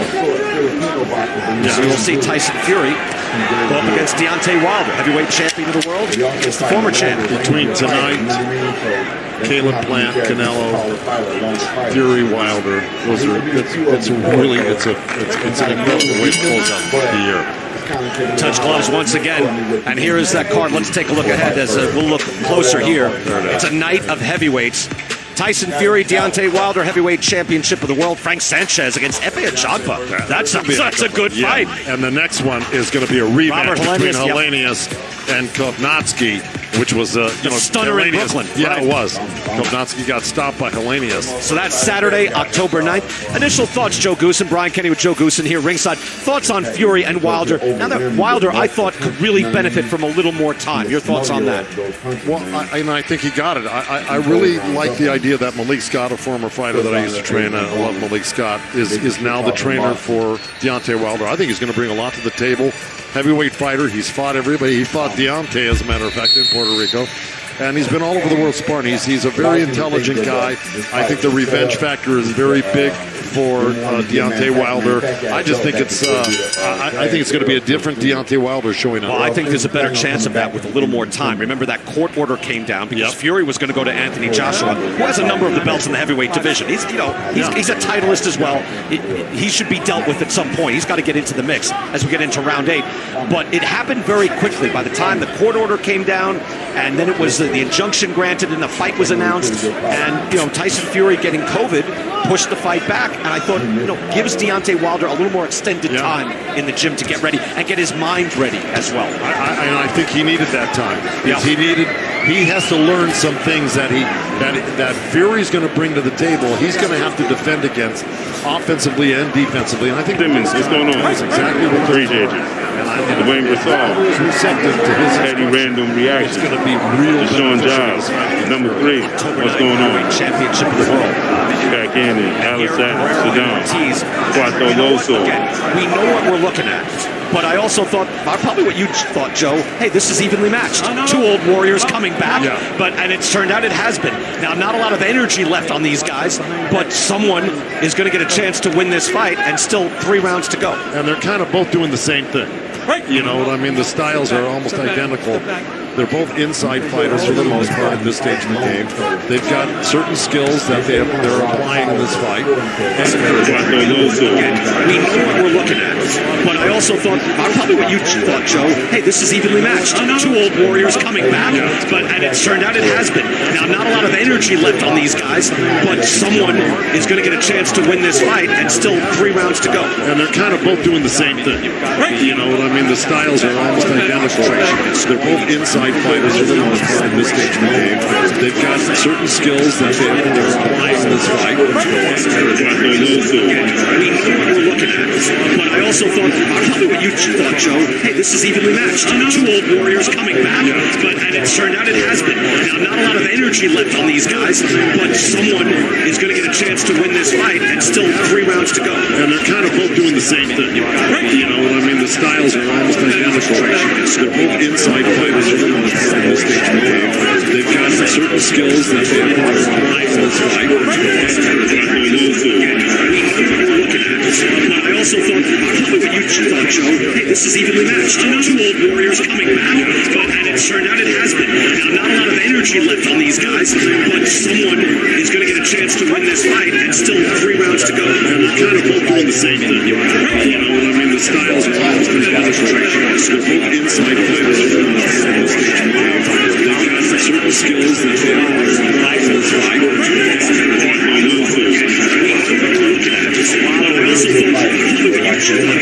This is evenly matched. 2 old warriors coming back, and it's turned out it has been. Not energy left on these guys, but someone is going to get a chance to win this fight, and still 3 rounds to go. And they're kind of both doing the same thing. The styles are almost identical. They're both inside fighters for the most part at this stage in the game. They've got certain skills that they're applying in this fight. This is evenly matched. 2 old warriors coming back, and it's turned out it has been. Not energy left on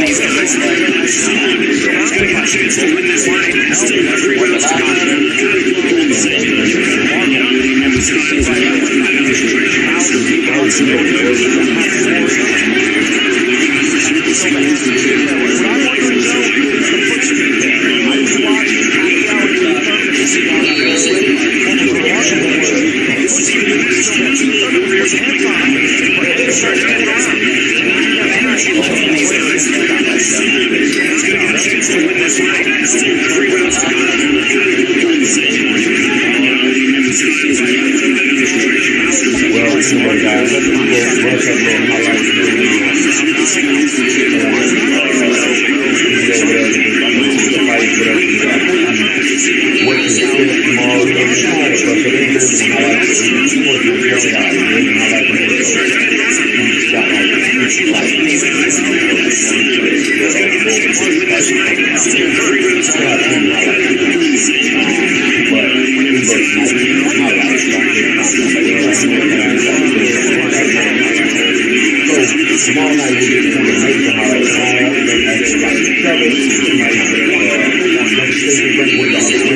The styles are almost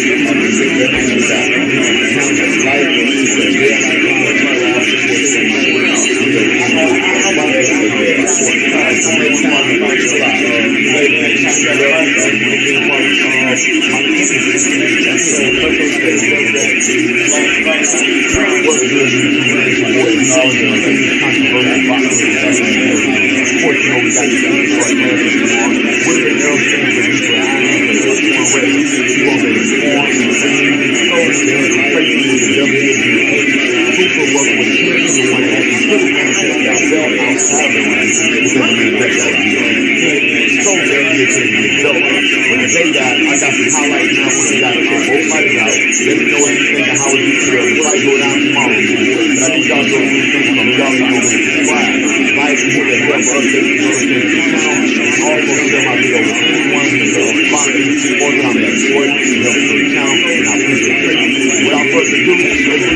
Fight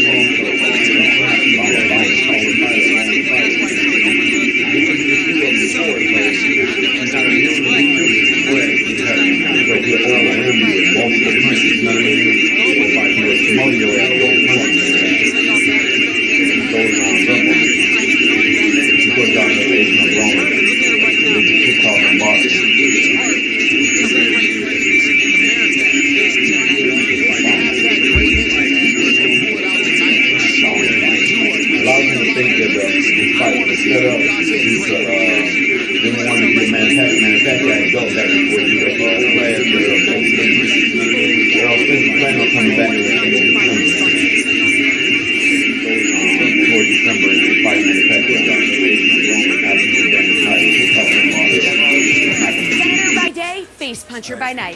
Manny Pacquiao will be anything but diplomatic in his bout against Yordenis Ugas.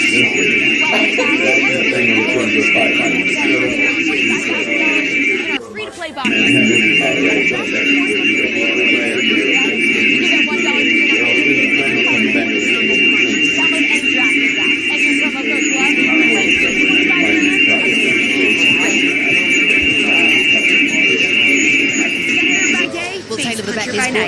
Manny Pacquiao will be anything but diplomatic in his bout against your...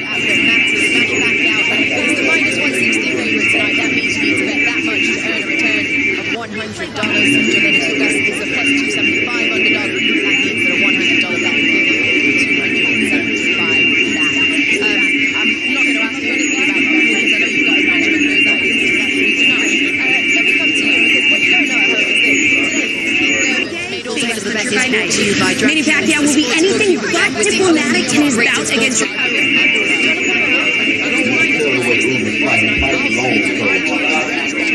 They say you don't have a lot of power, but according to the way it looks on here, it looks like you got enough to make a person knock you out. Everybody's facing Manny Pacquiao, of course, but he's still boxing, so you cannot underestimate no man when it comes to combat sport. Manny Pacquiao will be anything but diplomatic in his bout against your...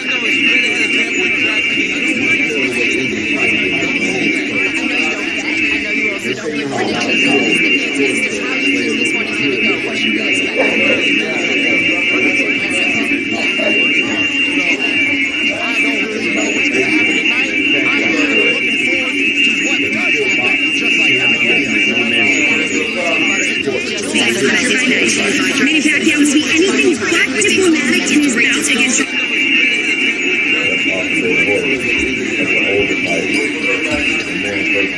Ladies and gentlemen, before we bring out our fighters for the main event of the evening, at this time we ask you to rise for the singing of the national anthems. First we present the national anthem of the Philippines, and to lead us from the Black-Eyed Peas family, please welcome the epic workers. Manny Pacquiao will be anything but diplomatic in his bout against your...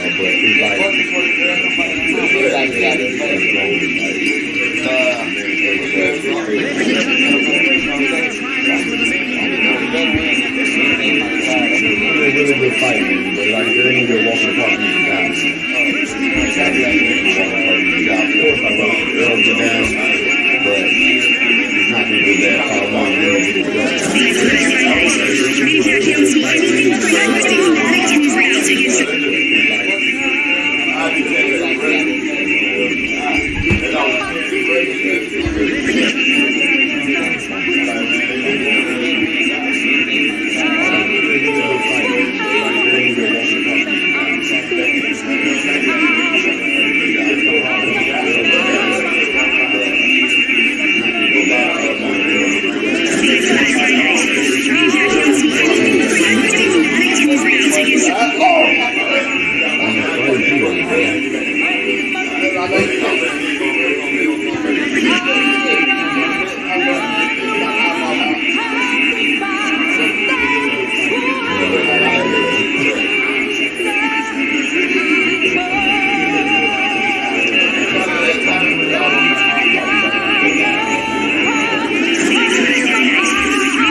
appreciate you guys following me. Like I say, being controversial. You already know. Tomorrow night we'll be the best thing you got. My channel is like, hit that bell icon, subscribe, support, share my video. Boxing will come back for you. Until next time, you later, man. You love you. That's right. That's my social statement. What's good, YouTube, man? Your boy, DC, controversial.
Manny Pacquiao is 42 years of age, 5'5", 146. He makes welterweight easily. Yordenis Ugas more of a full-size welterweight. He's 35 years old. He's been around a while, a full 5'9". He's got a height advantage, reach advantage a little shorter, 67 to 69 inches. Professional years in baseball, that's only what Nolan Ryan and Jim Cox, 27 years as a pro. This is professional boxing.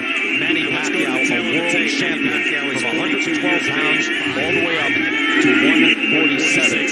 Full house at the T-Mobile Arena here in Las Vegas as we get ready for the main event. And the return of the icon, Manny Pacquiao. Reach advantage a little shorter, 67 to 69 inches. Professional years. Sean Porter joining us down here ringside. Brian Kennedy, Joe Gleason, and former welterweight champion Sean Porter. We have a moment here as we wait for Yordenis Ugas. Ugas getting ready to go and walk in. There he is on his way. Number 54 for his friend, the oldest Chapman closer for the New York Yankees. Ugas, a former amateur world champion, Olympic bronze medalist, and he found himself disillusioned in the pros, started to fall short of expectations. But he came back in 2016 and he's been fulfilling those early promises ever since, winning 11 of 12, that one loss, split decision loss, razor close to Sean Porter.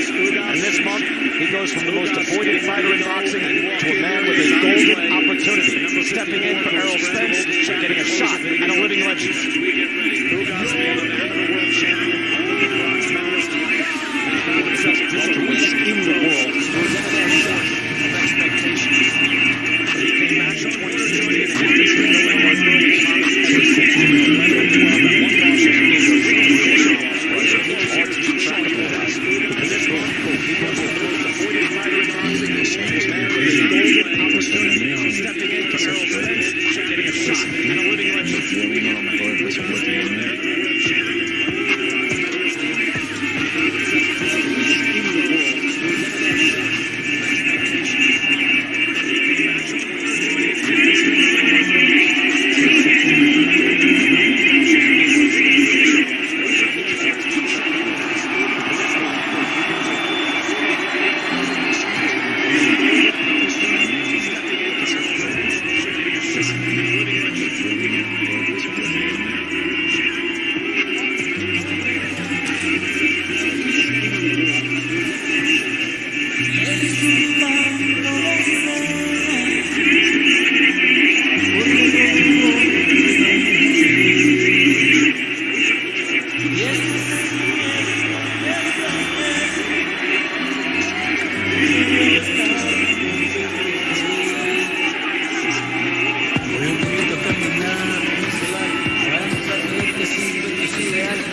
stratospheric rise in weight. A flyweight who would go to beat De La Hoya, Cotto, Margarito. Fighters who were or would be world champions from junior welterweight to middleweight. And I mean world champions, not guys with belts. 20 years ago, Pacquiao announced himself on the scene with the stirring destruction of the long-reigning world champion. Pacquiao came in on 10 days' notice with a chance and became one of the biggest fighters in history. A Filipino legend. We tried to find someone to put it in a proper perspective, and he did just that with the man himself, Larry Merchant. Manny Pacquiao is surely one of the greatest fighters of the modern era. He is one of a kind. I recall thinking, I don't know who this guy is. I never heard of him, but I'm going to see him again. You can't make up Manny smile. It was bigger than he is. It's a rare thing when you walk towards the ring. People sort of fell in love with him.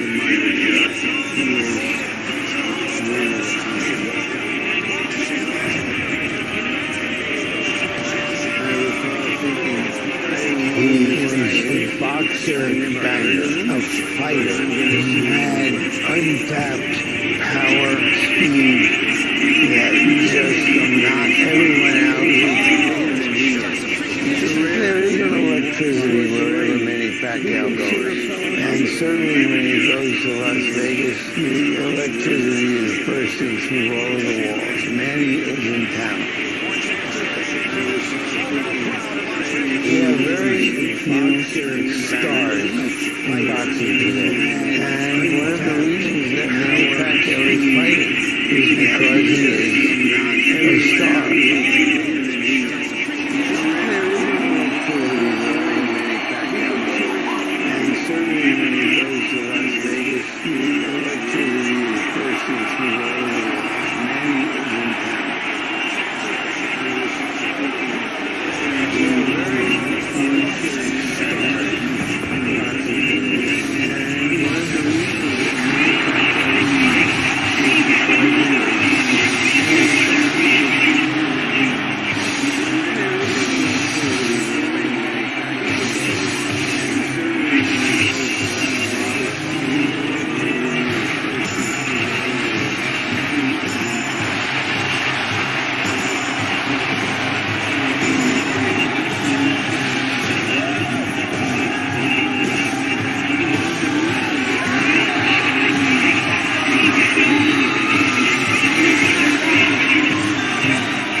Reflexively break into a smile when you see Manny Pacquiao come out and throw that energy and that love right out there as he gets ready to fight on at the age of 42. Brian Kenny ringside here with Joe Goosen, Sean Porter joining us as well. Sean, give me something you're looking for early in this fight. What are you expecting? What is important to you? It's important for Dennis Ugas to use the jab. Listen, we all know that the southpaw or the jab doesn't land that much. However, you use the jab to control your fighter. I tell you, just flexibly break into with the jab. And then on Manny's side, use the hand pass and that'll lead right out to success you've already had. You're right on time with that. You know exactly what we're talking about. And let me just tell you, that will listen, I give credit where credit's due. The bottom line is this, is Pacquiao has a way of upsetting any plans that you might have, and that's what he's planning on doing against Ugas. We'll see how it unfolds, though. Well, let's soak this in and relish this opportunity one more time at the very least. And go to the ring. And Jimmy Lennon Jr.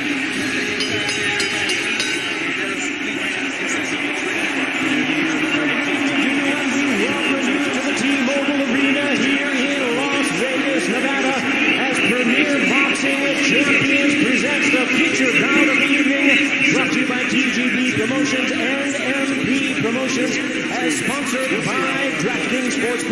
and with the only top-rated sportsbook app that matters. Along with the Air Force Reserve, start your adventure by going to afreserve.com and Cop Shop. Like Big Hits, Gerard Butler stars in Cop Shop Team Rated R, Odeon Theater, September 17th. Weekends on main event is sanctioned by the WBA President Gilberto Jesus Mendoza. Introducing to you our three judges scoring from ringside: Dave Moretti, Patricia Morse-German, and Steve Weisfeld. All right, fans, here we go with the bout you've all been waiting for. 12 rounds of boxing for the WBA Welterweight Championship of the World. And now, ladies and gentlemen in attendance and boxing fans joining us around the world, live from the T-Mobile Arena in Las Vegas, it's time for the main event of the evening. Introducing you first on my right, he is fighting out of the red corner, wearing white trunks with red trim, fighting out of Miami, Florida, by way of Santiago de Cuba, in Cuba. He weighed in at the welterweight limit of 147 pounds. His record stands at 26 wins, 4 losses, with 12 wins coming by way of knockout. Here is the 2008 Olympic bronze medalist, tonight making the first defense of his world title. Ladies and gentlemen, please welcome the current, reigning and defending WBA welterweight champion of the world, introducing 54 milagros, Yordenis.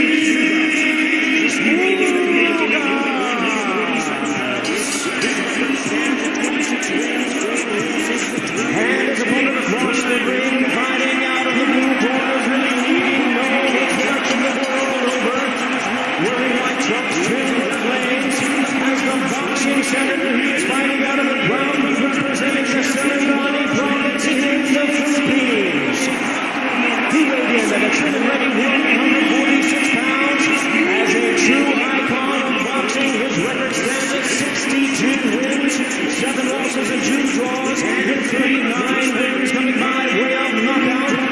Ladies and gentlemen, here is the 4-time welterweight world champion and boxing's legendary and only 8-division champion of the world, introducing the one and the only Manny Pacquiao.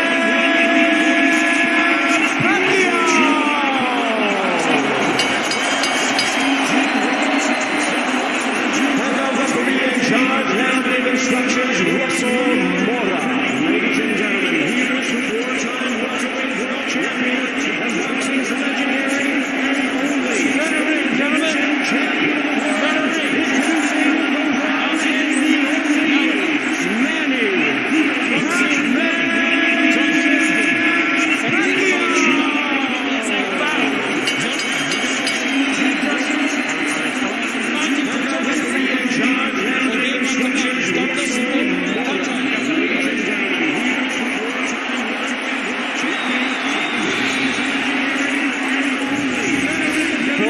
years old, 2 years removed from his last fight. His wife Chicky there, his family here. He's got a huge entourage, and even at this age of 42, we somehow expect him to defy time the way he's done the physical size.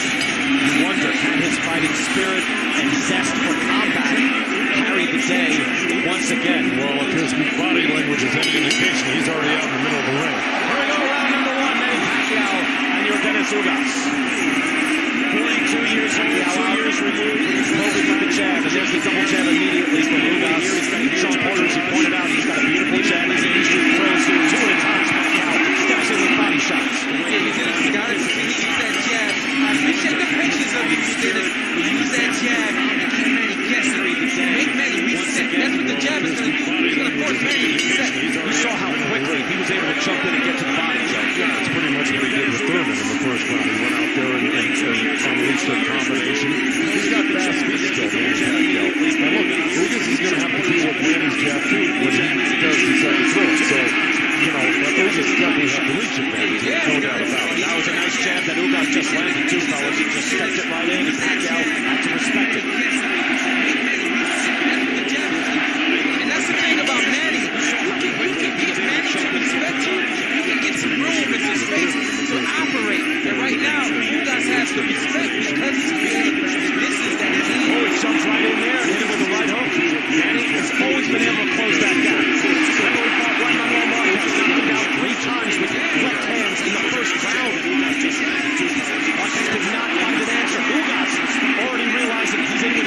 different guy. Hard right hand from Ugas. Manny landed a good right hook, and Ugas came back with a stiff jab himself. I mean, look at the fighting spirit from Pacquiao already. It's a very different fight against Keith Thurman. Thurman was the guy who was pressing. Pacquiao was very mobile. Here is Pacquiao showing the power early in this round one. Yeah, he knows he can't stay on the outside of that long reach of Ugas. I mean, wouldn't you agree with that, Sean? Yeah, no, he can't stand on the outside. And I think right now, a little too much posturing right now, imposing by Manny. I like to see Manny a little bit more of the in and out, but we got to appreciate the fact that he is 42, and he's got to pace himself a little bit more. And the fact that Ugas is smart enough to flip you on the way in if you make a mistake. So he's got to be a little bit cautious. I think he threw caution in the rim like 2 or 3 times so far in different sets. Manny has in this round. I got Ugas' attention as well. I mean, you can see Ugas would like to stand there and throw that long jab out, but he's getting touched by Pacquiao, and you can see the power. You have to respect the Pacquiao power. Pacquiao says bring that up, so does Russell Mora. Well, that's one thing that Ugas does well. If he blocks or turns on you, he'll come back and counter you with 2 body shots. Not just 1, 2. He throws him hard too, so he'll dig in. Yeah, throw a hard body shot. Against Pacquiao, though, as most fighters have found, it's just a different rhythm. It's a different equation. You see what I'm saying? Look, it's the jab. The jab is going to lead to success. He jumped in and he got pushed down. Obviously not knocked down at the end. Round number 1. And we will go to the corner of Manny Pacquiao with Freddie Roach.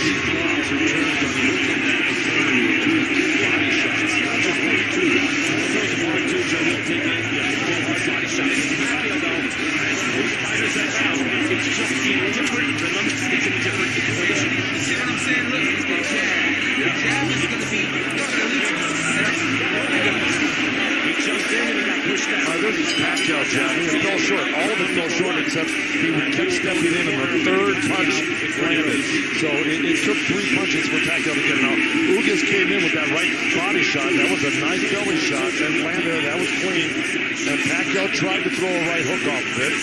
Now here we go. Here's Pacquiao throwing a decoy jab, left hand, and then again the 3rd punch is what landed. And here's where they got inside, and Ugas gave a good shoulder, and Pacquiao got the top and fell backwards.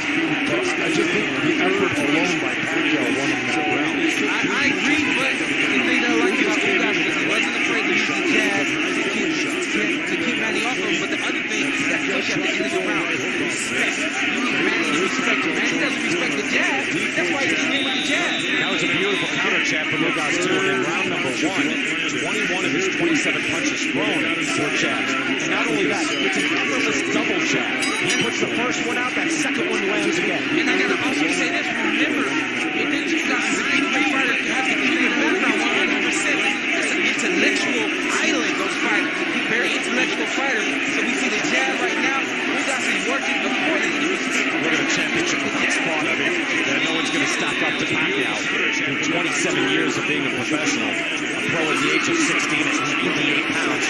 And I would say even in round 1, good jab by Pacquiao. Pacquiao is still the more menacing fighter, isn't he? When he jumps in with a combination, you know he means business.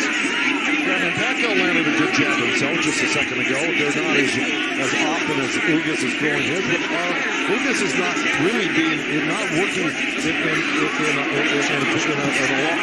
hard way. In other words, he's just throwing an occasional jab right now, and he's really holding back on some better power punches that he should be throwing.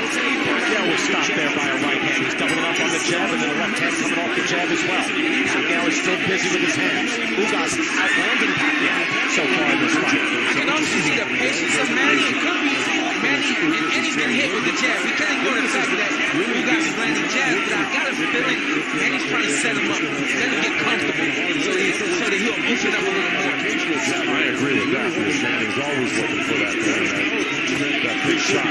But another thing Ugas is doing, Sean, and you know, most the conventional way to move against a southpaw is towards their jab side, but Ugas is moving towards the power shot, the power side of Manny Pacquiao, which is unusual. I encourage in the southpaws, but not many guys do that. Those numbers, by the way, are interesting. That Pacquiao is throwing a lot of jabs, but not landing. Ugas is much more accurate. 45 seconds to go here in round number 2. Pacquiao jumps in, tries to trade. Would love to get this as a firefight on the inside. Ugas has real power. Pacquiao has to respect that right hand coming up the middle. Yeah, and again, there it is. Pacquiao and Ugas both landing good uppercuts to the belly in that last exchange. One each. Very good round of boxing by Ugas. I like everything Ugas is around, the jab, the patience, that shell defense that he likes to use. And also timing Manny pretty well with the offense. Another jab by Ugas. Outlanded Manny Pacquiao through 2 rounds.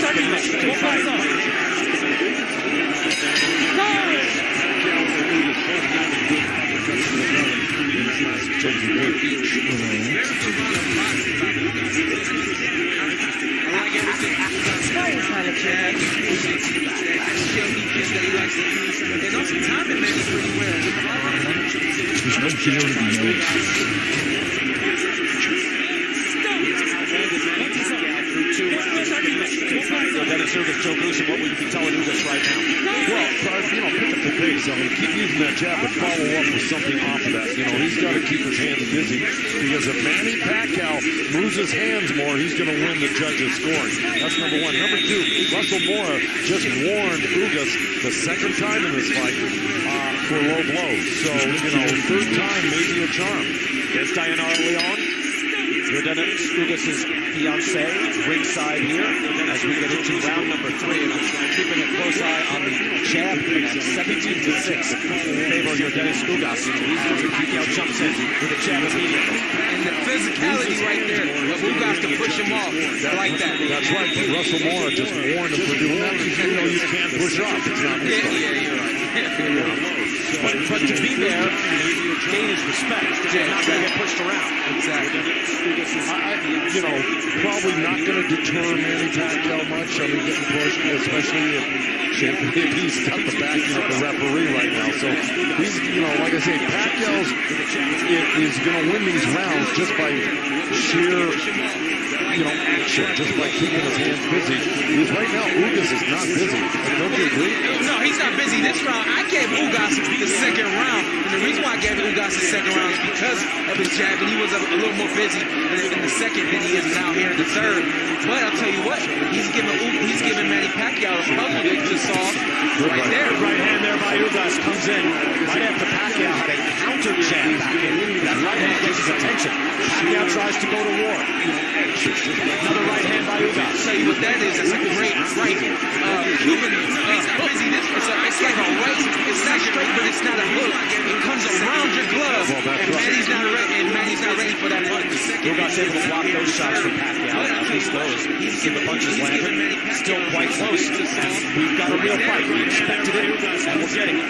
But see that right hand, that loose little looper right hand that he's throwing, it's only possible because he's edging on the right side, on Manny Pacquiao's left side. So he's got a nice little view there, and that's how he's landing it. Plus, he's trying to set up that straight right hand. He wants to give him a little taste around the corner and then come down the middle with it eventually. And guess what? Manny isn't using his feet. We can speak to him being 42, but he's got to start to use his legs. It gives Ugas a different look beyond those fast hands that he has. What's the look you're looking for? I'm looking for in and out. I'm looking for pivots.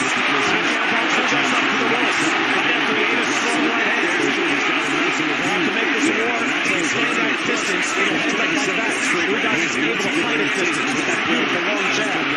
Here's what we knew when we fought Ugas. We knew that he wouldn't move his feet very well, and we knew that we would have a good chance of outboxing him. I moved a lot in that fight because I knew that Ugas didn't have the kind of feet that I have. Ugas doesn't have the feet that Manny has, but Manny's not using them right now. Pacquiao is not moving around the ring, you're right. Not mobile. Not mobile 2 years ago. You know what it looks like? They look right there. You know what it looks like to me? Looks to me like he just wants to pull his way right through to this. He's not interested in doing angles or anything else. He wants to go get him. He wanted a piece of Ugas there, no question about it. We're through 3 rounds in Las Vegas. I'd be interested to see what Larry Harvey has to say.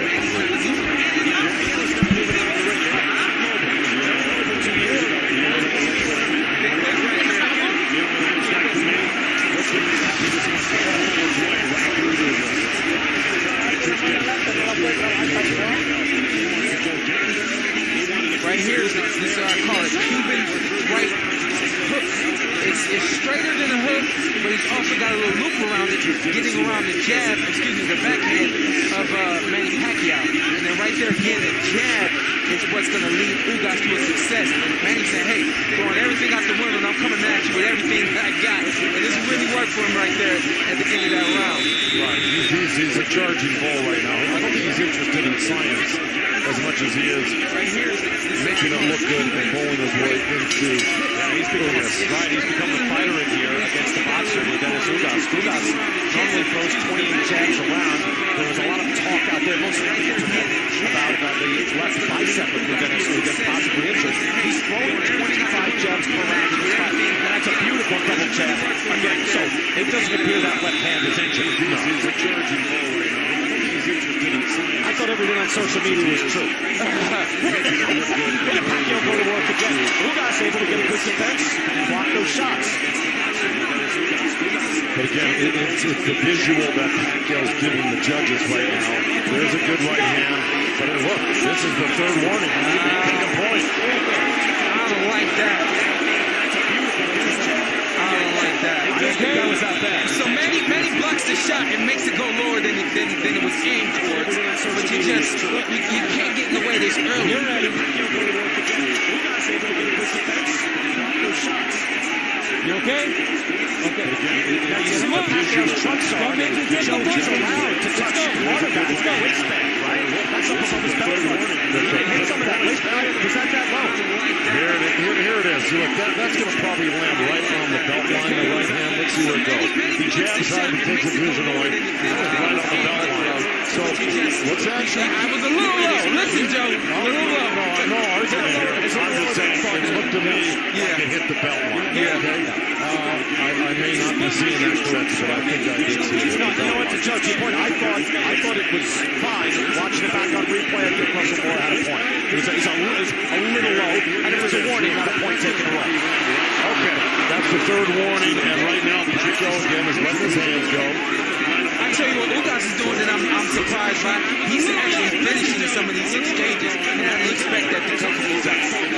You've got to get into the combat here by Pacquiao. Yeah. He's at the age of 42. Seems too wide to mix it up, and that's probably his best chance for victory tonight. Very much in the balance here against the game Yordenis Ugas. Ugas is holding his ground right now. Now he's looking to block and counter. He's a bullet because I got something back for you. Another belt shot, and Russell Moore didn't say anything there, although Manny just touched his belt like, hey, it's low again. Right hand over the top, partially blocked. Up the middle, Pacquiao tries the left hand. It's a good counter jab again. You see the power punches, Pacquiao outlanding Ugas. In jabs, however, it is 26-17 in favor of the Cuban fighter. And Manny can't time the jab. You see every time Manny gets hit with the jab, puts his hands down out of disgust and almost out of frustration because he can't time the jab right now. Wow, it's a beautiful jab by Pacquiao. It's three jabs by Pacquiao and a little turn and a little left hand. There's an answer. Ugas comes in the middle of the right hand. A little prior to Ugas said, yeah, you got me there. He was chopped with his own jab. Ugas has been fighting at a world-class level for a long time. Touch. Just slip from Ugas. Final seconds, round number 4. It has been spirited, action-packed so far.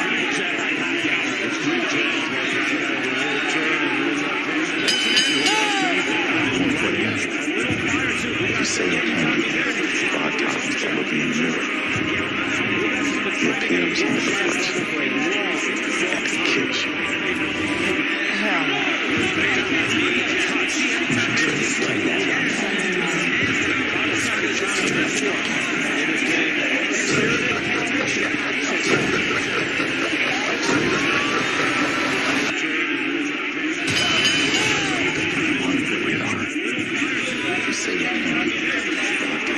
We got a little replay coming up here. Let's see what. Okay, here we go. We got Ugas countering the jab by Pacquiao. Then he throws another jab, backs up Pacquiao, and then shoots that right hand right into the belly. It was a nice setup. Very good move. right instead of looking at 2 to the top, and then 1 right down the middle. That was great boxing combination right there. Sean, how did you deal with the double jabs? And that is a long, effortless double jab that Ugas throws. I'm telling you, so what I felt was come out here, use your movement, use your speed, and control this fight, control the tempo. That's what I did. Manny does not have control right now, which is why I believe Manny is losing this fight. You used the wrench. Exactly. You did. Exactly. I don't know if Manny's losing this fight. I'm not too sure about that, Sean, because, you know, we're both looking at the same fight, but we may have a difference of opinion. I think it's a close fight. I think so too. Let's get a little indication of that. Go to Larry Hazard. Larry, how do you have the score so far? Well, guys, you're carrying on an interesting conversation, but I got Pacquiao here. 39-27. Look, Pacquiao has what we call judge appeal. He may not have the quick legs anymore, but he's got those fast hands. And nobody's really landing anything of great significance. So judges tend to score on volume, and that's what Pacquiao is doing. So I got him ahead, 39-26, 37.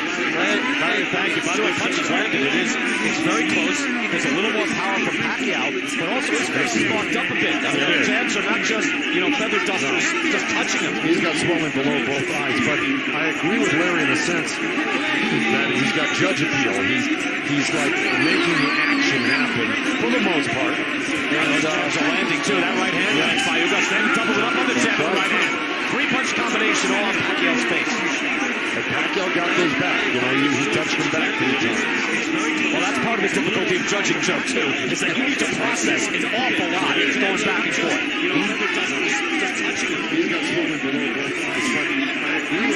Slows up just a bit. His favorite Ugas whacks with the right hand.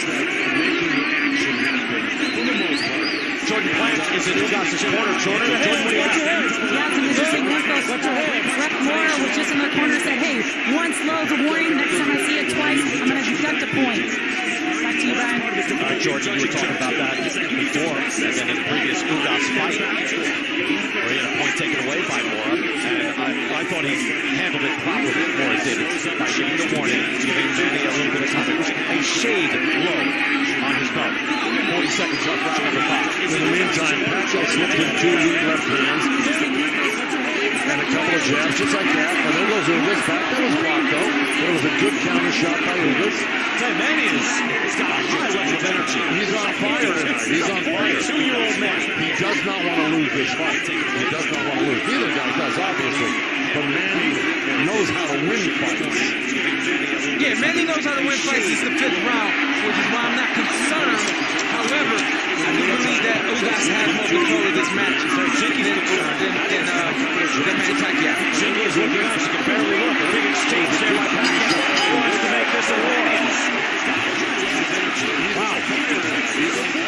He gives you your money's worth. No question. It's taking a long time to get that stool in the corner there. He's just sitting down now. 20 seconds have passed. However, I do believe that Ugas has more control of this match Here's some replay, Sean. I'll say Ugas. Look, we got a jab right here from Ugas. This is what's helping him win this fight. Right now, I feel like Ugas is controlling the fight. And then right here, after this exchange, look, boom, the counter immediately. Manny has not picked up the timing and the rhythm of Yordenis Ugas.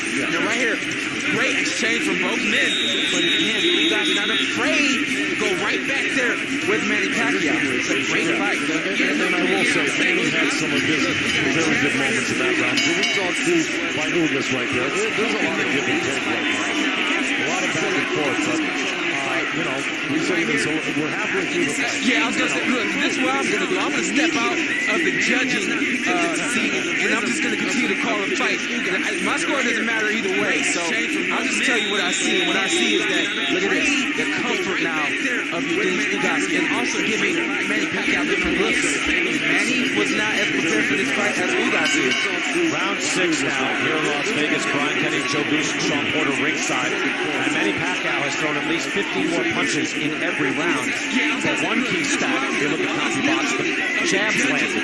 Ugas has the edge 33-23, and that jab and that double jab, a big difference. Off the jab, Ugas lands with the right hand. Pacquiao, though, with the energy. And to your point, Joe, that he's got energy. He's landing shots. Larry Hazard does that as well. There's raw aggression from Pacquiao making the fight. That right hand lands. It's a hook coming around the glove of Manny Pacquiao, but it lands because of the long reach and arms of Yordenis Ugas. You know what else? The jab is making the difference here. 82% of this fight is spent at distance, just as they are now. So Ugas gets a long look and gets to put out that long jab. He does, but he spends a lot of time looking. I mean, that's what I'm saying. He's active, but I think he could, to impress me more, I think he should be more active. Again, Manny's taking his time, but I like Manny's energy. But again, Ugas is coming on with him. I'll tell you what I like about Ugas, Joe. I like the fact that Ugas is giving different looks. You see that right there? That's the shell defense. And then sometimes he pulls straight back. And then sometimes he's willing to stay right there, just like that, and counter. It's giving Manny, it's a puzzle. And Manny has not solved the puzzle. Pacquiao able to land an uppercut just before, but then took that punch right hand once again. The punches landed very close. Right hand again, partially blocked by Pacquiao. He's a man in a real fight. He's not an Errol Spence, #1 welterweight in the world, but eagerly took on the challenge of Yordenis Ugas, who he knows is for real. And I gotta wonder, with Manny being the pros, now we're in the middle of this fight. Is he gonna flip a switch and do something a little different? I'm wondering if I'm gonna see that. I feel like it needs to happen. I think if he starts backing up and trying to box, it'll be worse for him, to tell you the truth. I think it'll give Ugas a lot more incentive to do what he's doing. I think that's what he should be doing more. Meeting the challenge of Ugas coming in at him and impressing the judges, trying to get his shots off. Trying to make him throw his hands. Ugas has got to throw. He stays in that defensive shell. He's jabbing just like that. He's going to be able to keep him at distance. Land that right hand. He lands his right hand there as well. Pacquiao checks back in. We are halfway through this fight. Let's go upstairs. Kate Abdo and Keith Furman. Obviously, the last man to fight Manny Pacquiao before this fight back in 2019. Manny's fighting a different fight this time around. He's fighting a different fight, but he's definitely fighting a different fighter. So Ugas is standing right there. He's utilizing that jab. But he's fighting with those spurs and those flurries. And that's the hard part about fighting Pacquiao. Because those flurries, he gets so much credit from the judges. And of course, Ugas is doing good with the jab. The jab's not going to win these fights. If Ugas truly wants to win this fight, he needs to keep letting that straight right hand go. He needs to keep not being worried and trying to touch the body a little bit. Obviously, keep up. He's about to get deducted a point if he keeps going low blows. But he needs to let the right hand go. He needs to throw power punches. That's one thing that Manny Pacquiao doesn't hesitate on. Hey, thank you very much. I don't know, that jab would be landing. That can win rounds. It's been close here, and we don't know how the judges will have it. They have top flight judges for this fight. Dave Moretti, Steve Weistow, considered the best in the business. Patricia Morse-Jarman. And you see the jabs landed. Ugas with the big edge, 37-26. Good jab there by Pacquiao. But he's got to make this a firefight in order to gain some momentum and drive Ugas back. The more it's a set piece, Joe, I think it's more favors Ugas. Yeah, look, I liked what Keith said. I'm more in concordance with that. Basically, that Pacquiao is he throws those flurries, he makes it look good. I think I said it to Sean earlier that Ugas has got to start throwing that right hand or more power punches. And so, there's a lot to be said on both opinions here. But regardless, it's a very competitive fight. I don't think anyone's running away with it. No question. Flurry there by Pacquiao. Most of those shots blocked. Ugas was able to land that right hand. As he throws a plants and throws a vicious combination toward Pacquiao. He's not just boxing, moving, and keeping him at bay. He's standing in and trading with Pacquiao. Well, yeah, look, he's got great skills. Sean said it. The Cubans are taught very well.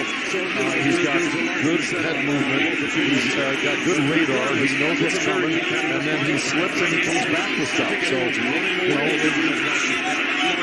it's the type of fight that he's capable of fighting and doing well with. Pacquiao with some scoring shots there. Look, it comes down to scoring. How often you land a shot, and then what damage are you incurring under the fighter? Those shots are landing from Ugas. Look at that right there. Ugas is picking moments to let go of his hands.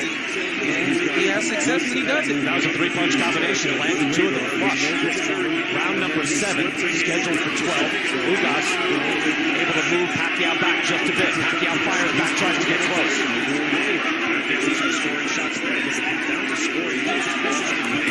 at that. Double jab up in the right hand from Ugas. That's what I expect of Ugas. If he wants to win this fight, I would like to see him do that.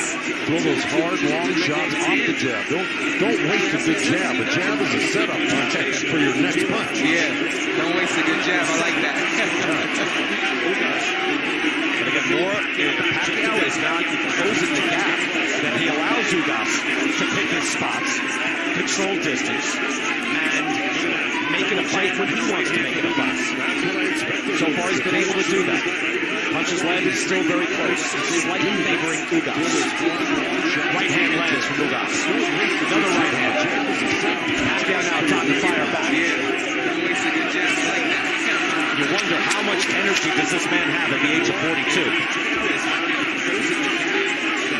Can he pick up the pace? Can he slip it into another gear at his age? Ugas says, I'm right here. I'm right here. A lot of jabs in this fight, mostly from Ugas here, Joe. Hey, listen, I'm a fan of the jab. I say I'm nothing without my jab. Look at the long jab of Yordenis Ugas. I know Keith said you can't win the fight with just the jab. However, Joe, I feel like the jab is setting it up for Yordenis. Well, I don't think any of us disagree about the jab, but I think you do agree. You utilize the jab to do what should come next. Yeah, I thought it was coming right there. You're right. The double jab sets up the right hand. Don't waste the good jab. I love it, Joe. Hey, listen, I'm a fan of the jab. I say I'm nothing without my jab. Trying to convince you that is not winning this fight. Keith said you can't win the fight with just the jab. However, Joe, I feel like the jab is setting it up for he's calling out Joe, and he's calling out BK. He ain't calling out Sean. Yeah, Bay. Wait, they're trying to convince me that Ugas is not winning this fight? Bay is I'm saying Ugas is winning this fight. He's calling out you, Joe. How do you know that? I don't know that. I'm not you. Oh, because Dame is my guy. And I know he would Hold on, let me have my cousin call. Hey, listen.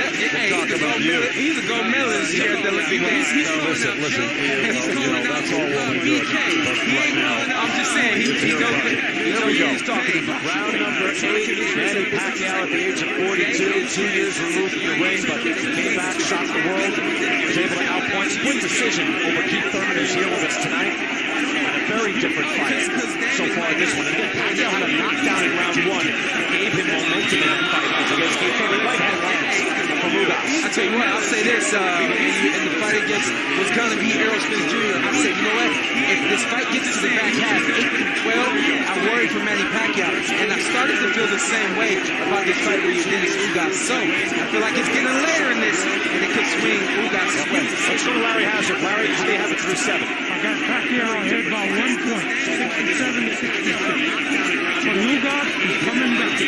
So far in this round, I got Ugas ahead right now. I'll tell you what, I'll say this. Let's see how this round is going. Right now, I got Pacquiao ahead by 1 point, 67-66. yeah, no, thank you. He is coming back. But now, coming back again, I think he's been in it the whole time. Was Larry included in on the bench? Okay, so then whoever felt like Manny Pacquiao was controlling this fight in not control. Nobody said that word. What we said was I know that right hand is trouble. I know that. At the beginning of the fight, Pacquiao was throwing the combinations, and Ugas was much more passive than he is now. Second half of the fight, he's turning it on. He's throwing the hard shots behind the jab. Nobody's going to deny that. He's fighting more. That right hand into the body as well. Coming back again, throwing that jab up and landed that right hand. Yeah, it comes down to scoring shots, and these are competitive rounds. There's no question about that. Ugas is cut a bit as well. That's why they had Mike Rodriguez in the corner in between that Gonzalez was out, and Rodriguez stopped the bleeding on that cut. There you go, little cut right over the right eye. It's not much, and then they start to exchange. 30 seconds to go here in round number 8. Well, way to go. Here's the adjustment for Manny Pacquiao. This is your combination. If you do that right there.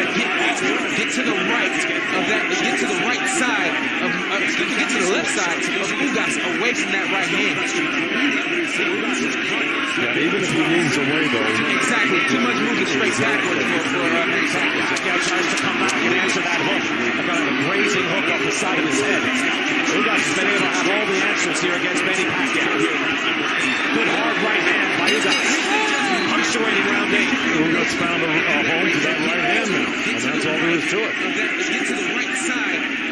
And Jiggy, barely watched, looks up, concerned for her husband. There's that right hand. Look, because when the right hand comes, it's normally coming straight.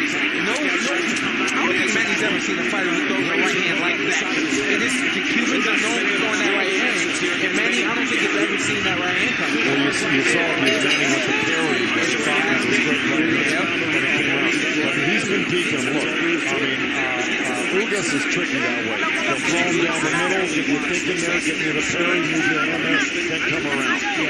Ugas has been able to land 60% of his power shots. That is increasing now. And again, Russell Moore is warning Ugas again. Look at the guys Ugas has beat, by the way, since that 2-year layoff. Wally with Jamal James, Ray Robinson, Thomas Delorme, Omar Figueroa, Mike Dallas Jr., Ivo Ramos. Inexplicably a split decision. And I apologize. That was Stitch Duran working on the cut. There's a clash there for a moment, so they both stopped and touched gloves to re-engage. You see power punches landed in favor of Manny Pacquiao, 65 to 59. It is close. The jabs connected, still in favor of Ugas, 45 to 32. That's not how you score the fight, but it gives you an indication of who's landing what. Round number 9 again, scheduled for the championship 12. And Manny Pacquiao once again being put to the test. That's what you have. That's what happens when you fight the top fighters. And Ugas is one of the top fighters in the world. Don't push me out. You wonder how much is left in the tank of Manny Pacquiao. The face is marked up a bit. The energy level a bit on the way. Yeah, the last 3 rounds, Ugas really has turned up the heat. And this is why I believe he's won those rounds, because I'm going to give credit where I think credit is due. He's doing a lot of the fighting now. He's being busy, and he's frustrating Pacquiao. Pacquiao's having a hard time landing a clean shot. I'll tell you the truth, even if he's busy at times, he cannot land a clean shot where I think Ugas is now. Well, Manny finally keeping that left hand at home, right there to block that right hand. And also, I feel like Manny's energy's up a little bit this round, and he's changing the rhythm a little bit this round. I guarantee he's been warned in the corner. Look, you're falling behind. You're going to lose this fight if you don't win these next few rounds. We're in the 9th round right now. You know, again, it's a 42-year-old man. You see Pacquiao has been able to, he can go through a wall through his whole career. But can he do it again and again? It is difficult. If he didn't build a points lead early, it's going to be tough to come back. Again, that said, punches landed still very close. We don't know how the judges will have it. Well, I felt like that was what he did against Keith Thurman. I felt like he controlled the first half of the fight, maybe a little more than that, and then Keith came on late at the end. In this case, Manny's got to keep his foot on the gas pedal, or he will continue to fall behind. Ugas with the combination. And not only that, it keeps Pacquiao back. Pacquiao tries to throw his hands around. Those shots are blocked. Ugas comes back. Again, Ugas able to keep it re-engage where they're able to fight from distance. Box the way he wants to box. That's a beautiful counter off the Manny's right hand. Ugas comes back to that right to left uppercut to the belly. It's a right hook right there to the body by Manny Pacquiao. But that's a counter punching by Ugas. You know, he's capable of that. There he is, switching up the right hand. Look, there's no doubt he's having a much better second half of this fight. Ugas has been able to fight from the pocket, step back, and have Pacquiao stand right in front of him. And he could be winning all these rounds.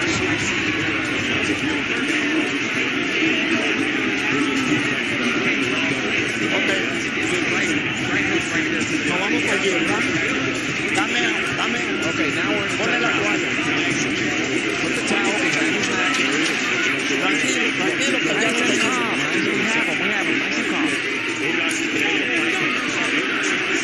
Yordenis, la amenaza hace falta que te imponga. What you need to do is impose yourself here in this fight now. Remember, you can do whatever you want in this fight. Take advantage of everything here. This is yours.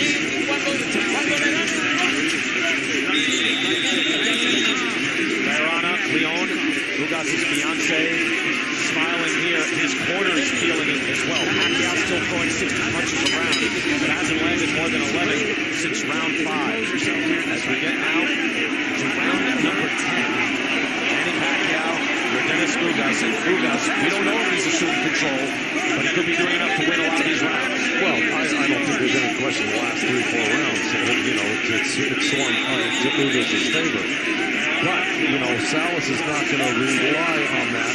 He told him that you've got to assert yourself. And in other words, don't leave any doubt as to who's winning these rounds. Because we are in the 10th round right now. So. And Pacquiao famously has fantastic engine. But again, he's older now. He's 42. I like the coaching right there from Silence. Exchange now. Maybe this is Pacquiao's chance. Taking a fight. Ugas very strong though on the inside. I like the coaching. Like Silence says, you got to impose yourself. Don't leave it. Take everything that is there. He loves to go. You can do anything you want. I love that coach. I agree with it all. Good hard right hand by Ugas. Right off the jab too. Put it up as a blinder. Comes down with the hammer. Pacquiao begins to slow now. Still obviously dangerous in exchanges. Ugas very strong now. Tries with the jab. Some of those shots blocked. Silence says you got to impose yourself. Don't leave it. Take everything that is there. He needs to go. Doubling up on the jab. Ugas again follows with the right hand. Manny keeping that left hand at home. Quite a few rounds went by with Manny getting caught with a clean right hand by Ugas, but now he's keeping that left hand at home. Ugas landed a right hand to the body. Pacquiao able to land and come in with the right hand. But coming up way short with that left hand. That's the problem. He's coming up short this round with 3 out of the 4 punches he's throwing. And usually that left hand, Joe, that's the one that caught Keith Thurman, knocks him down, and the one that drilled the left hand. That's the power shot. Wow. Ugas landing now, sending his sweat flying. Long arms, tall, and a very clever fighter. That's what he's got in front of him. Exactly. I saw 3 looks from Yordenis Ugas in this fight. Moments where he did that right there, he took control. Moments where he let Manny throw and he blocked. And then also moments where he would step back like that. And then there's one more where he'll stay in exchange. Manny hasn't been able to find the range in the distance because of that. Those different looks, those different ways of defending Manny Pacquiao's punches has kept Manny guessing virtually his entire fight. As the pace slows, Ugas able to take the air out of the ball on Pacquiao. Took hard right hand off the jab again. He's landing clean shots. Pacquiao in the lane his jab. He knows he's going to have to pass the He'll stay in exchange. round 10. All right, here we go. Manny hasn't been able to find the range. We got a couple of replays. This is the part where they both went at it, and Pacquiao landed hard, and Ugas landed hard. There was a short right hook by Pacquiao. That was about it. That was a total miss by Pacquiao with both hands going. Here's Ugas, flush right down the straight, right down the middle of the jab. He's going to hook right around that hand again for about the 15th time this fight. And here's Ugas, back to the jab, double jab. Straight right hand, grazed off his Pacquiao, grazed off his arm, grazed by his face. And then here's Ugas again. He's having a good second half of the fight. Manny turned to right out that right hook. The left hook never came.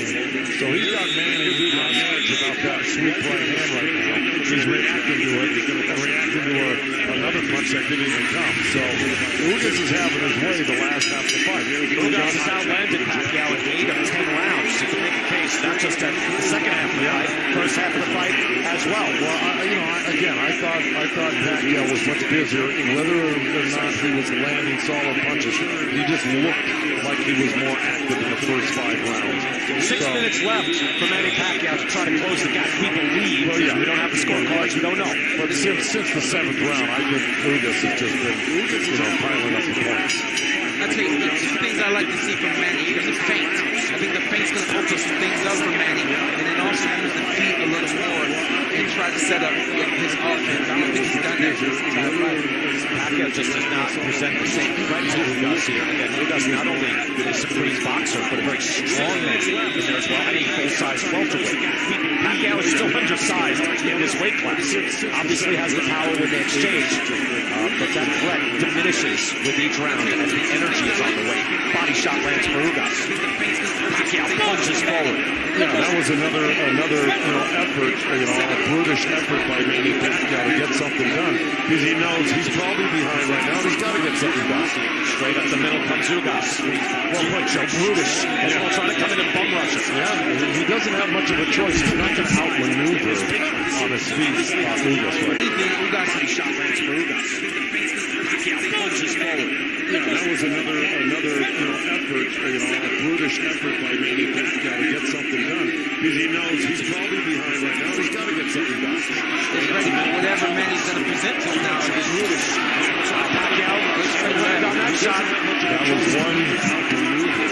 Wow, cupping right hand to the side of the ear. Pacquiao's got his hand up good there, though.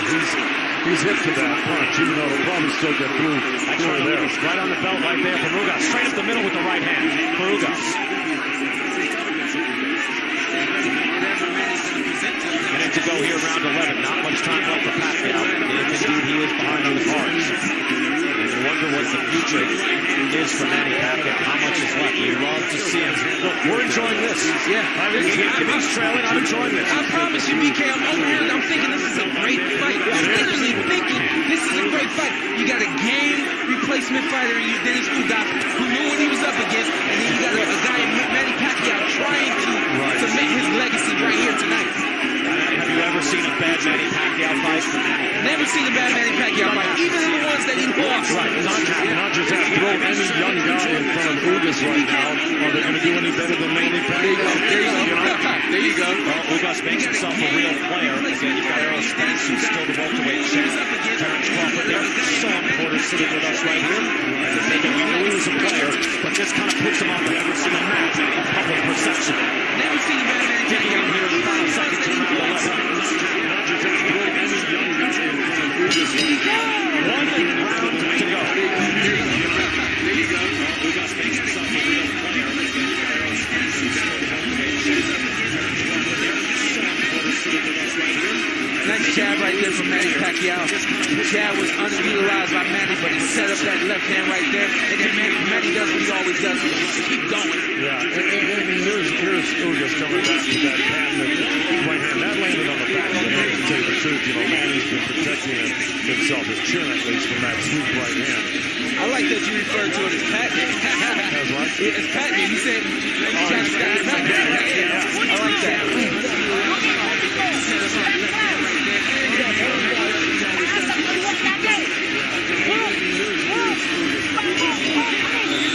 Fans were approaching the 12th and final round of this bout with Jim Oliver and the silver chain. This is round 12. Long career, Sean. Yeah? It's final round. Hey, let's enjoy it. I don't like the fact that you announced that right now. Yes, it has been about and it ain't over yet. No, that's cool, but just that corner work. Because they know what's happening here. Yordenis Ugas, you see there right there. 3-0 is a late sub. Fought and beat both Jamal James and Thomas DeVorme on short notice. He got this fight with 11 days notice, but he was on the card. So he was training, he was getting ready for Fabian Maidana. He was training, he was getting ready. Suddenly he had a chance to take on Pacquiao instead. So he was ready to go, and here we go, final 2.5 minutes of this fight. I tell you what, shame on me for not saying this until right now. I just noticed this now. And also shame on Manny. I don't think I've ever seen Manny really use head movement, but the head movement to get out of the way with that right hand, and then he was able to return shots. Manny never tried to use head movement to get out of the way of that right hand. Yeah, for most of his career, Sean, that head was moving constantly, so it's just very different now. And his feet were not moving in this fight. He just got rocked by a right hand. Look, he's not devastated or hurt, but he got knocked sideways on his feet. 2 minutes to go. Pacquiao come up with a miracle. And he's waiting on the right hand. Manny's got to control. He's got to take it low to get out of the way of that right hand. And look, think it's fair to say Manny needs a knockout. I would say so. Unless there's something that we're missing on the scorecard. Joe, frequently, we're missing something that's on the scorecard. Clearly, we've seen it. We've seen straight. Look, we've seen things that Ugas again, got a split decision against Abel Ramos. Made no sense whatsoever. No. So, look, weird things can happen. I think we've seen the ebb and flow of this fight. And it seems like Ugas has been in control and took control in this fight. Right hand again by Ugas, partially blocked. Yeah, Ugas has found a home for that. If nothing else, that has stopped Manny from doing anything in reply. That right hand is throwing him off balance. It's making him really cover up. He's landing there. He's found a home court. You know, and it's not just me either. We've seen a lot of winners early on. I don't want to make it seem just like that, but we realize this is a 42-year-old man who is, you know, a junior, you know, featherweight champion. He's a smaller fighter. This isn't Big George Foreman at 45. I tell you what, even with 40 seconds left, Manny still wants this win. He wants this fight. I think if Manny can get a knockout right now, he'll go for it. Oh, yeah. 30 seconds, hard body shot by Ugas. Pacquiao's last stand, possibly. Manny landed a good right hook, left hand, and another left hand right there. They know what's at stake. Ugas is why as well. He's been on the world stage a long time. Got the opportunity of a lifetime with Spence to bow out. Look at this. 10 seconds. Fans standing on their feet. What's left for Pacquiao?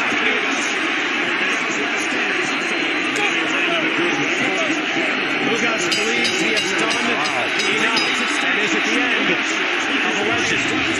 This could be a huge upset. Of course, you know, those Vegas books, they have Pacquiao a huge favorite. Yeah, the winner is a live dog. Ugas is a tall order. You know that when you watch him fight. And let's give credit to a trainer, Ismael Salas, who he's been really, you know, on fire with. Probably 12-1 at this point. Yeah, I would say so. Who gave him the only loss? Was it? Who gave him the loss? Oh, was that me? Oh, yeah, that was you. Sean Porter. No, but that goes to tell you. Sean, you got, look, and now Ugas goes over to the corner of silver scratch. Yeah. You got the win over that. And look at the record of the show here. Wow. Let's go to Larry Hazard's scorecard and just see what Larry had, especially again early on. He was leading with Manny Pacquiao, and that switched as of round 6. Pacquiao took round 9, but that's it the second half. And yet, he's kind of reasonably close, 115 to 113. So if Larry Hazard has it like that, you would think a judge could reasonably have it somewhere near there. So this is not out of the question.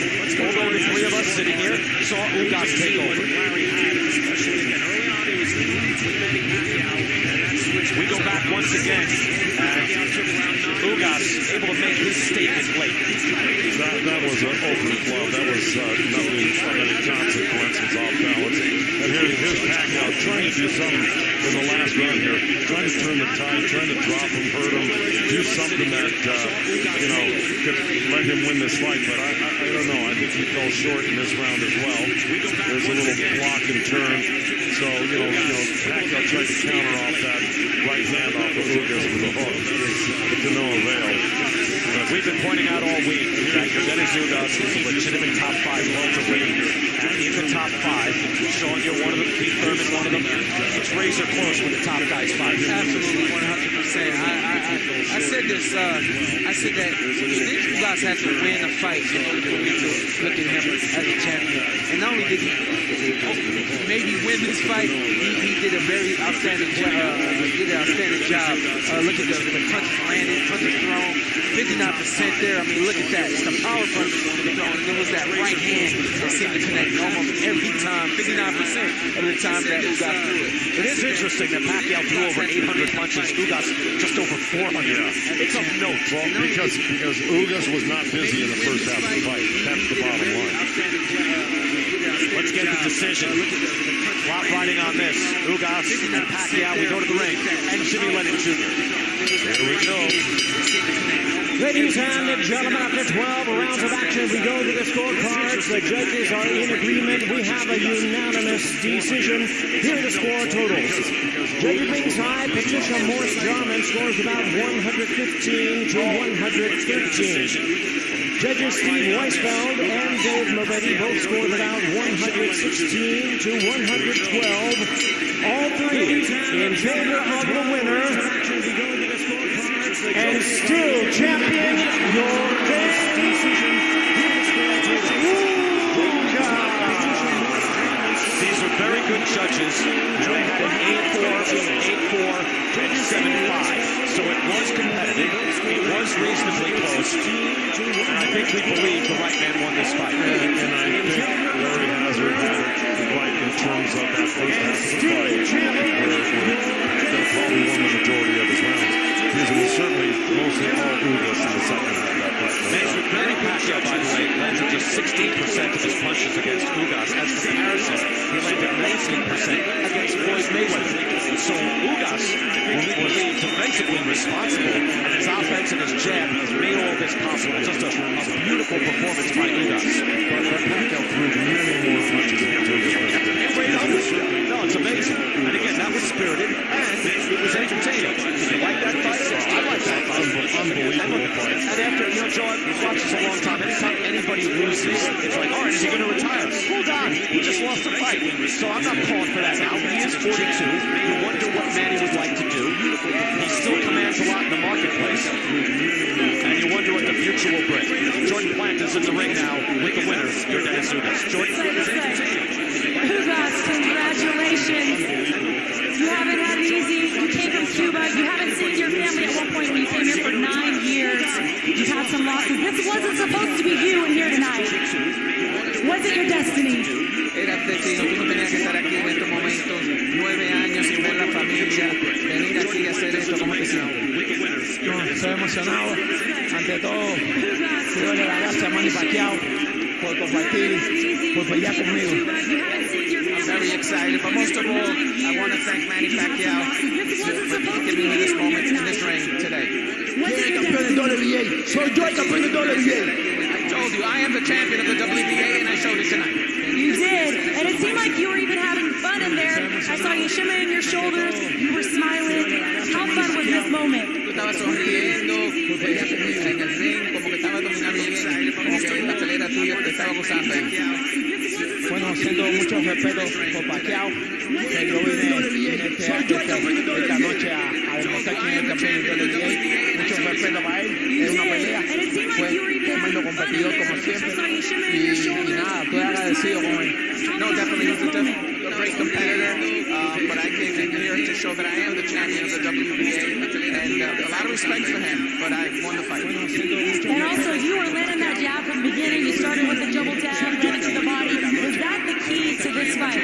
La llave de esta pelea fue el jab, el doble jab que demostraste esta noche. Sí, tenía una buena mano adelante. La trabajé bien, traté de hacerle caso a mi esquina. Tuvimos solo 2 semanas para entrenar, pero hice el trabajo, gracias a Dios. That was the lead punch, that double jab. You only have 2 weeks of training, but I listened to my corner, and it all worked out. Yes, and Pacquiao was adamant that you didn't earn this belt because you were elevated to champion in January, but I think you've earned it now. So what do you want to do next? Who's next? Bueno, te elevaron como campeón en el mes de enero y decían el lado de Pacquiao que tú no eres campeón real. Ahora, ¿qué quiere hacer Yordenis Ugas próximamente? Bueno, yo pienso que voy en el camino que estaba, a unificarme. Ya le gané al que todo el mundo decía que era un campeón. Ahora soy campeón, a unificarme. Now the plan is to unify the title in welterweight. Everybody said that he was the champion. Now they know who the real champion is. So does that mean Errol Spence? Eso quiere decir que Errol Spence está próximamente. El siguiente en la lista debe ser, pero estoy pensando porque se recupere.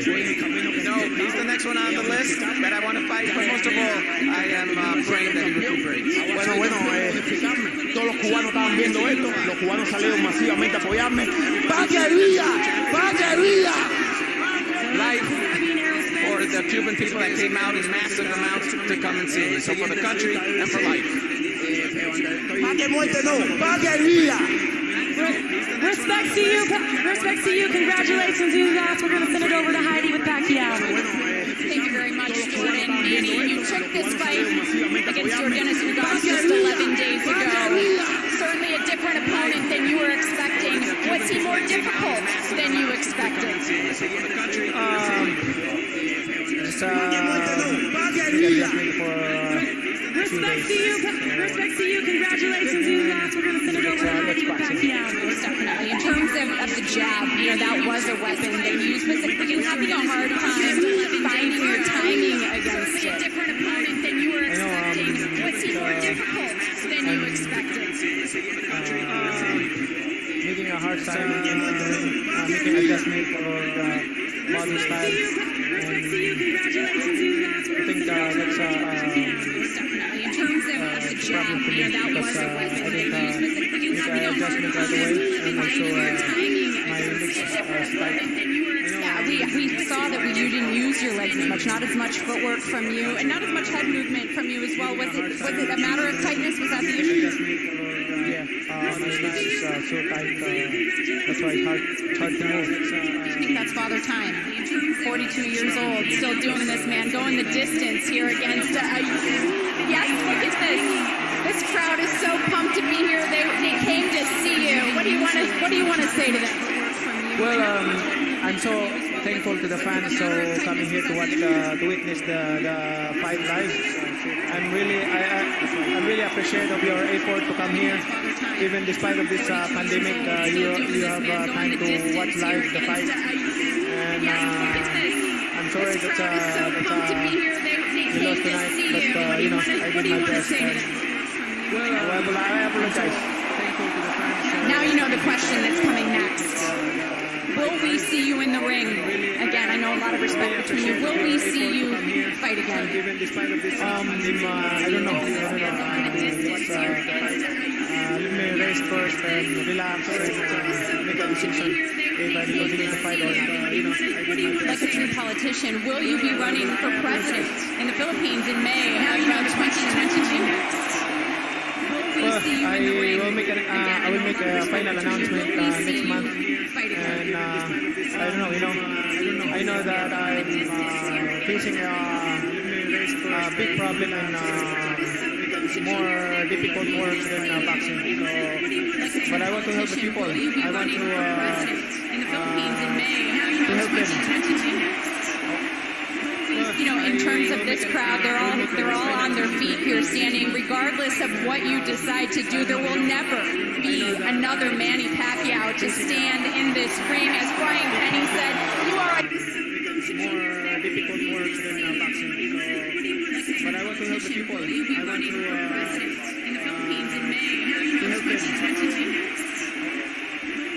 In terms of this crowd, they're all on their feet here standing. Regardless of what you decide to do, there will never be another Manny Pacquiao to stand in this ring. As Brian Penny said, you are a more difficult work than boxing.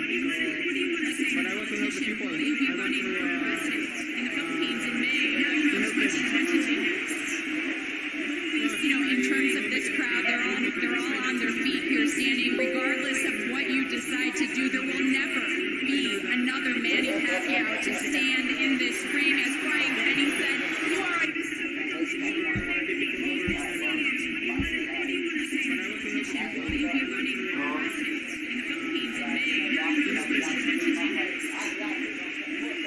in terms of this crowd, they're all on their feet here standing. Regardless of what you decide to do, there will never be another Manny Pacquiao to stand in this ring. As Brian Penny said, you are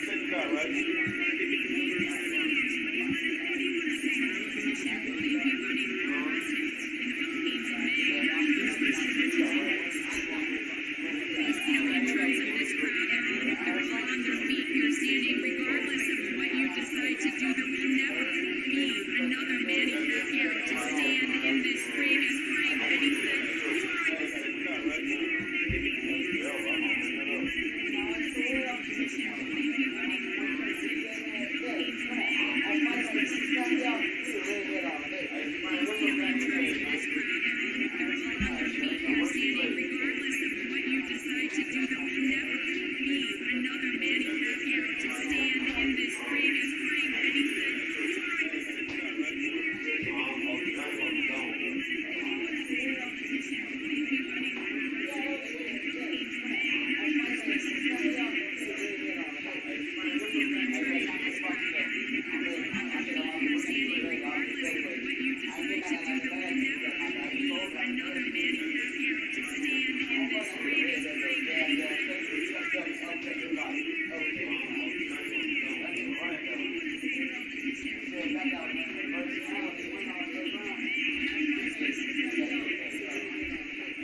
And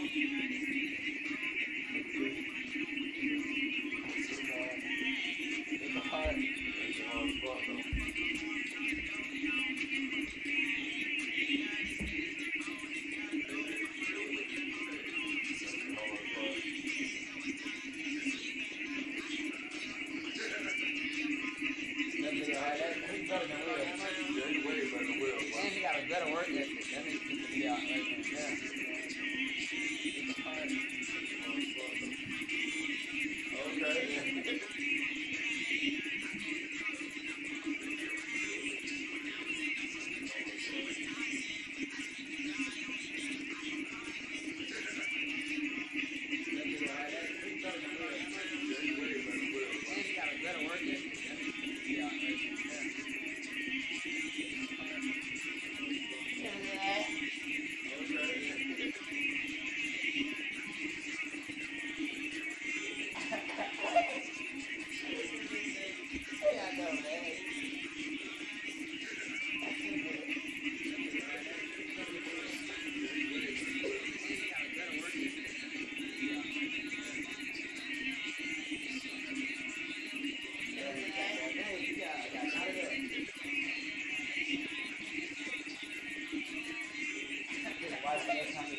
My fight, I ain't never been broke now. That bitch still look just good. That fight ain't never broke. I just wanted to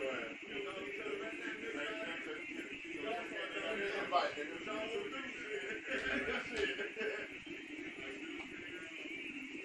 Listen, man, listen. I got a thing called Twitch, buddy. I got a thing called Twitch. I've been broadcasting that shit in front of everybody. Everybody in house watching what's going on. It's called Twitch, buddy. Don't get twisted. It's good.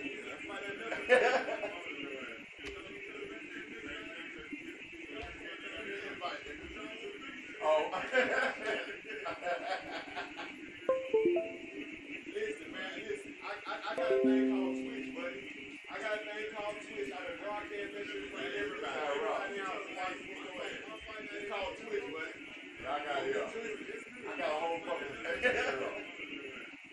I got a whole fucking station set up in this bitch. Alright, this shit that. Oh. Alright, listen, what am I told that? I got a thing called Twitch, buddy. Hey, wrong that. Get online, nigga. I'll get the camera around that like you. I'm gonna do just like that right now. I got it. And I'm gonna take it up. I got a whole fucking mine already ready, nigga. You tripping. My shit ready. Alright, listen, what am I told that? God damn, man. Hey, bro, get online, nigga. I'll get the camera around that like you. I'm gonna do just like that right now. I got it. And I'm gonna take it up. Mine already ready, nigga. You tripping. My shit ready. Hey, so what else you making, man? Alright, listen, what am I told that? God damn, man. Hey, bro, get online. That's not that. Go, hold on, I got it. Just like that right now. Hold on. Mine already ready, nigga. You tripping. My shit ready. Hey, so what else you making, man?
Man, we got a long ass time, boy.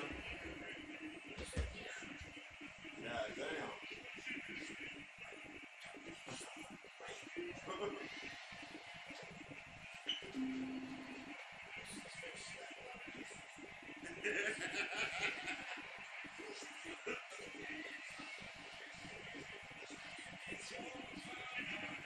Man, we got a long ass time, boy. God damn. Alright, man, we can't hear you, but okay. Well, I see you.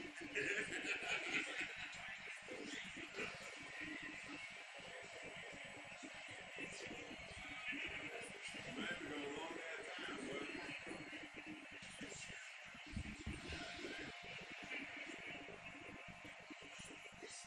right, man, we can't hear you, but okay.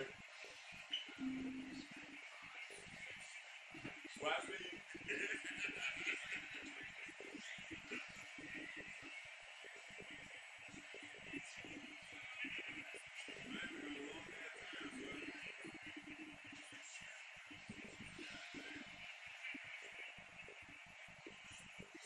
All right, man, we can't hear you, but okay.